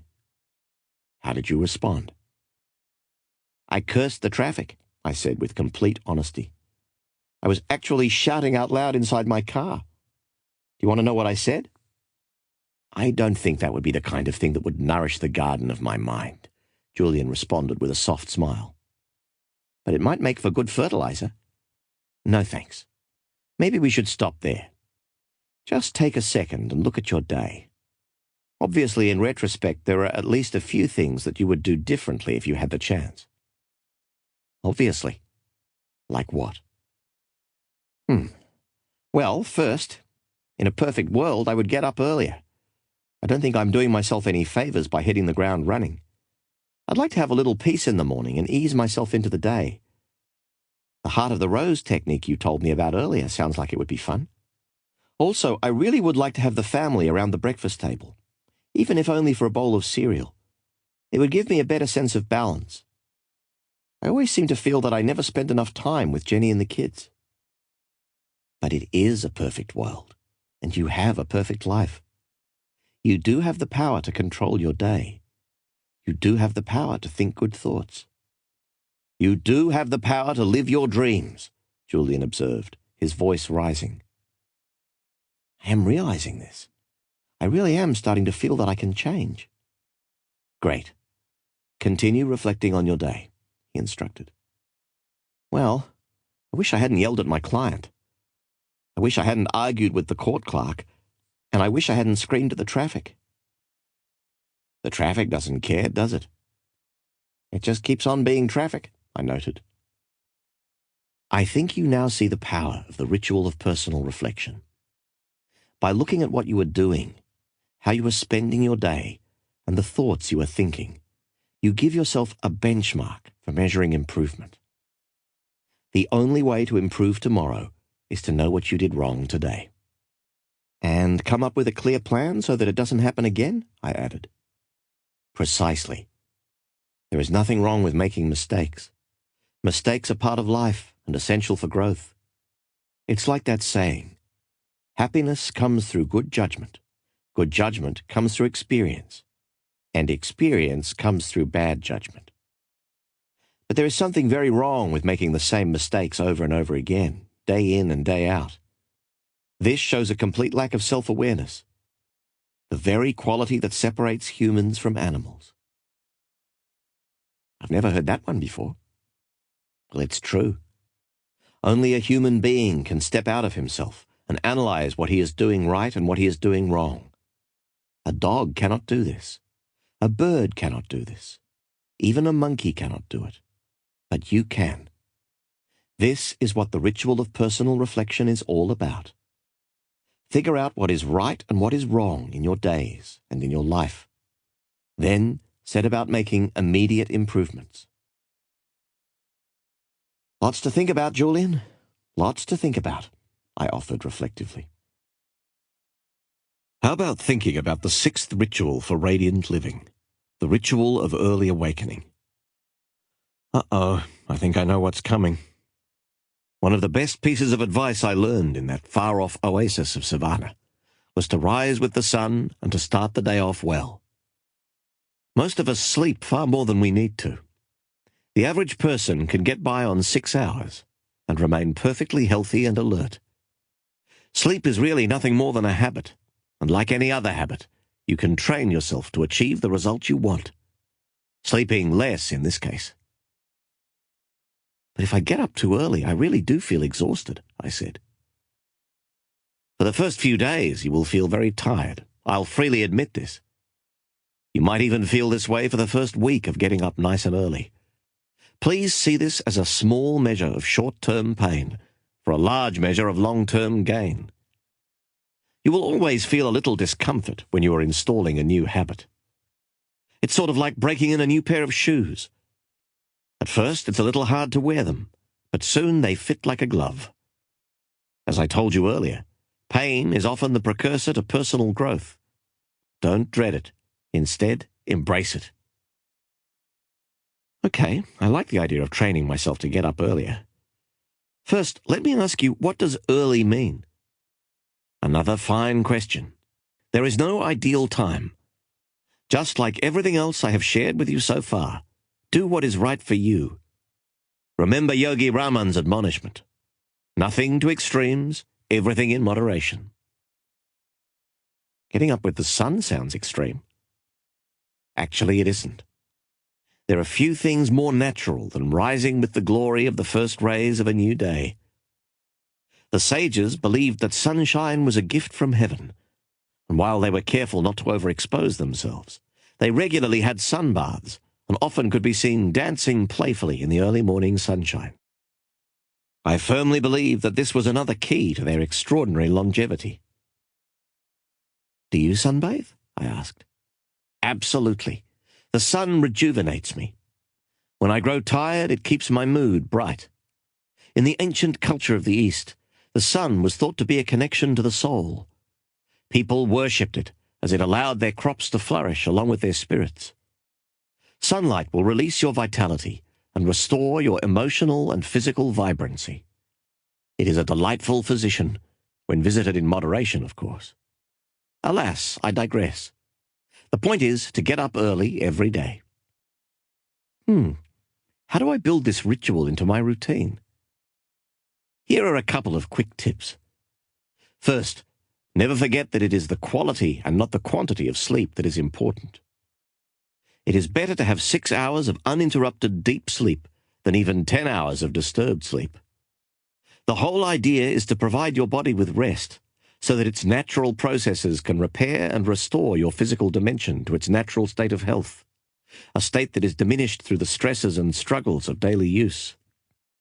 Many of the habits of the sages are based on the principle that one must strive for quality rest rather than quantity sleep.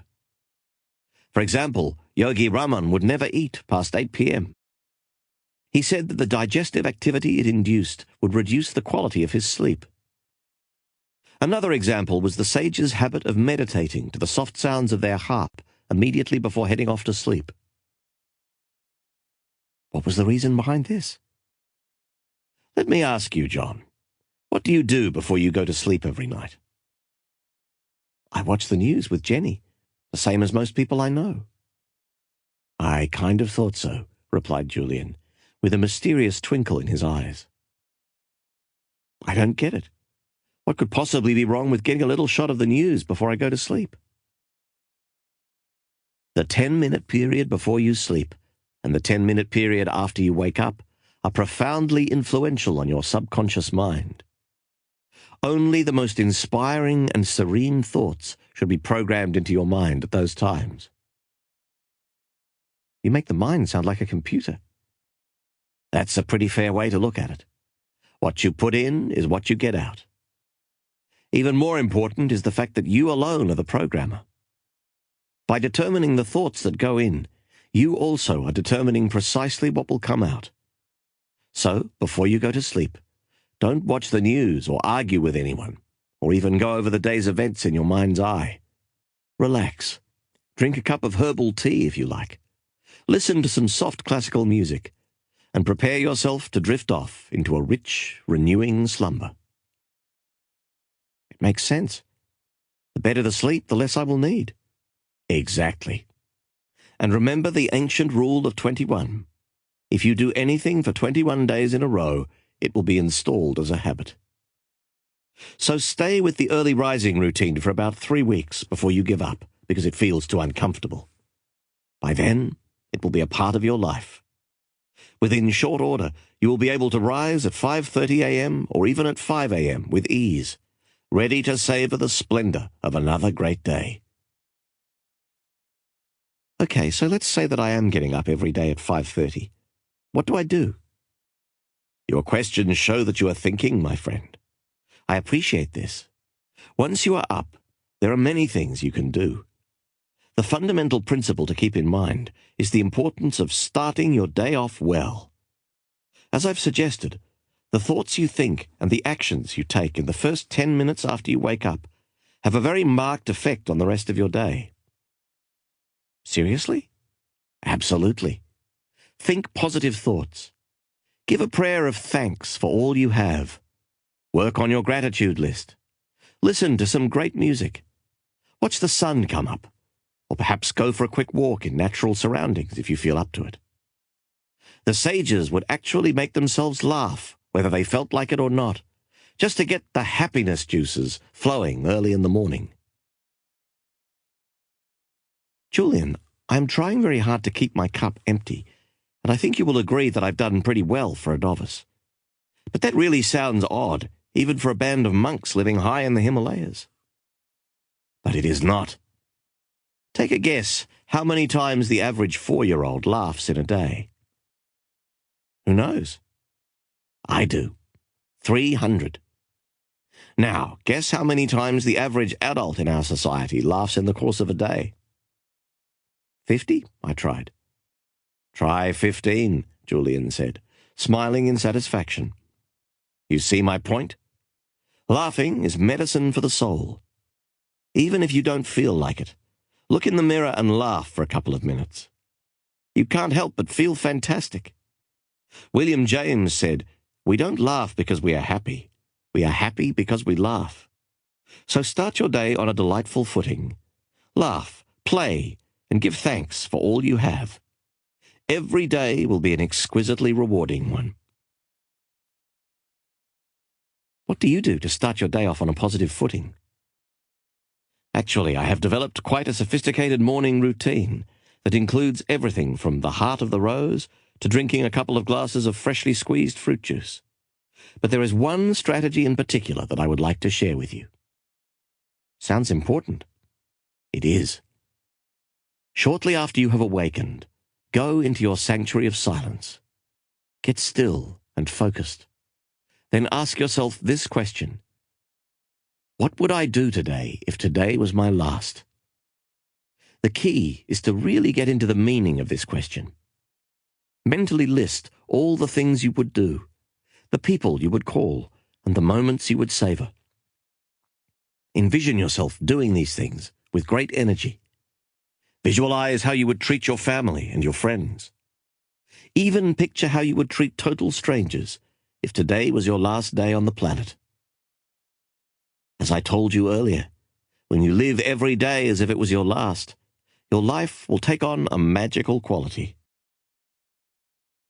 And this brings me to the seventh of the rituals of radiant living, the ritual of music. I think I'm going to love this one, I replied. I'm sure you will. The sages loved their music. It gave them the same spiritual boost as the sun did. Music made them laugh, it made them dance, and it made them sing. It will do the same for you. Never forget the power of music. Spend a little time with it every day, even if it is listening to a soft piece on a cassette while you drive to work. When you feel down or weary, play some music. It is one of the finest motivators I know of. Aside from yourself, I exclaimed sincerely, just listening to you makes me feel great. You really have changed, Julian, and not just on the outside. Gone is your old cynicism. Gone is your former negativity. Gone is your old aggressiveness. You really do seem to be at peace with yourself. You have touched me tonight. Hey, there's more, shouted Julian with his fist in the air. Let's keep going. I wouldn't have it any other way. Okay. The eighth ritual is the ritual of the spoken word. The sages had a series of mantras that they would recite morning, noon, and night. They told me that this practice was immensely effective in keeping them focused, strong, and happy. What's a mantra? I asked. A mantra is nothing more than a collection of words strung together to create a positive effect. In Sanskrit, man means mind, and tra means freeing. So a mantra is a phrase that is designed to free the mind. And believe me, John, mantras accomplish this objective in a very powerful way. Are you using mantras in your daily routine? I sure am. They are my faithful companions wherever I go. Whether I am on the bus, walking to the library, or watching the world go by in a park, I am constantly affirming all that is good in my world through mantras. So mantras are spoken? They do not have to be. Written affirmations are also very effective. But I have found that repeating a mantra aloud has a wonderful effect on my spirit. When I need to feel motivated, I might repeat, I am inspired, disciplined, and energized, out loud, 200 or 300 times. To maintain the supreme sense of self-confidence I have cultivated, I repeat, I am strong, able, and calm. I even use mantras to keep me youthful and vital, Julian admitted. How could a mantra keep you young? Words affect the mind in a pronounced way. Whether they are spoken or written, they are powerful influences. While what you say to others is important, even more important is what you say to yourself. Self-talk? Exactly. You are what you think about all day long. You are also what you say to yourself all day long. If you say that you are old and tired, this mantra will be manifested in your external reality. If you say you are weak and lack enthusiasm, this too will be the nature of your world. But if you say that you are healthy, dynamic, and fully alive, your life will be transformed. You see, the words you say to yourself affect your self-image, and your self-image determines what actions you take. For example, if your self-image is one of a person who lacks the confidence to do anything of value, you will only be able to take actions that are aligned with this trait. On the other hand, if your self-image is one of a radiant individual who is fearless, again, all your actions will correspond to this quality. Your self-image is a self-fulfilling prophecy of sorts. How so? If you believe that you are unable to do something, let's say find that perfect partner, or live a stress-free life, your beliefs will affect your self-image. In turn, your self-image will prevent you from taking steps to find the perfect partner or to create a serene life for yourself. It will actually sabotage any efforts you might make in this direction. Why does it work that way? Simple. Your self-image is a governor of sorts. It will never let you act in a way that is inconsistent with it. The beautiful thing is that you can change your self-image, just like you can change everything else in your life if it is not serving to enhance it. Mantras are a great way to accomplish this objective. And when I change my inner world, I change my outer world, I said dutifully. My, how quickly you learn, Julian said, giving me the thumbs-up sign he had used so much in his former life as a star litigator. Which leads us into the 9th ritual of radiant living quite nicely. This is the ritual of a congruent character. It is sort of an offshoot of the self-image concept we were just talking about. Simply stated, this ritual requires you to take daily incremental action to build your character. Strengthening your character affects the way you see yourself and the actions you take. The actions you take come together to form your habits, and this is important. Your habits lead you to your destiny. Perhaps Yogi Raman articulated the formula best when he stated, "You sow a thought, you reap an action. Reap an action, you sow a habit. Sow a habit, you reap a character. Sow a character, you reap your destiny." What kind of things should I do to build my character? Anything that cultivates your virtues. Before you ask me what I mean by virtues, let me clarify the concept. The wise people of the Himalayas believed strongly that a virtuous life was a meaningful life. So they governed all of their actions by a series of timeless principles. But I thought you said they governed their lives by their purpose. Yes, this is quite so. But their life's calling included living in a manner congruent to these principles, ones that their ancestors held dear to their hearts for thousands of years. What are these principles, Julian? I asked. They are, simply stated, industry, compassion, humility, patience, honesty, and courage. When all your actions are congruent and aligned with these principles, you will feel a deep sense of inner harmony and peace. Living this way will inevitably lead you to spiritual success. This is because you will be doing what is right. You will be acting in a way that is in accordance with the laws of nature and the laws of the universe. This is when you will start to tap into the energy of another dimension. Call it a higher power, if you will. This is also when your life will move from the ordinary into the realm of the extraordinary, and you begin to sense the sacredness of your being. It is the first step to lifelong enlightenment. Have you tasted this experience? I asked. I have, and I believe you will too. Do the right things. Act in a way that is congruent with your true character. Act with integrity. Be guided by your heart. The rest will take care of itself. You are never alone, you know, replied Julian. What do you mean?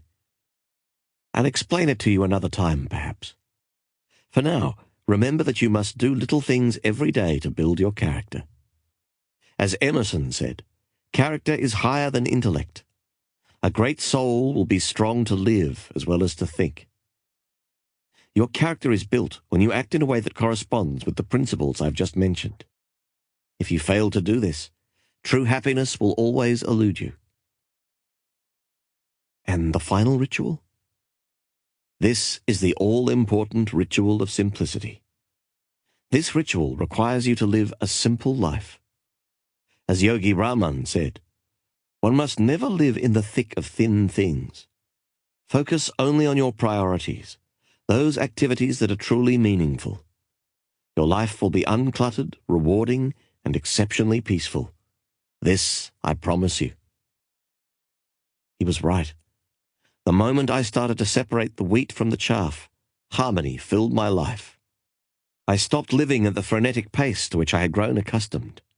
I stopped living my life in the eye of the tornado. Instead, I slowed down and took the time to smell the proverbial roses. What things did you do to cultivate simplicity? I stopped wearing expensive clothes. I kicked my addiction to 6 newspapers a day. I stopped needing to be available to everyone all the time. I became a vegetarian, and I ate less. Basically, I reduced my needs. You see, John, unless you reduce your needs, you will never be fulfilled. You will always be like that gambler in Las Vegas, staying at the roulette wheel for just one more spin in the hope that your lucky number will come up. You will always want more than you have. How can you ever be happy? But earlier you told me that happiness comes from achievement. Now you are telling me to reduce my needs and be content with less. Isn't this a paradox? Excellent point, John. Brilliant, in fact. It might seem like a contradiction, but it isn't. Lifelong happiness does come through striving to realize your dreams. You are at your best when you are moving forward. The key is not to make your happiness contingent on finding that elusive pot of gold at the end of the rainbow. For example, even though I was a millionaire many times over, I told myself that success to me meant having $300 million in my bank account. This was a recipe for disaster. 300 million? I asked in disbelief. 300 million. So no matter how much I had, I was never satisfied. I was always unhappy. It was nothing more than greed. I can now admit this freely. It was much like the story of King Midas. I'm sure you have heard that one. Sure. The man who loved gold so much, he prayed that everything he touched would turn to gold. When his wish was granted, he rejoiced. That was until he realized that he couldn't eat because his food had turned to gold, and so on and so forth. Right. Similarly, I was so money-driven that I couldn't enjoy all that I had. You know, there came a time when all that I could eat was bread and water, Julian said, growing very quiet and pensive. Are you serious? I always thought you ate at the best restaurants with all those celebrity friends of yours. That was in the early days. Not many people know about this, but the burden of my out-of-control lifestyle gave me a bleeding ulcer. I couldn't even eat a hot dog without getting sick. What a life! All that money, and all I could eat was bread and water. It was pathetic, really. Julian caught himself. But I'm not one to live in the past. It was another one of life's great lessons. As I told you earlier, pain is a powerful teacher. To transcend pain, I had to first experience it. I wouldn't be where I am today without it, he said stoically. Any ideas on what I should do to bring the ritual of simplicity into my own life? I asked. There are so many things you can do. Even little things will make a difference. Like what? Stop picking up the phone every time it rings. Stop wasting time reading junk mail. Stop eating out 3 times a week. Give up your golf club membership and spend more time with your kids. Spend a day a week without your watch. Watch the sunrise every few days. Sell your cellular phone and dump the pager. Need I continue? Julian asked rhetorically. I get the point. But sell the cell phone? I asked anxiously, feeling as a baby might at the doctor's suggestion that his umbilical cord should be cut. Like I said, my duty is to share the wisdom I have learned through my journey with you. You need not apply every strategy to make your life work. Try the techniques and use those that feel right to you. I know, nothing to extremes, everything in moderation. Precisely. I have to admit, though, every one of your strategies sounds great. But will they really bring about profound shifts in my life in only 30 days? It will take even less than 30 days. And even more, said Julian, with his trademark look of dimpled mischievousness. Here we go again. Do explain, O wise one. Julian will be fine, although wise one would have looked formidable on my old letterhead, he joked. I say it will take less than 30 days because true life change is spontaneous. Spontaneous? Yes, it happens in the blink of an eye. The very moment you decide from the deepest core of your being that you will raise your life to its highest level. In that instant, you will be a changed person, one set on the course of his destiny. And why longer than 30 days? I promise you that by practicing these strategies and tools, you will see marked improvements in 1 month from this moment. You will have more energy, less worries, more creativity and less stress in every aspect of your life. Having said this, the sages' methods are not of the quick fix kind.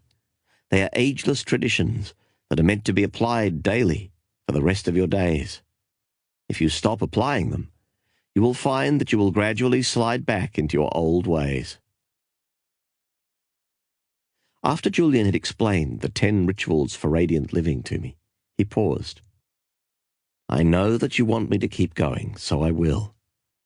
I believe so strongly in what I am sharing with you that I don't mind keeping you up all night. Perhaps this is a good time to get a little deeper. What exactly do you mean? I think all that I have heard tonight is pretty deep, I said in surprise. The secrets I have explained will allow you and all those you come into contact with to create the lives you desire. But there is so much more to the philosophy of the sages of Savannah than meets the eye. What I have taught you up to now has been immensely practical. But you must know something of the underlying spiritual current that flows through the principles I have outlined. If you do not understand what I am speaking about, don't worry at this point. Simply take it in and chew on it for a while. You can digest it later. When the student is ready, the teacher will appear. Precisely, said Julian, now smiling. You always were a quick study. Okay, let's hear the spiritual stuff, I said energetically, unaware that it was nearly 2:30 in the morning. Within you lies the sun, the moon, the sky, and all the wonders of this universe. The intelligence that created these wonders is the same force that created you. All things around you come from the same source. We are all one. I'm not sure I follow you. Every being on this earth, every object on this earth has a soul. All souls flow into one. This is the soul of the universe. You see, John, when you nourish your own mind and your own spirit, you are really feeding the soul of the universe. When you improve yourself, you are improving the lives of all those around you. And when you have the courage to advance confidently in the direction of your dreams, you begin to draw upon the power of the universe. As I told you earlier, life gives you what you ask of it. It is always listening. So self-mastery and Kaizen will help me help others by helping me help myself. Something like that. As you enrich your mind, as you care for your body, and as you nurture your spirit, you will come to understand exactly what I am saying. Julian, I know you mean well, but self-mastery is a pretty high ideal for a 215-pound family man, who up to now has spent more time on client development than personal development. What happens if I fail? Failure is not having the courage to try. Nothing more and nothing less.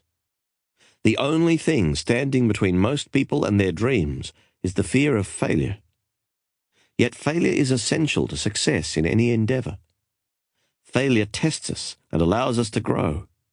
It offers us lessons and guides us along the path of enlightenment. The teachers of the East say that every arrow that hits the bullseye is the result of 100 misses. It is a fundamental law of nature to profit through loss. Never fear failure. Failure is your friend. Embrace failure? I asked in disbelief. The universe favors the brave. When you resolve, once and for all, to lift your life to its highest level, the strength of your soul will guide you. Yogi Raman believed that everyone's destiny was laid out for them at birth.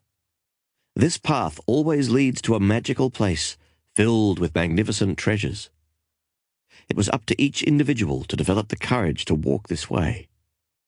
There is a story he shared with me that I would like to pass on to you. Once in ancient India, there was an evil giant who owned a magnificent castle overlooking the sea. As the giant had been away for many years fighting in wars, the children of the nearby village used to come into the giant's beautiful garden and play with great delight. One day the giant returned and threw all of the young children out of his garden. "Never return here," he yelled, as he slammed the huge oak door in disgust. He then erected a huge marble wall around the garden to keep the children out. Winter came with bitter cold, which is native to the northernmost parts of the Indian subcontinent, and the giant wished the warmth would soon return. Spring visited the village that lay below the giant's castle, but the icy claws of winter refused to leave his garden. Then, one day, the giant finally smelled the fragrances of spring and felt the radiance of the sun through his windows. "Spring has finally returned," he cried, running out into the garden. But the giant was unprepared for the sight that greeted him. The children of the village had somehow managed to climb over the castle wall and were playing in the garden.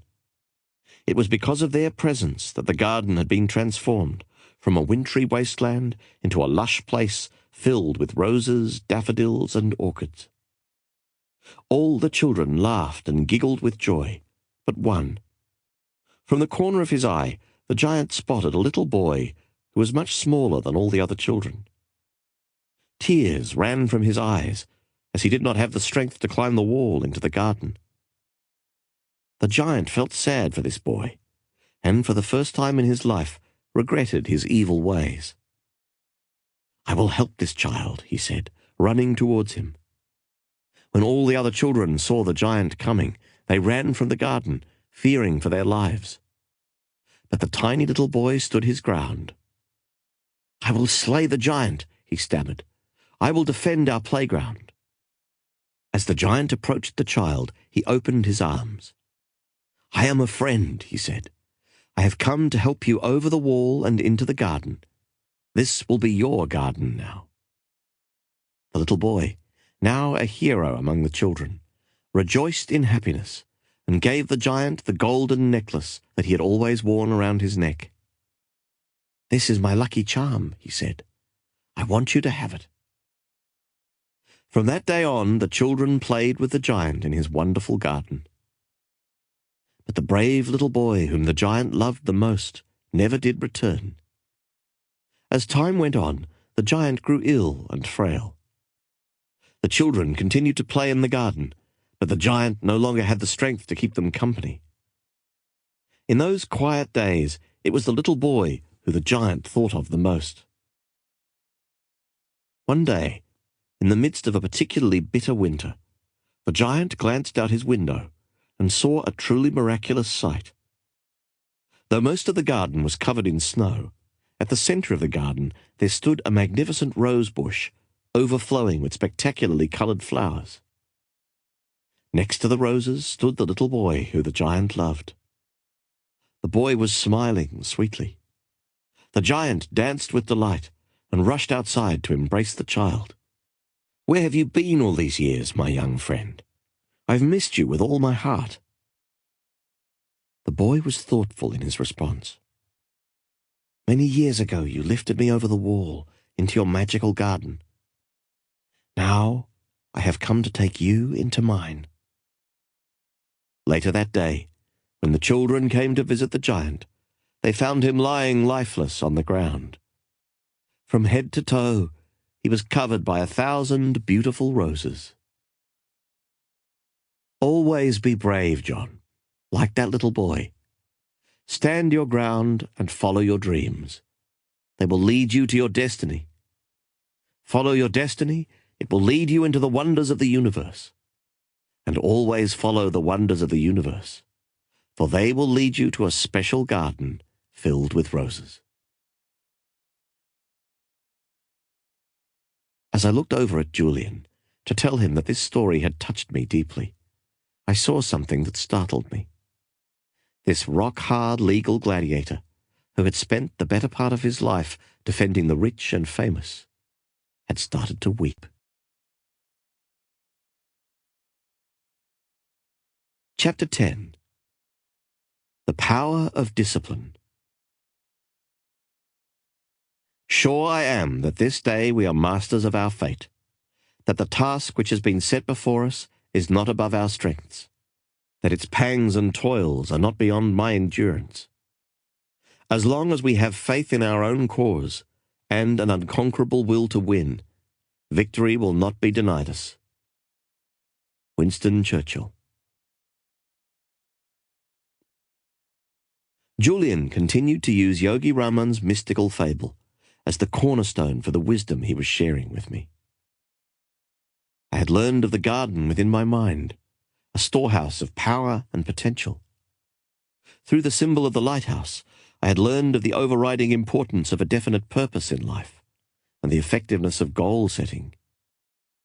By the example of the 9-foot-tall, 900-pound Japanese sumo wrestler, I had received instruction on the timeless concept of Kaizen and the bountiful benefits that self-mastery would bring.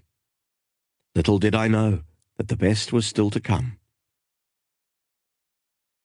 You will recall that our friend the sumo wrestler was stark naked. Except for the pink wire cable covering his private parts, I interjected gamely. Right, applauded Julian. The pink wire cable will serve to remind you of the power of self-control and discipline in building a richer, happier, and more enlightened life. My teachers in Sivana were undoubtedly the most healthy, contented, and serene people I have ever met. They were also the most disciplined. These sages taught me that the virtue of self-discipline was like a wire cable. Have you ever really taken the time to study a wire cable, John? It hasn't been high on my priority list, I confessed with a quick grin.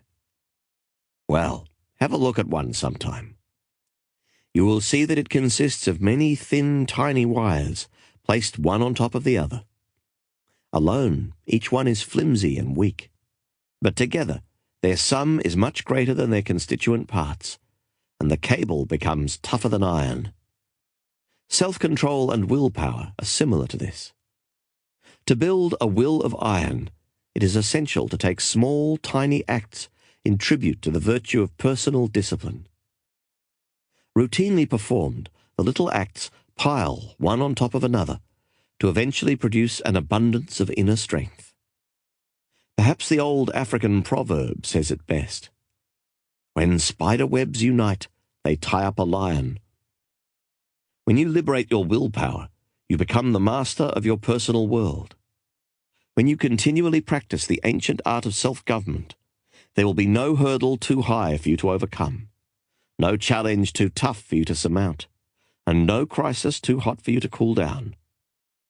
Self-discipline will provide you with the mental reserves required to persevere when life throws you one of its little curves.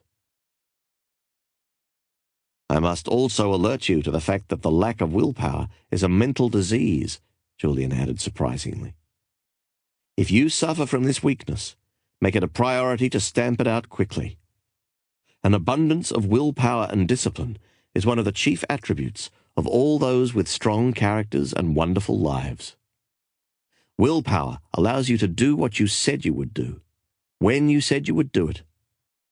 It is willpower that allows you to get up at 5 a.m, to cultivate your mind through meditation, or to feed your spirit by a walk in the woods when a cozy bed beckons you on a cold winter's day. It is willpower that allows you to hold your tongue when a less actualized person insults you or does something you disagree with. It is willpower that pushes your dreams forward when the odds appear to be insurmountable. It is willpower that offers you the inner power to keep your commitments to others, and perhaps even more importantly, to yourself. Is it really that important? Most certainly, my friend. It is the essential virtue of every person who has created a life rich with passion, possibility, and peace. Julian then reached into his robe and pulled out a shiny silver locket. the kind you might see in a museum exhibit on ancient Egypt. You shouldn't have, I joked. The sages of Sivana gave this gift to me on my last evening with them. It was a joyous, loving celebration between members of a family who lived life to the fullest. It was one of the greatest and saddest nights of my life. I didn't want to leave the nirvana of Sivana. It was my sanctuary, an oasis of all that was good in this world. The sages had become my spiritual brothers and sisters. I left part of myself high in the Himalayas that evening, Julian said, his voice growing soft. What are the words engraved on the locket? Here, I'll read them to you. Never forget them, John. They have really helped me when times got tough. I pray that they also bathe you in comfort during times of difficulty. They say, through the steel of discipline, you will forge a character rich with courage and peace. Through the virtue of will, you are destined to rise to life's highest ideal and live within a heavenly mansion filled with all that is good, joyful, and vital. Without them, you are lost like a mariner without a compass, one who eventually sinks with his ship. I have never really thought about the importance of self-control, although there have been many times I've wished I had more discipline, I admitted. Are you saying that I can actually build discipline, the way my teenage son builds his biceps at the local gym? The analogy is an excellent one. You condition your willpower just as your son conditions his body at the gym. Anyone, no matter how weak or lethargic they might currently be, can grow disciplined within a relatively short time. Mahatma Gandhi is a good example. When most people think of this modern-day saint, they remember a man who could go weeks without food in the pursuit of his cause, and endure tremendous pain for the sake of his convictions. But when you study Gandhi's life, you will see that he was not always a master of self-control. You're not going to tell me that Gandhi was a chocoholic, are you? Not quite, John. As a young lawyer in South Africa, he was given to passionate outbursts, and the disciplines of fasting and meditation were as foreign to him as the simple white loincloth that eventually became his personal trademark in his later years. Are you saying that with the right blend of training and preparation, I could have the same level of willpower as Mahatma Gandhi? Everyone is different. One of the fundamental principles that Yogi Raman taught me was that truly enlightened people never seek to be like others. Rather, they seek to be superior to their former selves. Don't race against others. Race against yourself, Julian replied. When you have self-control, you will have the resolve to do the things you have always wanted to do. For you, it may be training for a marathon, or mastering the art of whitewater rafting, or even giving up the law to become an artist. Whatever it is you are dreaming of, whether it is material riches or spiritual riches, I will not be your judge. I will simply tell you that all these things will be within your grasp when you cultivate your sleeping reserves of willpower. Julian added, building self-control and discipline into your life will also bring you a tremendous sense of freedom. This alone will change things. What do you mean? Most people have liberty. They can go where they want and do the things they feel like doing. But most people are also slaves to their impulses. They have grown reactive rather than proactive, meaning that they are like sea foam pounding against a rocky shore, going in whatever direction the tide might take them. If they are spending time with their families and someone from work calls with a crisis, they hit the ground running, never stopping to think which activity is more vital to their overall well-being and to their life's purpose. So, after all I have observed in my life, both here in the West and in the East, I say that such people have liberty but lack freedom. They lack a key ingredient to a meaningful, enlightened life: the freedom to see the forest beyond the trees, the freedom to choose what is right over what seems pressing. I couldn't help but agree with Julian. Sure, I had little to complain about. I had a great family, a cozy home, and a bustling law practice. But I really couldn't say that I had achieved freedom. My pager was just as much an appendage as my right arm. I was always on the run. I never seemed to have the time to communicate deeply with Jenny. And quiet time for myself in the foreseeable future was about as likely as me winning the Boston Marathon. The more I thought about it, the more I realized that I had probably never even tasted the nectar of true boundless freedom when I was younger. I guess I really was a slave to my weaker impulses. I always did what everyone else told me I should be doing. And building willpower will offer me more freedom? Freedom is like a house. You build it brick by brick.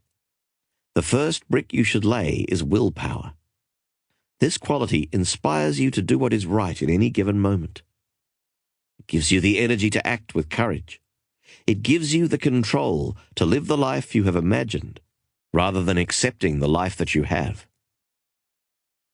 Julian also noted the many practical benefits that the cultivation of discipline would bring. Believe it or not, developing the power of your own will can erase the worry habit, keep you healthy, and give you far more energy than you have ever had. You see, John, self-control is really nothing more than mind control. Will is the king of mental powers. When you master your mind, you master your life. Mental mastery starts with being able to control every thought that you think. When you have developed the ability to discard all weak thoughts and focus only on those that are positive and good actions will follow. Soon you will start attracting all that is positive and good into your life. Here's an example. Let's say one of your personal development goals is to get up every morning at 6 a.m. and go for a run around that park behind your place. Let's pretend it is now the middle of winter, and your alarm wakes you from a deep, restful sleep. Your first impulse is to hit the snooze button and return to your slumber. Perhaps you will live up to your exercise resolution tomorrow. This pattern continues for a few days, until you decide that you are too old to change your ways, and the physical fitness goal was too unrealistic. You know me too well, I offered sincerely. Now, let's consider an alternative scenario. It is still the dead of winter. The alarm goes off, and you start to think of staying in bed. But instead of being a slave to your habits, you challenge them with more powerful thoughts.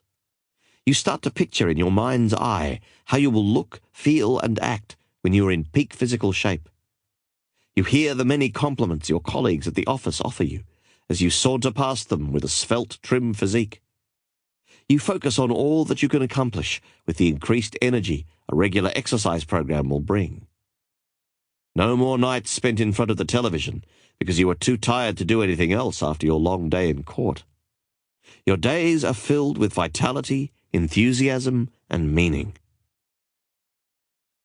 But say I do this, and I still feel like going back to sleep rather than going running. Initially, for the first few days, it will be a little difficult, and you will feel like going back to your old habits. But Yogi Raman believed very strongly in one timeless principle in particular. Positive always overcomes negative. So if you continue to wage war against the weaker thoughts that might have silently crept into the palace of your mind over the years, eventually they will see that they are unwanted and leave like visitors who know they are not welcome. You mean to tell me that thoughts are physical things? Yes, and they are fully in your control. It is just as easy to think positive thoughts as it is to think negative ones. Then why do so many people worry and focus on all the negative information in our world? Because they have not learned the art of self-control and disciplined thinking. Most people I have spoken to have no idea that they have the power to control every single thought they think, every second of every minute of every day. They believe that thoughts just happen, and have never realized that if you don't take the time to start controlling your thoughts, they will control you. When you start to focus on good thoughts only, and refuse to think the bad ones through sheer willpower, I promise you they will shrivel up very quickly.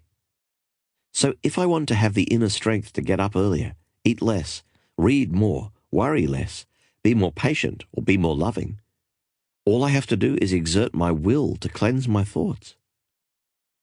When you control your thoughts, you control your mind. When you control your mind, you control your life. And once you reach the stage of being in total control of your life, you become the master of your destiny. I needed to hear this. Through the course of this strange yet inspiring evening, I had gone from being a skeptical litigator, carefully studying a hotshot lawyer-turned-yogi, to a believer whose eyes had been opened for the first time in many years. I wished Jenny could hear all this. Actually, I wished my kids could hear this wisdom too. I knew it would affect them as it had me. I had always planned on being a better family man and living more fully, but I always found that I was too busy putting out all those little brush fires of life that seemed so pressing. Maybe this was a weakness, a lack of self-control, an inability to see the forest for the trees, perhaps. Life was passing by so quickly. It seemed like just yesterday that I was a young law student, full of energy and enthusiasm. I dreamed of becoming a political leader, or even a Supreme Court judge back then. But as time went by, I settled into a routine. Even as a cocky litigator, Julian used to tell me that complacency kills. The more I thought about it, the more I realized that I had lost my hunger. This wasn't a hunger for a bigger house or a faster car. This was a far deeper hunger. Hunger for living with more meaning, with more festivity, and more satisfaction. I started to daydream while Julian continued to talk. Oblivious to what he was now saying, I saw myself first as a 50-year-old and then as a 60-year-old man. Would I be stuck in the same job with the same people, facing the same struggles at that point of my life? I dreaded that. I had always wanted to contribute to the world in some way, and I sure wasn't doing it now. I think it was at that moment, with Julian sitting next to me on my living room floor on that sticky July night, that I changed. The Japanese call it satori, meaning instant awakening, and that's exactly what it was. I resolved to fulfill my dreams and make my life far more than it had ever been. That was my first taste of real freedom, the freedom that comes when you decide once and for all to take charge of your life and all its constituent elements.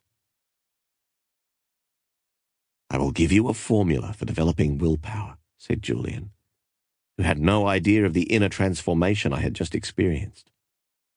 Wisdom without proper tools for its application is no wisdom at all. He continued, every day while you are walking to work, I would like you to repeat a few simple words. Is this one of those mantras you told me about earlier? I asked. Yes, it is. It is one that has been in existence for over 5,000 years, although only the small band of Savanan monks have known about it. Yogi Raman told me that by its repetition I would develop self-control and an indomitable will within a short period of time. Remember, words are great influences. Words are the verbal embodiment of power. By filling your mind with words of hope, you become hopeful. By filling your mind with words of kindness, you become kind. By filling your mind with thoughts of courage, you become courageous. Words have power, Julian observed. Okay, I'm all ears. This is the mantra I suggest you repeat at least 30 times a day. I am more than I appear to be. All the world's strength and power rests inside me. It will manifest profound changes in your life. For even quicker results, blend this mantra with the practice of creative envisioning I spoke of earlier. For example, go to a quiet place. Sit with your eyes closed. Do not let your mind wander. Keep your body still, as the surest sign of a weak mind is a body that cannot rest. Now repeat the mantra aloud, over and over again. While you do so, See yourself as a disciplined, firm person, fully in control of your mind, your body, and your spirit. Picture yourself acting as Gandhi or Mother Teresa might act in a challenging situation. Startling results will surely come your way, he promised. That's it? I asked, astonished by the apparent simplicity of this formula. I can tap the full reserves of my willpower through this simple exercise? This technique has been taught by the spiritual teachers of the East for centuries. It is still around today for one reason, because it works. As always, judge by results. If you are interested, there are a couple of other exercises I can offer you to liberate the strength of your will and cultivate inner discipline. But let me warn you that they might seem strange at first. Hey, Julian, I'm absolutely fascinated by what I've been hearing. You're on a roll, so don't stop now. Okay. The first thing is to start doing the things you don't like doing. For you, it might be as simple as making your bed in the morning, or walking rather than driving to work. By getting into the habit of exercising your will, you will cease to be a slave to your weaker impulses. Use it or lose it? Exactly. To build willpower and inner strength, you must first use it. The more you exert and nurture the embryo of self-discipline, the more quickly it will mature and give you the results you desire.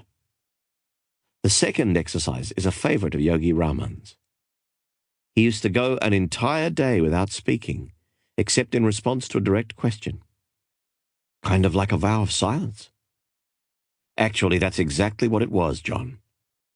The Tibetan monks who popularized this practice believed that to hold one's tongue for an extended period of time would have the effect of enhancing one's discipline. But how? Basically, by keeping silent for a day, you are conditioning your will to do as you command it to do. Each time the urge to speak arises, you actively curb this impulse and remain quiet. You see, your will does not have a mind of its own. It waits for you to give it instructions that will spur it into action. The more control you exert over it, the more powerful it will become. The problem is that most people don't use their willpower. Why is that? I asked. Probably because most people believe they don't have any. They blame everyone and everything except themselves for this apparent weakness. Those who have a vicious temper will tell you, I can't help it. My father was the same way. Those who worry too much will tell you, it's not my fault. My job is too stressful. Those who sleep too much will say, what can I do? My body needs 10 hours of sleep a night. Such people lack the self-responsibility that comes through knowing the extraordinary potential that lies deep within every one of us, waiting to be inspired into action.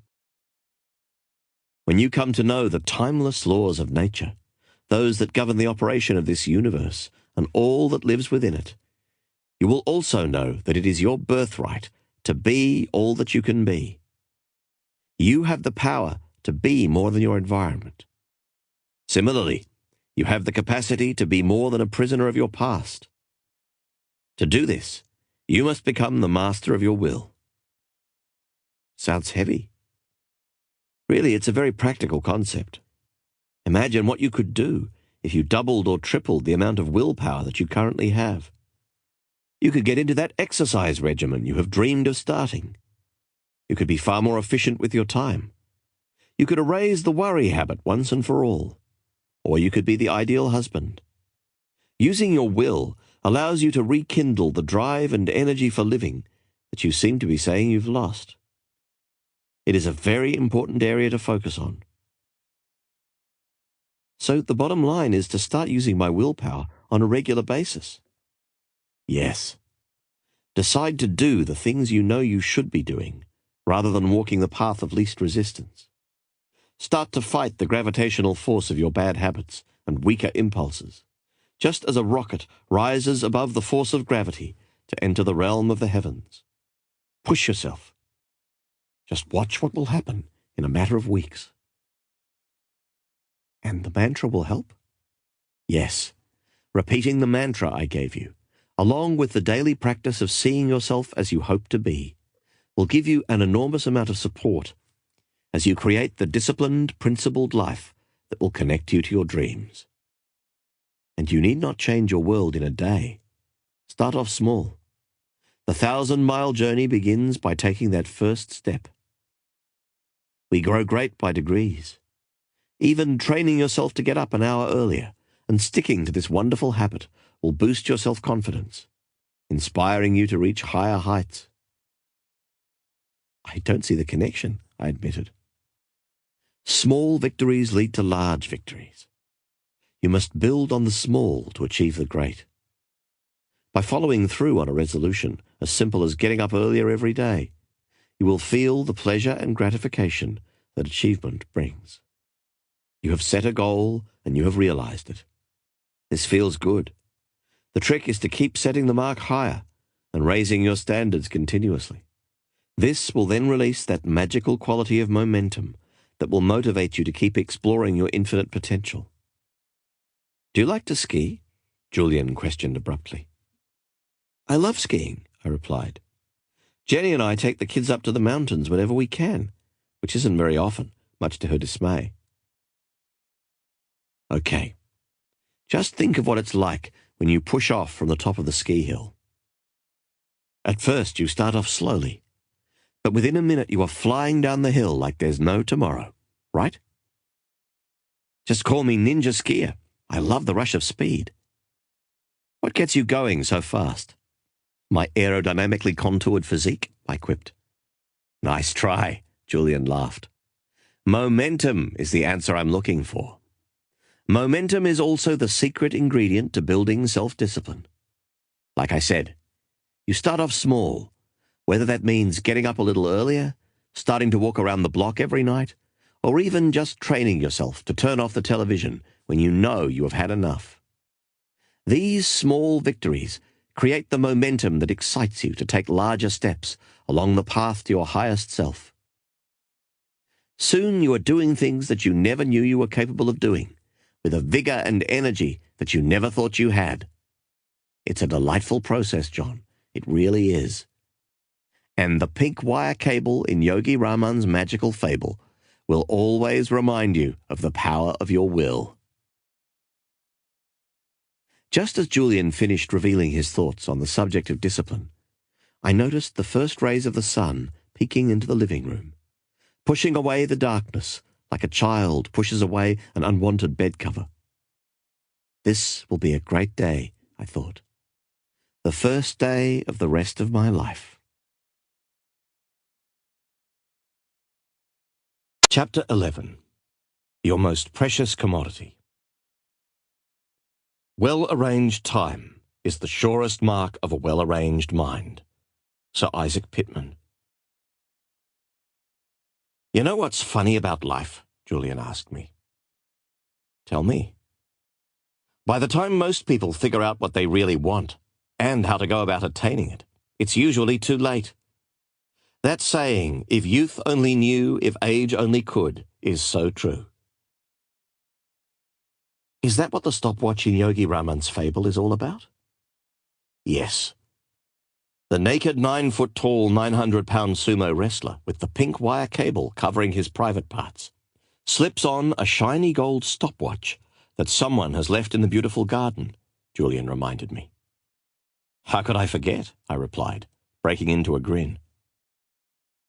By now I had realized that Yogi Raman's mystical fable was nothing more than a series of memory pegs designed to teach Julian the elements of his ancient philosophy for enlightened living, while at the same time helping him remember it. I shared my discovery with him. Ah, the sixth sense of a litigator. You are quite right. My wise teacher's methods appeared odd at first, and I struggled to understand the significance of his tale, just as you wondered what I was speaking of when I first shared it with you. But I must tell you, John, all 7 elements of the story, from the garden and the naked sumo wrestler to the yellow roses and the path of diamonds, which I am soon getting to, serve as powerful reminders of the wisdom I learned in Savannah.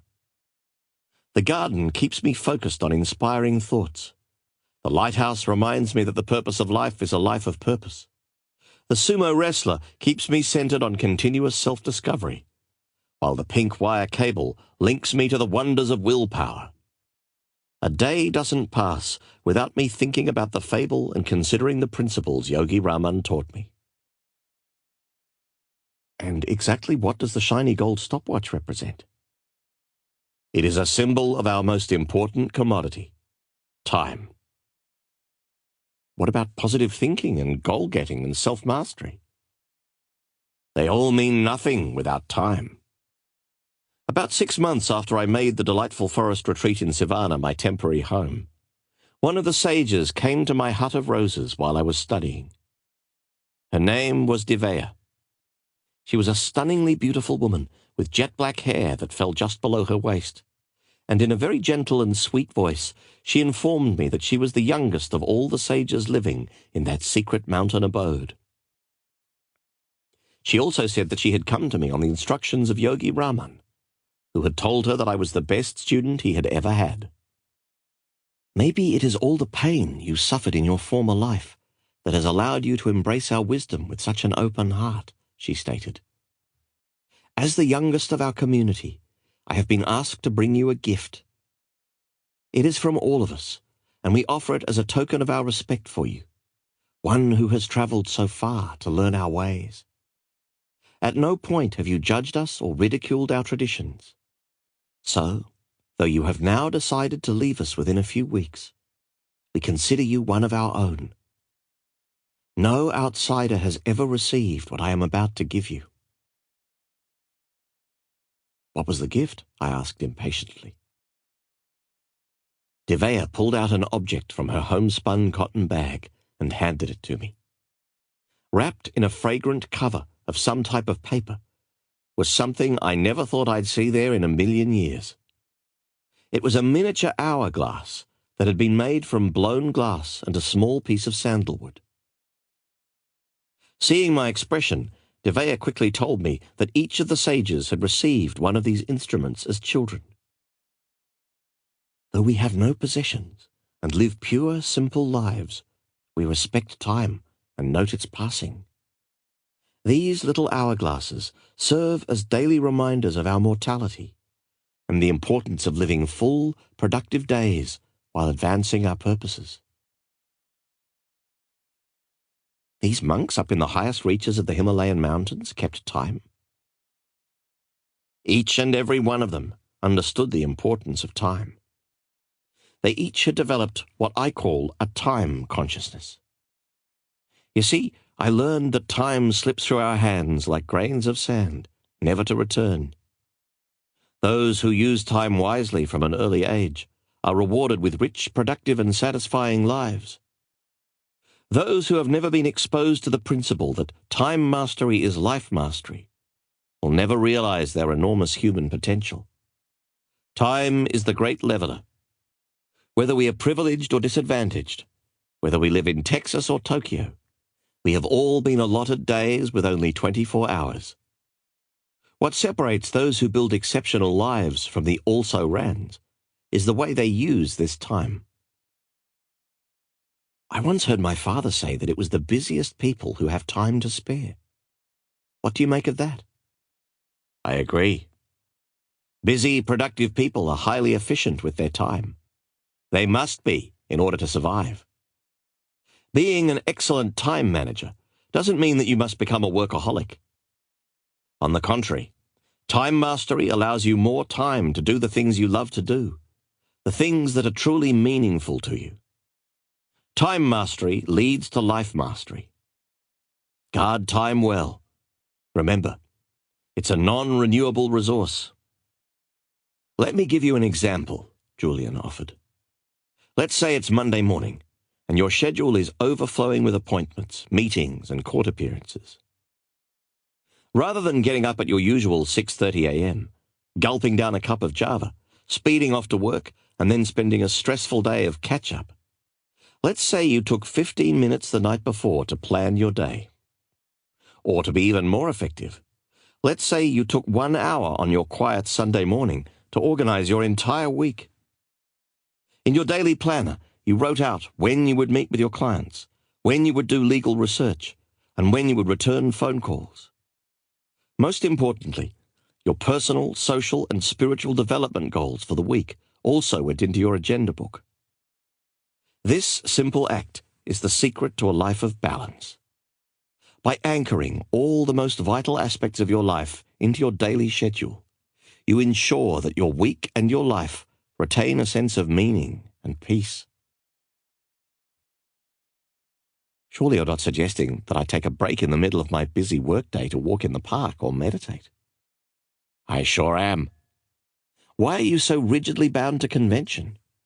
Why do you feel that you have to do things the same way as everyone else? Run your own race. Why not start working an hour earlier so that you will have the luxury of taking a serene mid-morning walk in that beautiful park across from your office? Or why not put in a few extra hours at the beginning of your week so that you can cut out early on Friday to take your kids to the zoo? Or why not start working at home 2 days a week so that you can see more of your family? All I'm saying is plan your week and manage your time creatively. Have the discipline to focus your time around your priorities. The most meaningful things in your life should never be sacrificed to those that are the least meaningful. And remember, failing to plan is planning to fail. By writing down not only your appointments with others, but also those all-important appointments with yourself to read, relax, or write a love letter to your wife, you will be far more productive with your time. Never forget that time spent enriching your non-work hours is never a waste. It makes you tremendously efficient during your working hours. Stop living your life in compartments and understand once and for all that all you do forms one indivisible whole. The way you act at home affects the way you act at work. The way you treat people at the office affects the way you will treat your family and friends. I agree, Julian, but I really don't have the time to take breaks in the middle of my day. As it is, I work most evenings. My schedule is really crushing these days. As I said this, I felt my stomach tingling at the mere thought of the mountain of work I was facing. Being busy is no excuse. The real question is, what are you so busy about? One of the great rules I learned from that wise old sage is that 80% of the results you achieve in your life come from only 20% of the activities that occupy your time. Yogi Raman called it the ancient rule of 20. I'm not sure I follow you.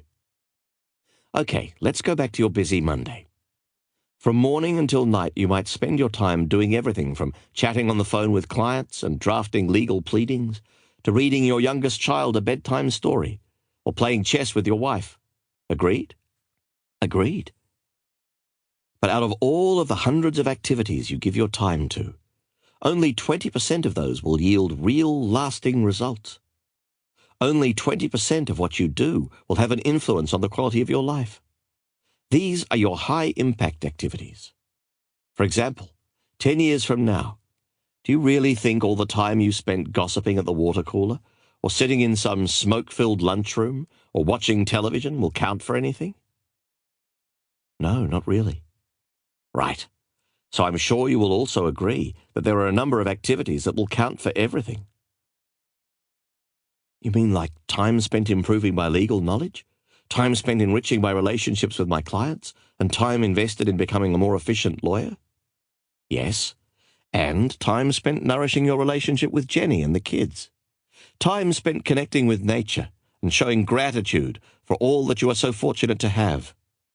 Time spent renewing your mind, your body, and your spirit. These are just a few of the high-impact activities that will allow you to design the life you deserve. Direct all of your time to those activities that count. Enlightened people are priority-driven. This is the secret of time mastery. Wow, Yogi Raman taught you all that? I have become a student of life, John. Yogi Raman certainly was a wonderful and inspiring teacher, and I will never forget him for that. But all of the lessons I have learned from my varied experiences have now come together like pieces of a big jigsaw puzzle. to show me the way to a better life." Julian added, "I hope you will learn from my earlier mistakes. Some people learn from the errors others have made. They are the wise. Others feel that true learning comes only from personal experience. Such people endure needless pain and distress over the course of their lives." I had been to many seminars on time management as a lawyer, yet I had never heard the philosophy of time mastery that Julian was now sharing with me. Time management was not just something to focus on at the office and discard at closing time. It was a holistic system that could make all areas of my life more balanced and fulfilling, if I applied it correctly. I learned that by planning my days and taking the time to ensure that I was balanced in the use of my time, I would not only be far more productive, I would be far happier. "So life is like a fat strip of bacon," I chimed in. "You have to separate the meat from the fat in order to be the master of your time." "Very good. You're onto it now. And though my vegetarian side tells me to do otherwise, I love the analogy because it hits the nail right on the head. When you spend your time and precious mental energy focusing on the meat, you have no time to waste on the fat. This is the point at which your life moves from the realm of the ordinary into the exquisiteness of the extraordinary. This is when you really start to make things happen, and the doors to the temple of enlightenment suddenly swing open," Julian observed. "That brings me to another point. Don't let others steal your time. Be wary of time thieves. These are the people who always call on the telephone, just as you have put the kids to sleep and have settled into your favorite chair to read that thrilling novel you have heard so much about. These are the people who have a knack of dropping by your office, just as you have found a few minutes in the midst of a hectic day to catch your breath and collect your thoughts. Does this sound familiar?" "As usual, Julian, you're right on the money. I guess I have always been too polite to ask them to leave or to keep my door shut," I confided. "You must be ruthless with your time. Learn to say no. Having the courage to say no to the little things in life will give you the power to say yes to the big things. Shut the door to your office when you need a few hours to work on that big case. Remember what I told you. Don't pick up the phone every time it rings. It is there for your convenience, not the convenience of others. Ironically, people will respect you more when they see that you are a person who values his time. They will realize that your time is precious, and they will value it." "What about procrastination? All too often I keep putting off the things that I don't like doing, and instead find myself sifting through junk mail or flipping through legal magazines. Maybe I'm just killing time?" "Killing time is an apt metaphor. True, it is human nature to do things that feel good and avoid the things that feel bad. But as I said earlier, the most productive people in this world have cultivated the habit of doing the things that less productive people don't like doing, even though they too might not like doing them." I stopped and thought deeply about the principle I had just heard. Perhaps procrastination was not my problem. Maybe my life had simply become too complex. Julian sensed my concern. Yogi Raman told me that those who are masters of their time live simple lives. A hurried, frenzied pace is not what nature intended.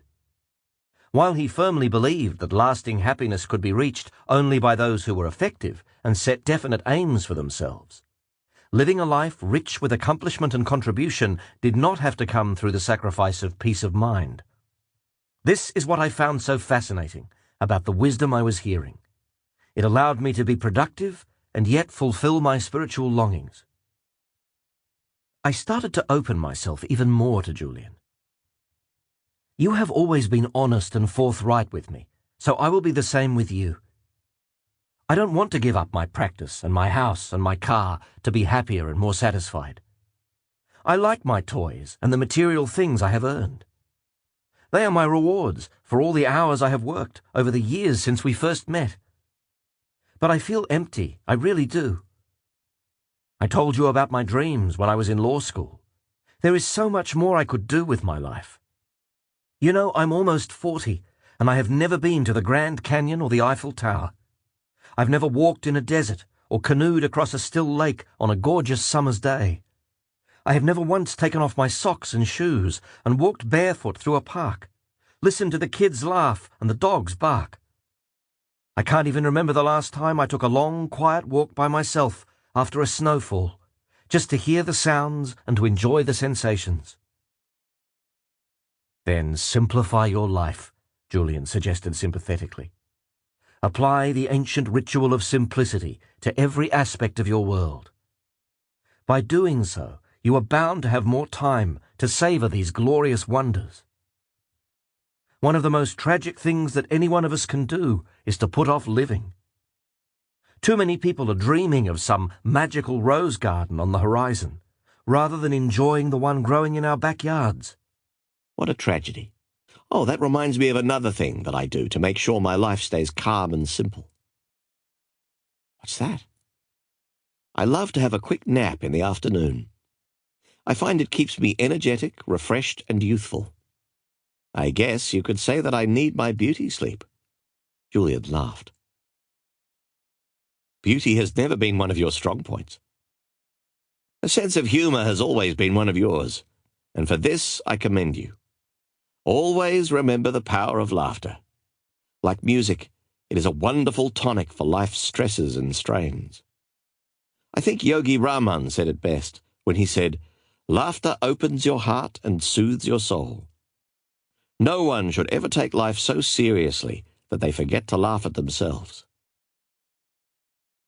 Julian had one final thought to share on the subject of time.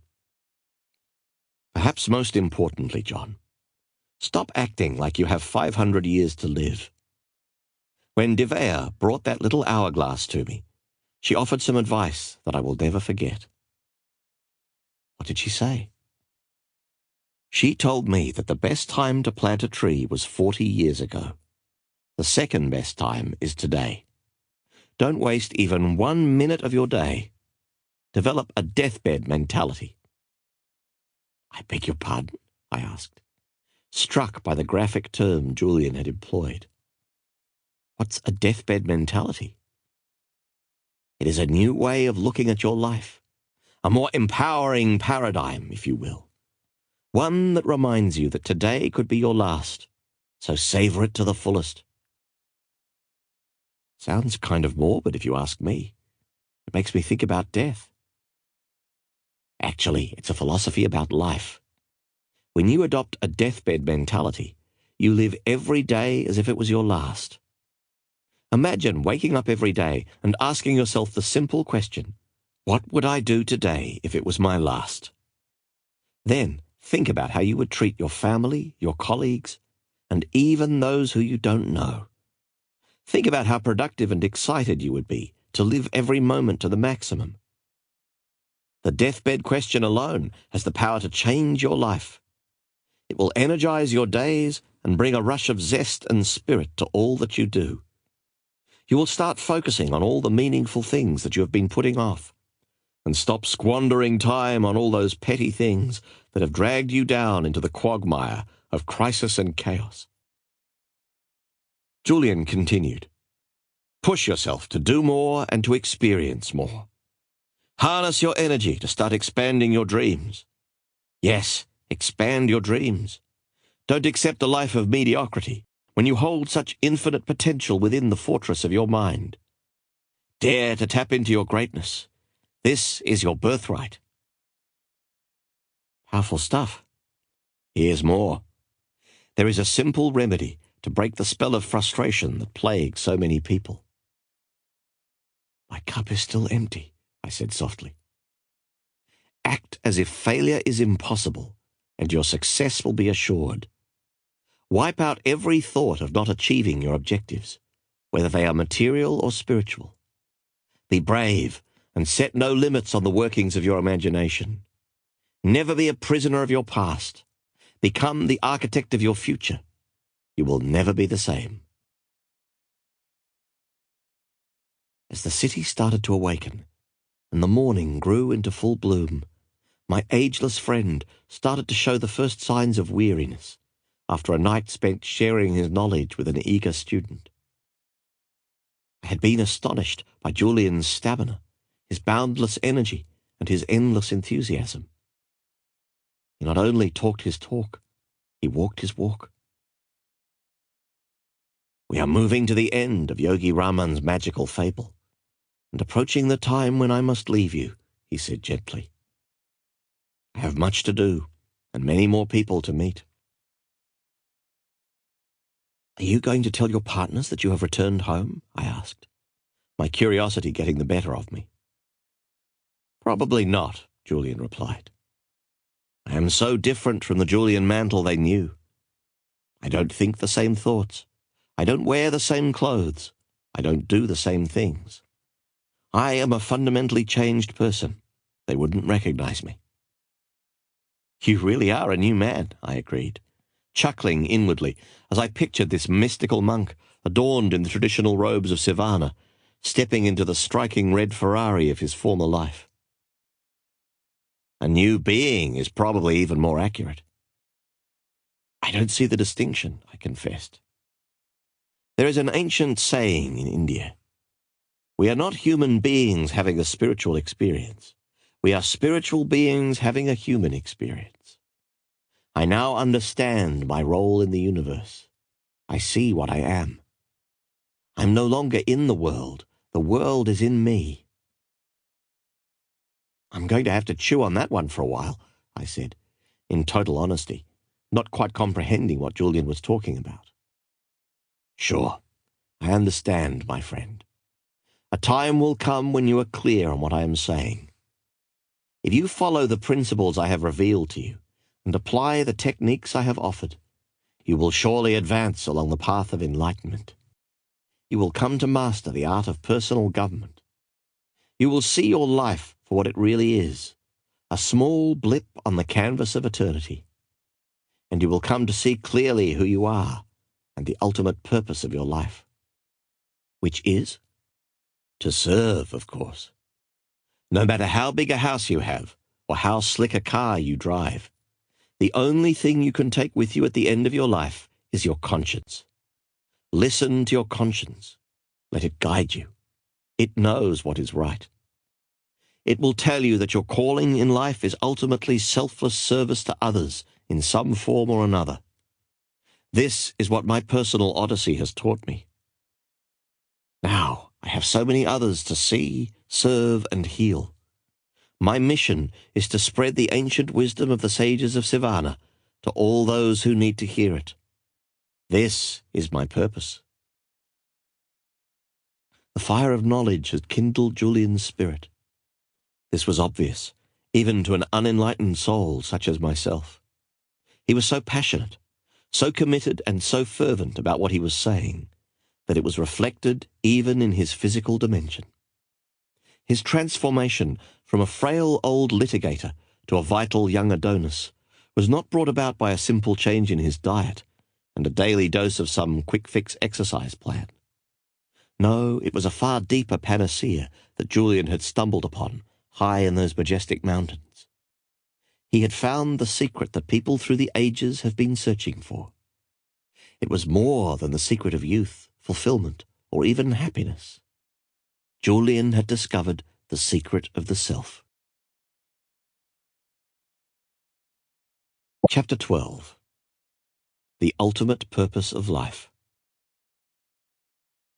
Everything that lives, lives not alone, not for itself. William Blake. The sages of Sivana were not only the most youthful people I have ever met, observed Julian. They were also, without a doubt, the kindest. Yogi Raman told me that when he was a child, as he waited for sleep, his father would step softly into his rose-covered hut and ask him what good deeds he had performed through the course of that day. Believe it or not, if he said that he hadn't done any, his father would request that he get up and perform some act of kindness and selfless service before he was permitted to go to sleep. Julian went on. One of the most essential of all of the virtues for enlightened living, that I can share with you, John, is this one.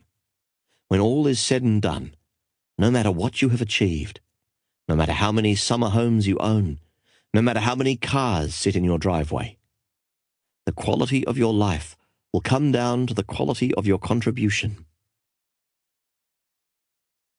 Does this have something to do with the fresh yellow roses in Yogi Raman's Fable? Of course it does. The flowers will remind you of the ancient Chinese proverb, "A little bit of fragrance always clings to the hand that gives you roses." The meaning is clear. When you work to improve the lives of others, you indirectly elevate your own life in the process. When you take care to practice random acts of kindness daily, your own life becomes far richer and more meaningful. To cultivate the sacredness and sanctity of each day, serve others in some way. Are you suggesting that I get involved in some volunteer work? That's an excellent starting point. But what I'm speaking of is much more philosophical than that. I'm suggesting that you adopt a new paradigm of your role on this planet. You're losing me again. Shed some light on the term paradigm. I'm not really familiar with it. A paradigm is simply a way of looking at a circumstance, or at life in general. Some people see the glass of life as half empty. The optimists see it as half full. They interpret the same circumstance differently because they have adopted a different paradigm. A paradigm is basically the lens through which you see the events of your life, both external and internal. So when you suggest that I adopt a new paradigm of my purpose, are you saying that I should change my outlook? Sort of. To dramatically improve the quality of your life, you must cultivate a new perspective of why you are here on earth. You must realize that just as you entered the world with nothing, you are destined to leave with nothing. This being the case, there can be only one real reason for your being here. And that would be to give yourself to others and to contribute in a meaningful way, Julian replied. I'm not saying that you can't have your toys, or that you must give up your law practice and devote your life to the disadvantaged, although I have recently met people who have taken this course of action with great satisfaction. Our world is in the midst of great change. People are trading in money for meaning. Lawyers who used to judge people by the size of their pocketbooks are now judging people by the size of their commitments to others, by the size of their hearts. Teachers are leaving the wombs of their secure jobs to nurture the intellectual growth of needy kids living in the combat zones we call inner cities. People have heard the clear call for change. People are realizing that they are here for a purpose and that they have been given special gifts that will aid them to realize it. What kind of special gifts? Exactly the ones I have been telling you about all evening. An abundance of mental ability, boundless energy, unlimited creativity, a storehouse of discipline, and a wellspring of peacefulness. It is simply a matter of unlocking these treasures and applying them for some common good, noted Julian. I'm still with you. So how can one go about doing good? I'm simply saying that you should make it a priority to change your worldview so that you stop seeing yourself purely as an individual and start seeing yourself as part of the collective. So I should become kinder and gentler. Realize that the most noble thing you can do is to give to others. The sages of the East call it the process of shedding the shackles of self. It is all about losing your self-consciousness and starting to focus on a higher purpose. This might be in the form of giving more to those around you, whether this means your time or your energy. These truly are your two most valuable resources. It could be something as major as taking a 1-year sabbatical to work with the poor, or something as minor as letting a few cars pass in front of you in the middle of a crushing traffic jam. It might sound corny, but if there is one thing that I have learned, it is that your life moves to a more magical dimension when you start striving to make the world a better place. Yogi Raman said that when we are born, we are crying while the world rejoices.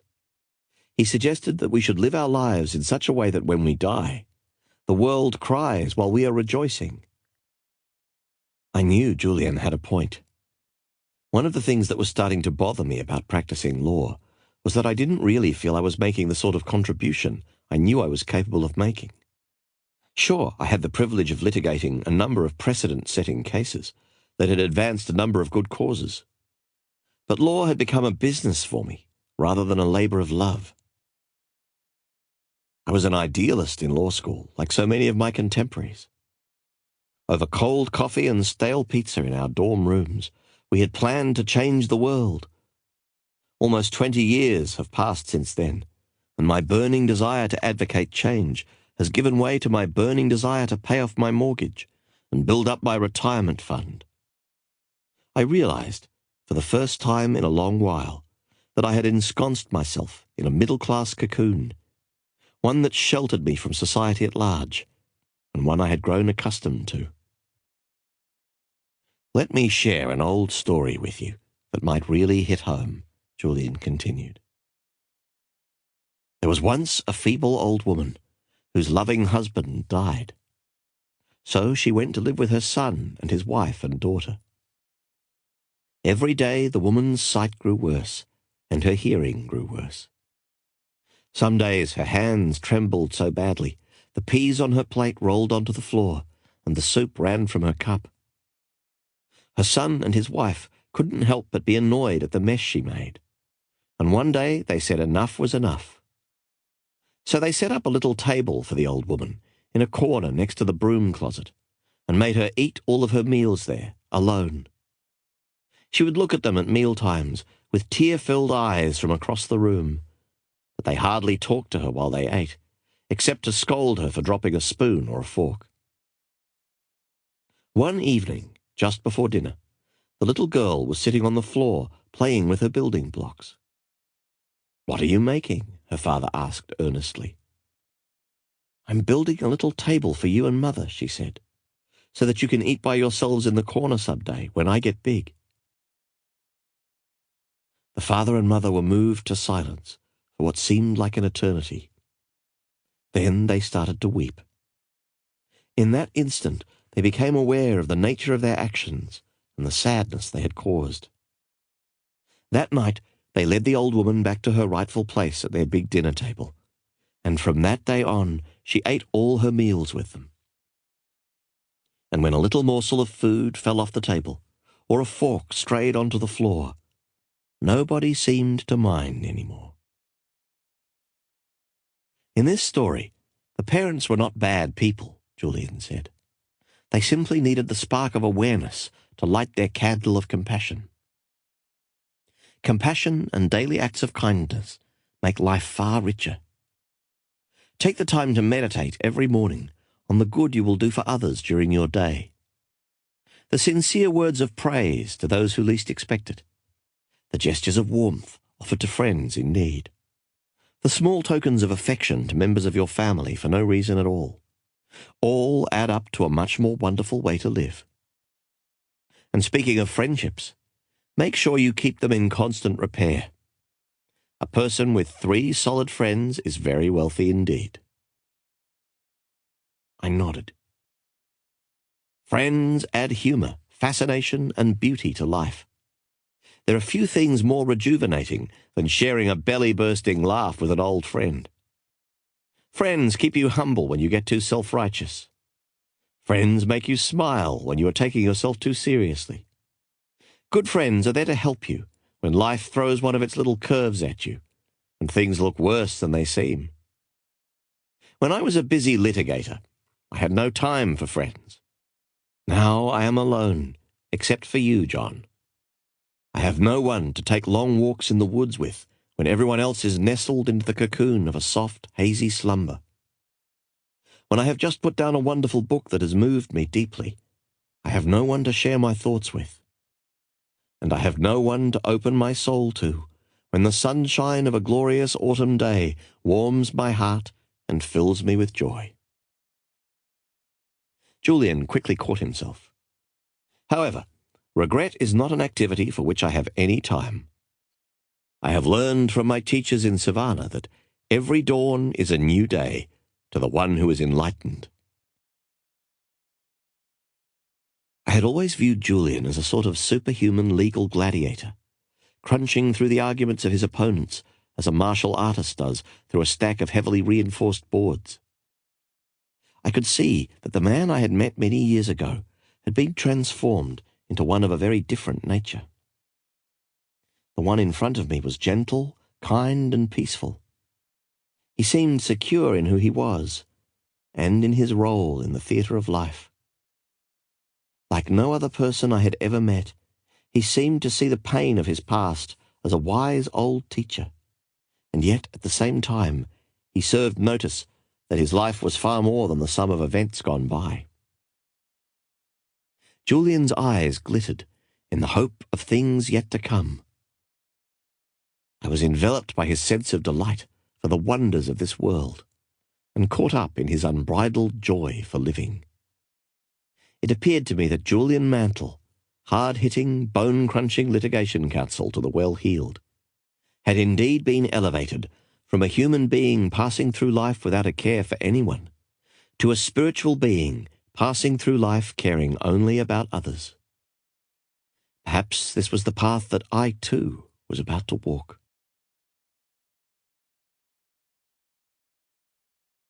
Chapter 13. The Timeless Secret of Lifelong Happiness. When I admire the wonder of a sunset or the beauty of the moon, my soul expands in worship of the Creator. Mahatma Gandhi. It had been over 12 hours since Julian had arrived at my house the night before to share the wisdom he had gathered in Savannah. Those 12 hours were, without a doubt, the most important of my life. All at once, I was feeling exhilarated, motivated, and yes, even liberated. Julian had fundamentally changed my outlook on life with Yogi Raman's Fable and the ageless virtues that it represented. I realized that I had not even begun to explore the reaches of my human potential. I had been squandering the daily gifts that life had thrown my way. Julian's wisdom had allowed me the opportunity to come to grips with the wounds that were keeping me from living with the laughter, energy, and fulfillment I knew that I deserved. I felt moved. I'll have to leave soon. You have commitments that are pressing on your time, and I have my own work to tend to, Julian said apologetically. My work can wait. Unfortunately, mine can't, he said with a quick smile. But before I leave, I must reveal the final element of Yogi Raman's magical fable. You will recall that the sumo wrestler who walked out of the lighthouse in the middle of a beautiful garden, with nothing more than a pink wire cable covering his private parts, slipped on a shiny gold stopwatch and fell to the ground. After what seemed like an eternity, he finally regained consciousness, and the marvelous fragrance of the yellow roses reached his nose. He then jumped to his feet in delight, and was astonished to see a long, winding path studded with millions of tiny diamonds. Of course, our friend the sumo wrestler took the path, and in doing so lived happily ever after.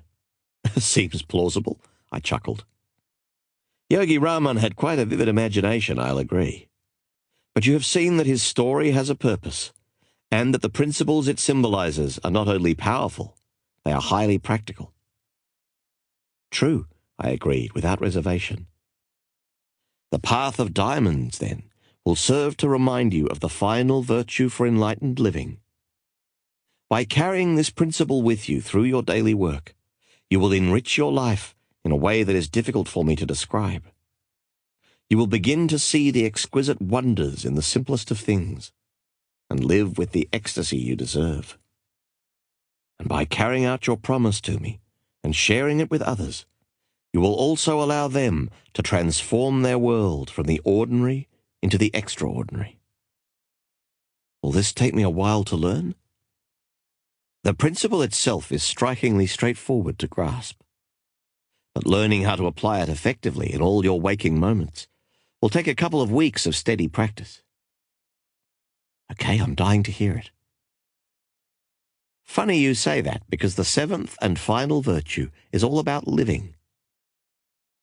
The sages of Savannah believed that a truly joyful and rewarding life comes only through a process they called living in the now. These yogis knew that the past is water under the bridge, and the future is a distant sun on the horizon of your imagination. The most important moment is now. Learn to live in it and savor it fully. I understand exactly what you are saying, Julian. I seem to spend most of my day fretting over past events that I have no power to change, or worrying about things to come, which never do arrive. My mind is always flooded by a million little thoughts, pulling me in a million different directions. It's really frustrating. Why? It tires me out. I guess I just don't have peace of mind. Yet I have experienced times when my mind is fully occupied on only what was in front of me. Often this happened when I was under the gun to crank out a legal brief, and I didn't have time to think about anything other than the task at hand. I've also felt this kind of total focus when I was playing soccer with the boys and I really wanted to win. Hours seemed to pass by in minutes, and I felt centered. It was as if the only thing that mattered to me was what I was doing in that very moment. Everything else, the worries, the bills, the law practice, didn't count. Come to think of it, these were probably the times when I felt the most peaceful as well. Being engaged in a pursuit that truly challenges you is the surest route to personal satisfaction. But the real key to remember is that happiness is a journey, not a destination. Live for today. There will never be another one quite like it, stated Julian, his smooth hands coming together, as if to give a prayer of thanks for being privy to what he had just said. Is that the principle that the path of diamonds in Yogi Raman's Fable symbolizes? I asked. Yes, came the succinct reply. Just as the sumo wrestler found lasting fulfillment and joy by walking the path of diamonds, you can have the life you deserve the very moment you start to understand that the path you are currently walking on is one rich with diamonds and other priceless treasures. Stop spending so much time chasing life's big pleasures while you neglect the little ones. Slow things down. Enjoy the beauty and sacredness of all that is around you. You owe this to yourself. Does that mean that I should stop setting big goals for my future and concentrate on the present? No, replied Julian firmly. As I said earlier, goals and dreams for the future are essential elements in every truly successful life. Hope for what will appear in your future is what gets you out of bed in the morning and what keeps you inspired through your days. Goals energize your life. My point is simply this: never put off happiness for the sake of achievement. Never put off the things that are important for your well-being and satisfaction to a later time. Today is the day to live fully, not when you win the lottery or when you retire. Never put off living. Julian stood up and started pacing back and forth across the living room floor, like a seasoned litigator releasing his final kernels of reason in an impassioned closing argument. Don't fool yourself into thinking that you will be a more loving and giving husband when your law firm takes on a few more junior lawyers to ease the burden. Don't kid yourself into believing that you will start to enrich your mind, care for your body, and nourish your soul when your bank account gets big enough and you have the luxury of more free time. Today is the day to enjoy the fruits of your efforts. Today is the day to seize the moment and live a life that soars. Today is the day to live from your imagination and harvest your dreams. And please, never ever forget the gift of family. I'm not sure I know exactly what you mean, Julian. Live your children's childhood, came the simple reply. Huh? I muttered, perplexed at the apparent paradox. Few things are as meaningful as being a part of your children's childhood. What is the point of climbing the steps of success if you have missed the first steps of your own kids? What good is owning the biggest house on your block if you have not taken the time to create a home?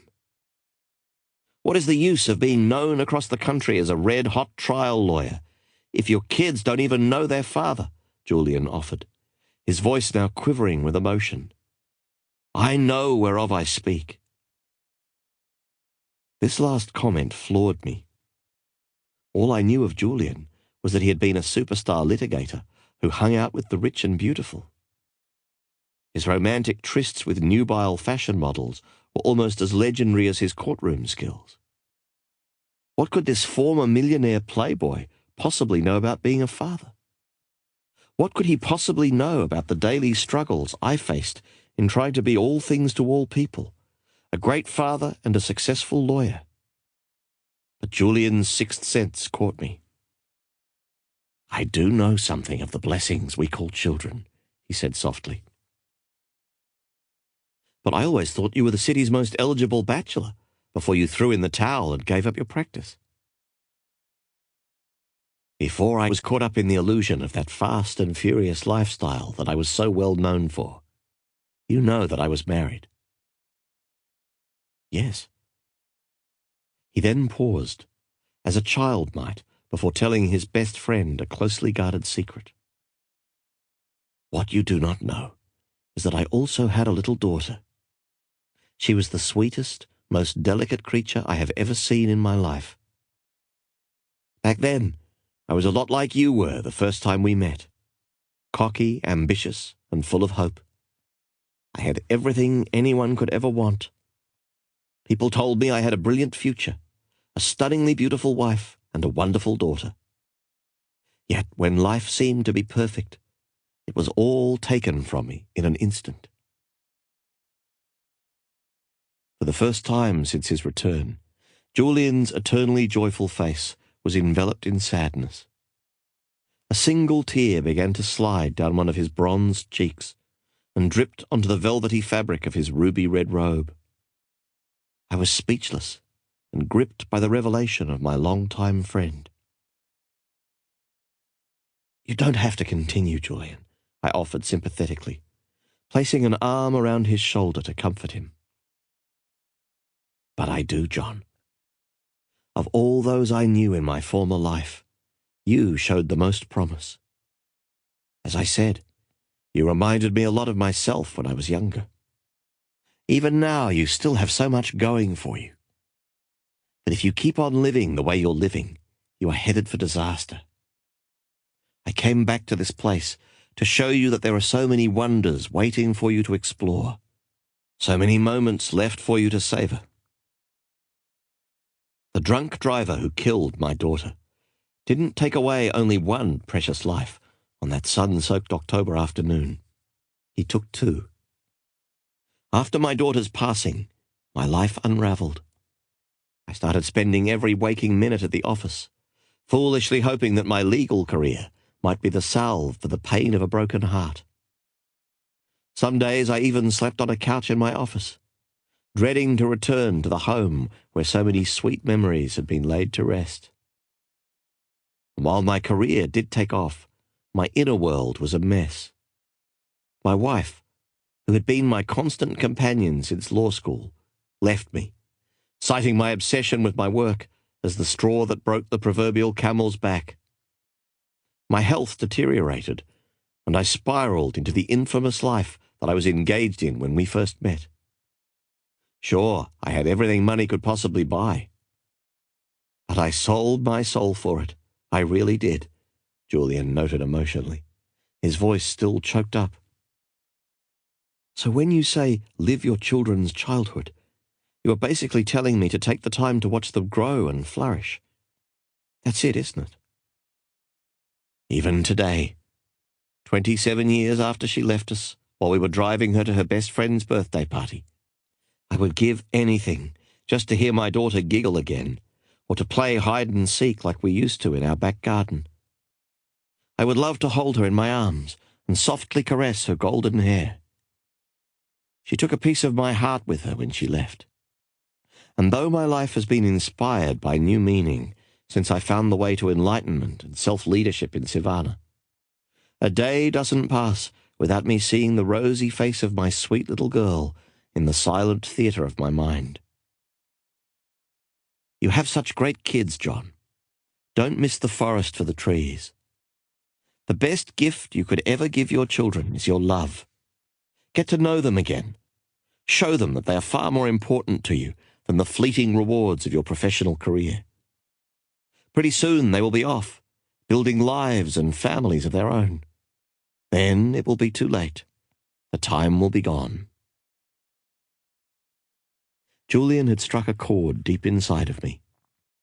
I guess I had known for some time that my workaholic pace was slowly but steadily loosening our family's ties. But it was like a smouldering ember, burning quietly, slowly gathering its energy before revealing the full extent of its destructive potential. I knew my kids needed me, even if they might not have told me so. I needed to hear this from Julian. Time was slipping by, and they were growing up so quickly. I couldn't remember the last time my son Andy and I had stolen off early on a crisp Saturday morning to spend the day at the fishing hole his grandfather loved so much. There was a time when we would go every weekend. Now this time-honoured ritual seemed like someone else's memory. The more I thought about it, the harder it hit me. Piano recitals, Christmas plays, Little League championships had all been traded for my professional advancement. What was I doing, I wondered. I really was sliding down the slippery slope that Julian described. Then and there, I resolved to change. Happiness is a journey, Julian continued, his voice rising once again with the heat of passion. It is also a choice that you make. You can marvel at the diamonds along the way, or you can keep running through all your days, chasing that elusive pot of gold at the end of the rainbow that ultimately reveals itself to be empty. Enjoy the special moments that every day offers, because today, this day, is all you have. Can anyone learn to live in the now? Absolutely. No matter what your current circumstances might be, you can train yourself to enjoy the gift of living and fill your existence with the jewels of everyday life. But isn't that a little optimistic? How about someone who has just lost everything they own due to a bad business deal? Let's say that not only are they financially bankrupt, but emotionally bankrupt as well. The size of your bank account and the size of your house have nothing to do with living life with a sense of joy and wonder. This world is full of unhappy millionaires. Do you think the sages I met in Savannah were concerned with having a well-balanced financial portfolio and acquiring a summer house in the south of France? Julian asked mischievously. Okay, I see your point. There is a huge difference between making a lot of money and making a lot of life. When you start spending even 5 minutes a day practicing the art of gratitude, you will cultivate the richness of living that you are looking for. Even the person you spoke of in your example can find an abundance of things to be thankful for, notwithstanding his dire financial predicament. Ask him if he still has his health, his loving family, and his good reputation in the community. Question him as to whether he is happy to have citizenship in this great country, and whether he still has a roof over his head. Perhaps he might have no assets other than a masterful ability to work hard and the ability to dream big dreams. Yet these are precious assets for which he ought to be grateful. We all have much to be thankful for. Even the birds singing outside your windowsill on what looks like another magnificent summer's day appear as a gift to the wise person. Remember, John, life doesn't always give you what you ask for, but it always gives you what you need. So by giving daily thanks for all of my assets, whether these are material or spiritual, I will develop the habit of living in the moment? Yes. This is an effective method for putting far more living into your life. When you savor the now, you kindle the fire of life that allows you to grow your destiny. Grow my destiny? Yes. I told you earlier that we all have been given certain talents. Every single person on the planet is a genius. You don't know some of the lawyers I work with, I quipped. Everyone, said Julian emphatically. We all have something that we are meant to do. Your genius will shine through, and happiness will fill your life the instant you discover your higher purpose, and then direct all your energies towards it. Once you are connected to this mission, whether it is being a great teacher of children or an inspired artist, all your desires will be fulfilled effortlessly. You will not even have to try. As a matter of fact, the harder you try, the longer it will take you to reach your aims. Instead, simply follow the path of your dreams, in full expectation of the bounty that is certain to follow. This will bring you to your divine destination. This is what I mean by growing your destiny, Julian offered sagely. When I was a young boy, my father loved to read me a fairy tale known as Peter and the Magic Thread. Peter was a very lively little boy. Everyone loved him, his family, his teachers, and his friends. But he did have one weakness. What was that? Peter could never live in the moment. He had not learned to enjoy the process of life. When he was in school, he dreamed of being outside playing. When he was outside playing, he dreamed of his summer vacation. Peter constantly daydreamed, never taking the time to savor the special moments that filled his days. One morning, Peter was out walking in a forest near his home. Feeling tired, he decided to rest on a patch of grass and eventually dozed off. After only a few minutes of deep sleep, he heard someone calling his name. "Peter! Peter!" came the shrill voice from above. As he slowly opened his eyes, he was startled to see a striking woman standing above him. She must have been over 100 years old, and her snow-white hair dangled well below her shoulders, like a matted blanket of wool. In this woman's wrinkled hand was a magical little ball with a hole in the center, and out of the hole dangled a long golden thread. "Peter," she said, "this is the thread of your life. If you pull the thread just a bit, an hour will pass in seconds. If you pull a little harder, whole days will pass in minutes. And if you pull with all your might, months, even years, will pass by in days." Peter grew very excited at this discovery. "I'd like to have it if I may," he asked. The elderly woman quickly reached down and gave the ball with the magic thread to the young boy. The next day, Peter was sitting in the classroom, feeling restless and bored. Suddenly he remembered his new toy. As he pulled a little bit of the golden thread, he quickly found himself at home, playing in his garden. Realizing the power of the magic thread, Peter soon grew tired of being a schoolboy and longed to be a teenager, with all the excitement that phase of life would bring. So again, he pulled out the ball and pulled hard on the golden thread. Suddenly he was a teenager, with a very pretty young girlfriend named Elise. But Peter still wasn't content. He had never learned to enjoy the moment and to explore the simple wonders of every stage of his life. Instead, he dreamed of being an adult. So again, he pulled on the thread, and many years whizzed by in an instant. Now, he found that he had been transformed into a middle-aged adult. Elise was now his wife, and Peter was surrounded with a house full of kids. But Peter also noticed something else. His once jet-black hair had started to turn grey, and his once youthful mother, whom he loved so dearly, had grown old and frail. Yet Peter still could not live in the moment. He had never learned to live in the now. So once again he pulled on the magic thread and waited for the changes to appear. Peter now found that he was a 90-year-old man. His thick, dark hair had turned white as snow, and his beautiful young wife Elise had also grown old and had passed away a few years earlier. His wonderful children had grown up and left home to lead lives of their own. For the first time in his entire life, Peter realized that he had not taken the time to embrace the wonders of living. He had never gone fishing with his kids, or taken a moonlight stroll with Elise. He had never planted a garden, or read those wonderful books his mother had loved to read.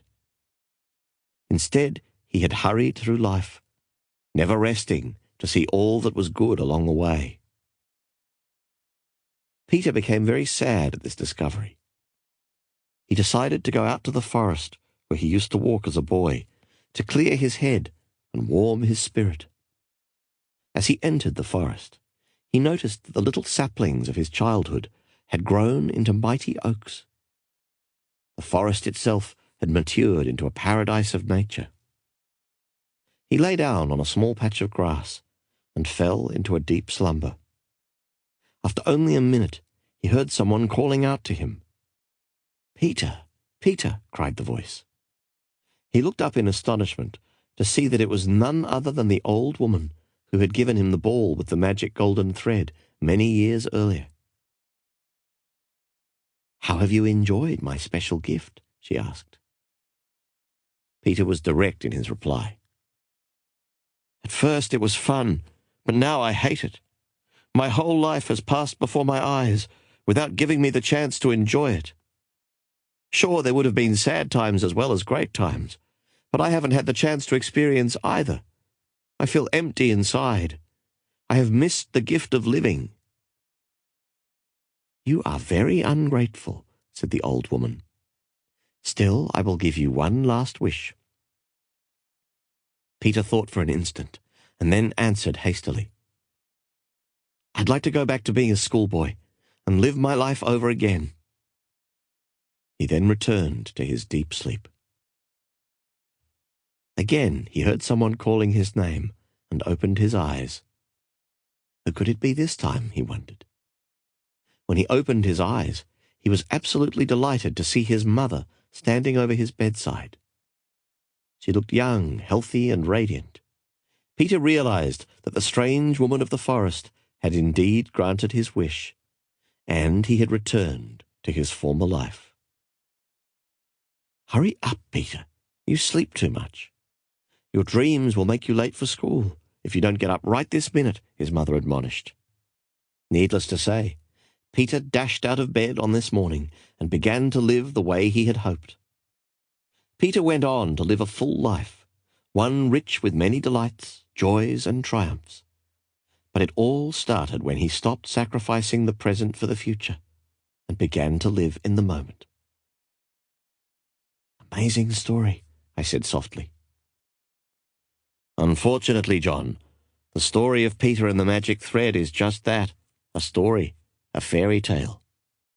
We here in the real world will never get a second chance to live life to the fullest. Today is your chance to awaken to the gift of living before it is too late. Time really does slip through your fingers like tiny grains of sand. Let this new day be the defining moment of your life, the day that you make the decision once and for all to focus on what is truly important to you. Make the decision to spend more time with those who make your life meaningful. Revere the special moments. Revel in their power. Do the things that you have always wanted to do. Climb that mountain you have always wanted to climb, or learn to play the trumpet. Dance in the rain, or build a new business. Learn to love music. Learn a new language and rekindle the delight of your life. Stop putting off your happiness for the sake of achievement. Instead, why not enjoy the process? Revive your spirit and start tending to your soul. This is the way to nirvana. Nirvana. The sages of Sivana believed that the ultimate destination of all truly enlightened souls was a place called nirvana. Actually, more than a place, the sages believed nirvana to be a state, one that transcended anything they had known previously. In nirvana, all things were possible. There was no suffering, and the dance of life was played out with divine perfection. On reaching nirvana, the sages felt that they would step into heaven on earth. This was their ultimate goal in life, Julian observed, his face radiating a peaceful, almost angelic quality. We are all here for some special reason, he observed prophetically. Meditate on what your true calling is and how you can give of yourself to others. Stop being a prisoner of gravity. Today, light your spark of life and let it blaze brightly. Start applying the principles and strategies that I have shared with you. Be all that you can be. A time will come when you too will taste the fruits of that place called nirvana. How will I know when I reach this state of enlightenment? Little hints will appear to confirm your entrance. You will start to notice the holiness in everything that is around you, the divinity of a moonbeam, the allure of a lush blue sky on a scorching summer day, the fragrant bloom of a daisy, or the laugh of a mischievous little child. Julian, I promise you that the time you have spent with me will not be in vain. I will dedicate myself to living by the wisdom of the sages of Sivana, and I will keep my promise to you by sharing all that I have learned with those who will benefit by your message. I am speaking from the heart. I give you my word, I offered sincerely, feeling the throes of emotion stirring within. Spread the rich legacy of the sages to all those around you. They will quickly benefit from this knowledge and improve the quality of their lives, just as you will improve the quality of yours. And remember, the journey is to be enjoyed. The road is just as good as the end. I let Julian continue. Yogi Raman was a great storyteller, but there was one story he told me which stood out among the rest. May I share it with you? Absolutely. Many years ago, in ancient India, a Maharaja wanted to build a great tribute to his wife as a sign of his deep love and affection for her. This man wanted to create a structure, the likes of which the world had never seen, one that would shimmer across the moonlit sky, one that people would admire for centuries to come. So every day, block by block, his workers toiled in the hot sun. Every day this structure started to look a little more defined, a little more like a monument, a little more like a beacon of love against the azure blue Indian sky. Finally, after 22 years of daily gradual progress, this palace of pure marble was complete. Guess what I'm speaking of? I have no idea. The Taj Mahal, one of the 7 wonders of the world, Julian replied. My point is simple. Everyone on this planet is a wonder of this world. Every one of us is a hero in some way or another. Every one of us has the potential for extraordinary achievement, happiness, and lasting fulfillment. All it takes are small steps in the direction of our dreams. Like the Taj Mahal, a life overflowing with wonders is built day by day, block by block. Small victories lead to large victories. Tiny incremental changes and improvements, such as those I have suggested, will create positive habits. Positive habits will create results, and results will inspire you towards greater personal change. Begin to live each day as if it was your last. Starting today, learn more, laugh more, and do what you truly love to do. Do not be denied your destiny. For what lies behind you and what lies in front of you matters little when compared to what lies within you. Without saying another word, Julian Mantle, the millionaire lawyer turned enlightened monk, got up, embraced me like the brother he had never had, and walked out of my living room into the thick heat of another scorching summer day. As I sat alone and collected my thoughts, I noticed that the only evidence I could find of this sage messenger's extraordinary visit sat silently on the coffee table in front of me. It was his empty cup.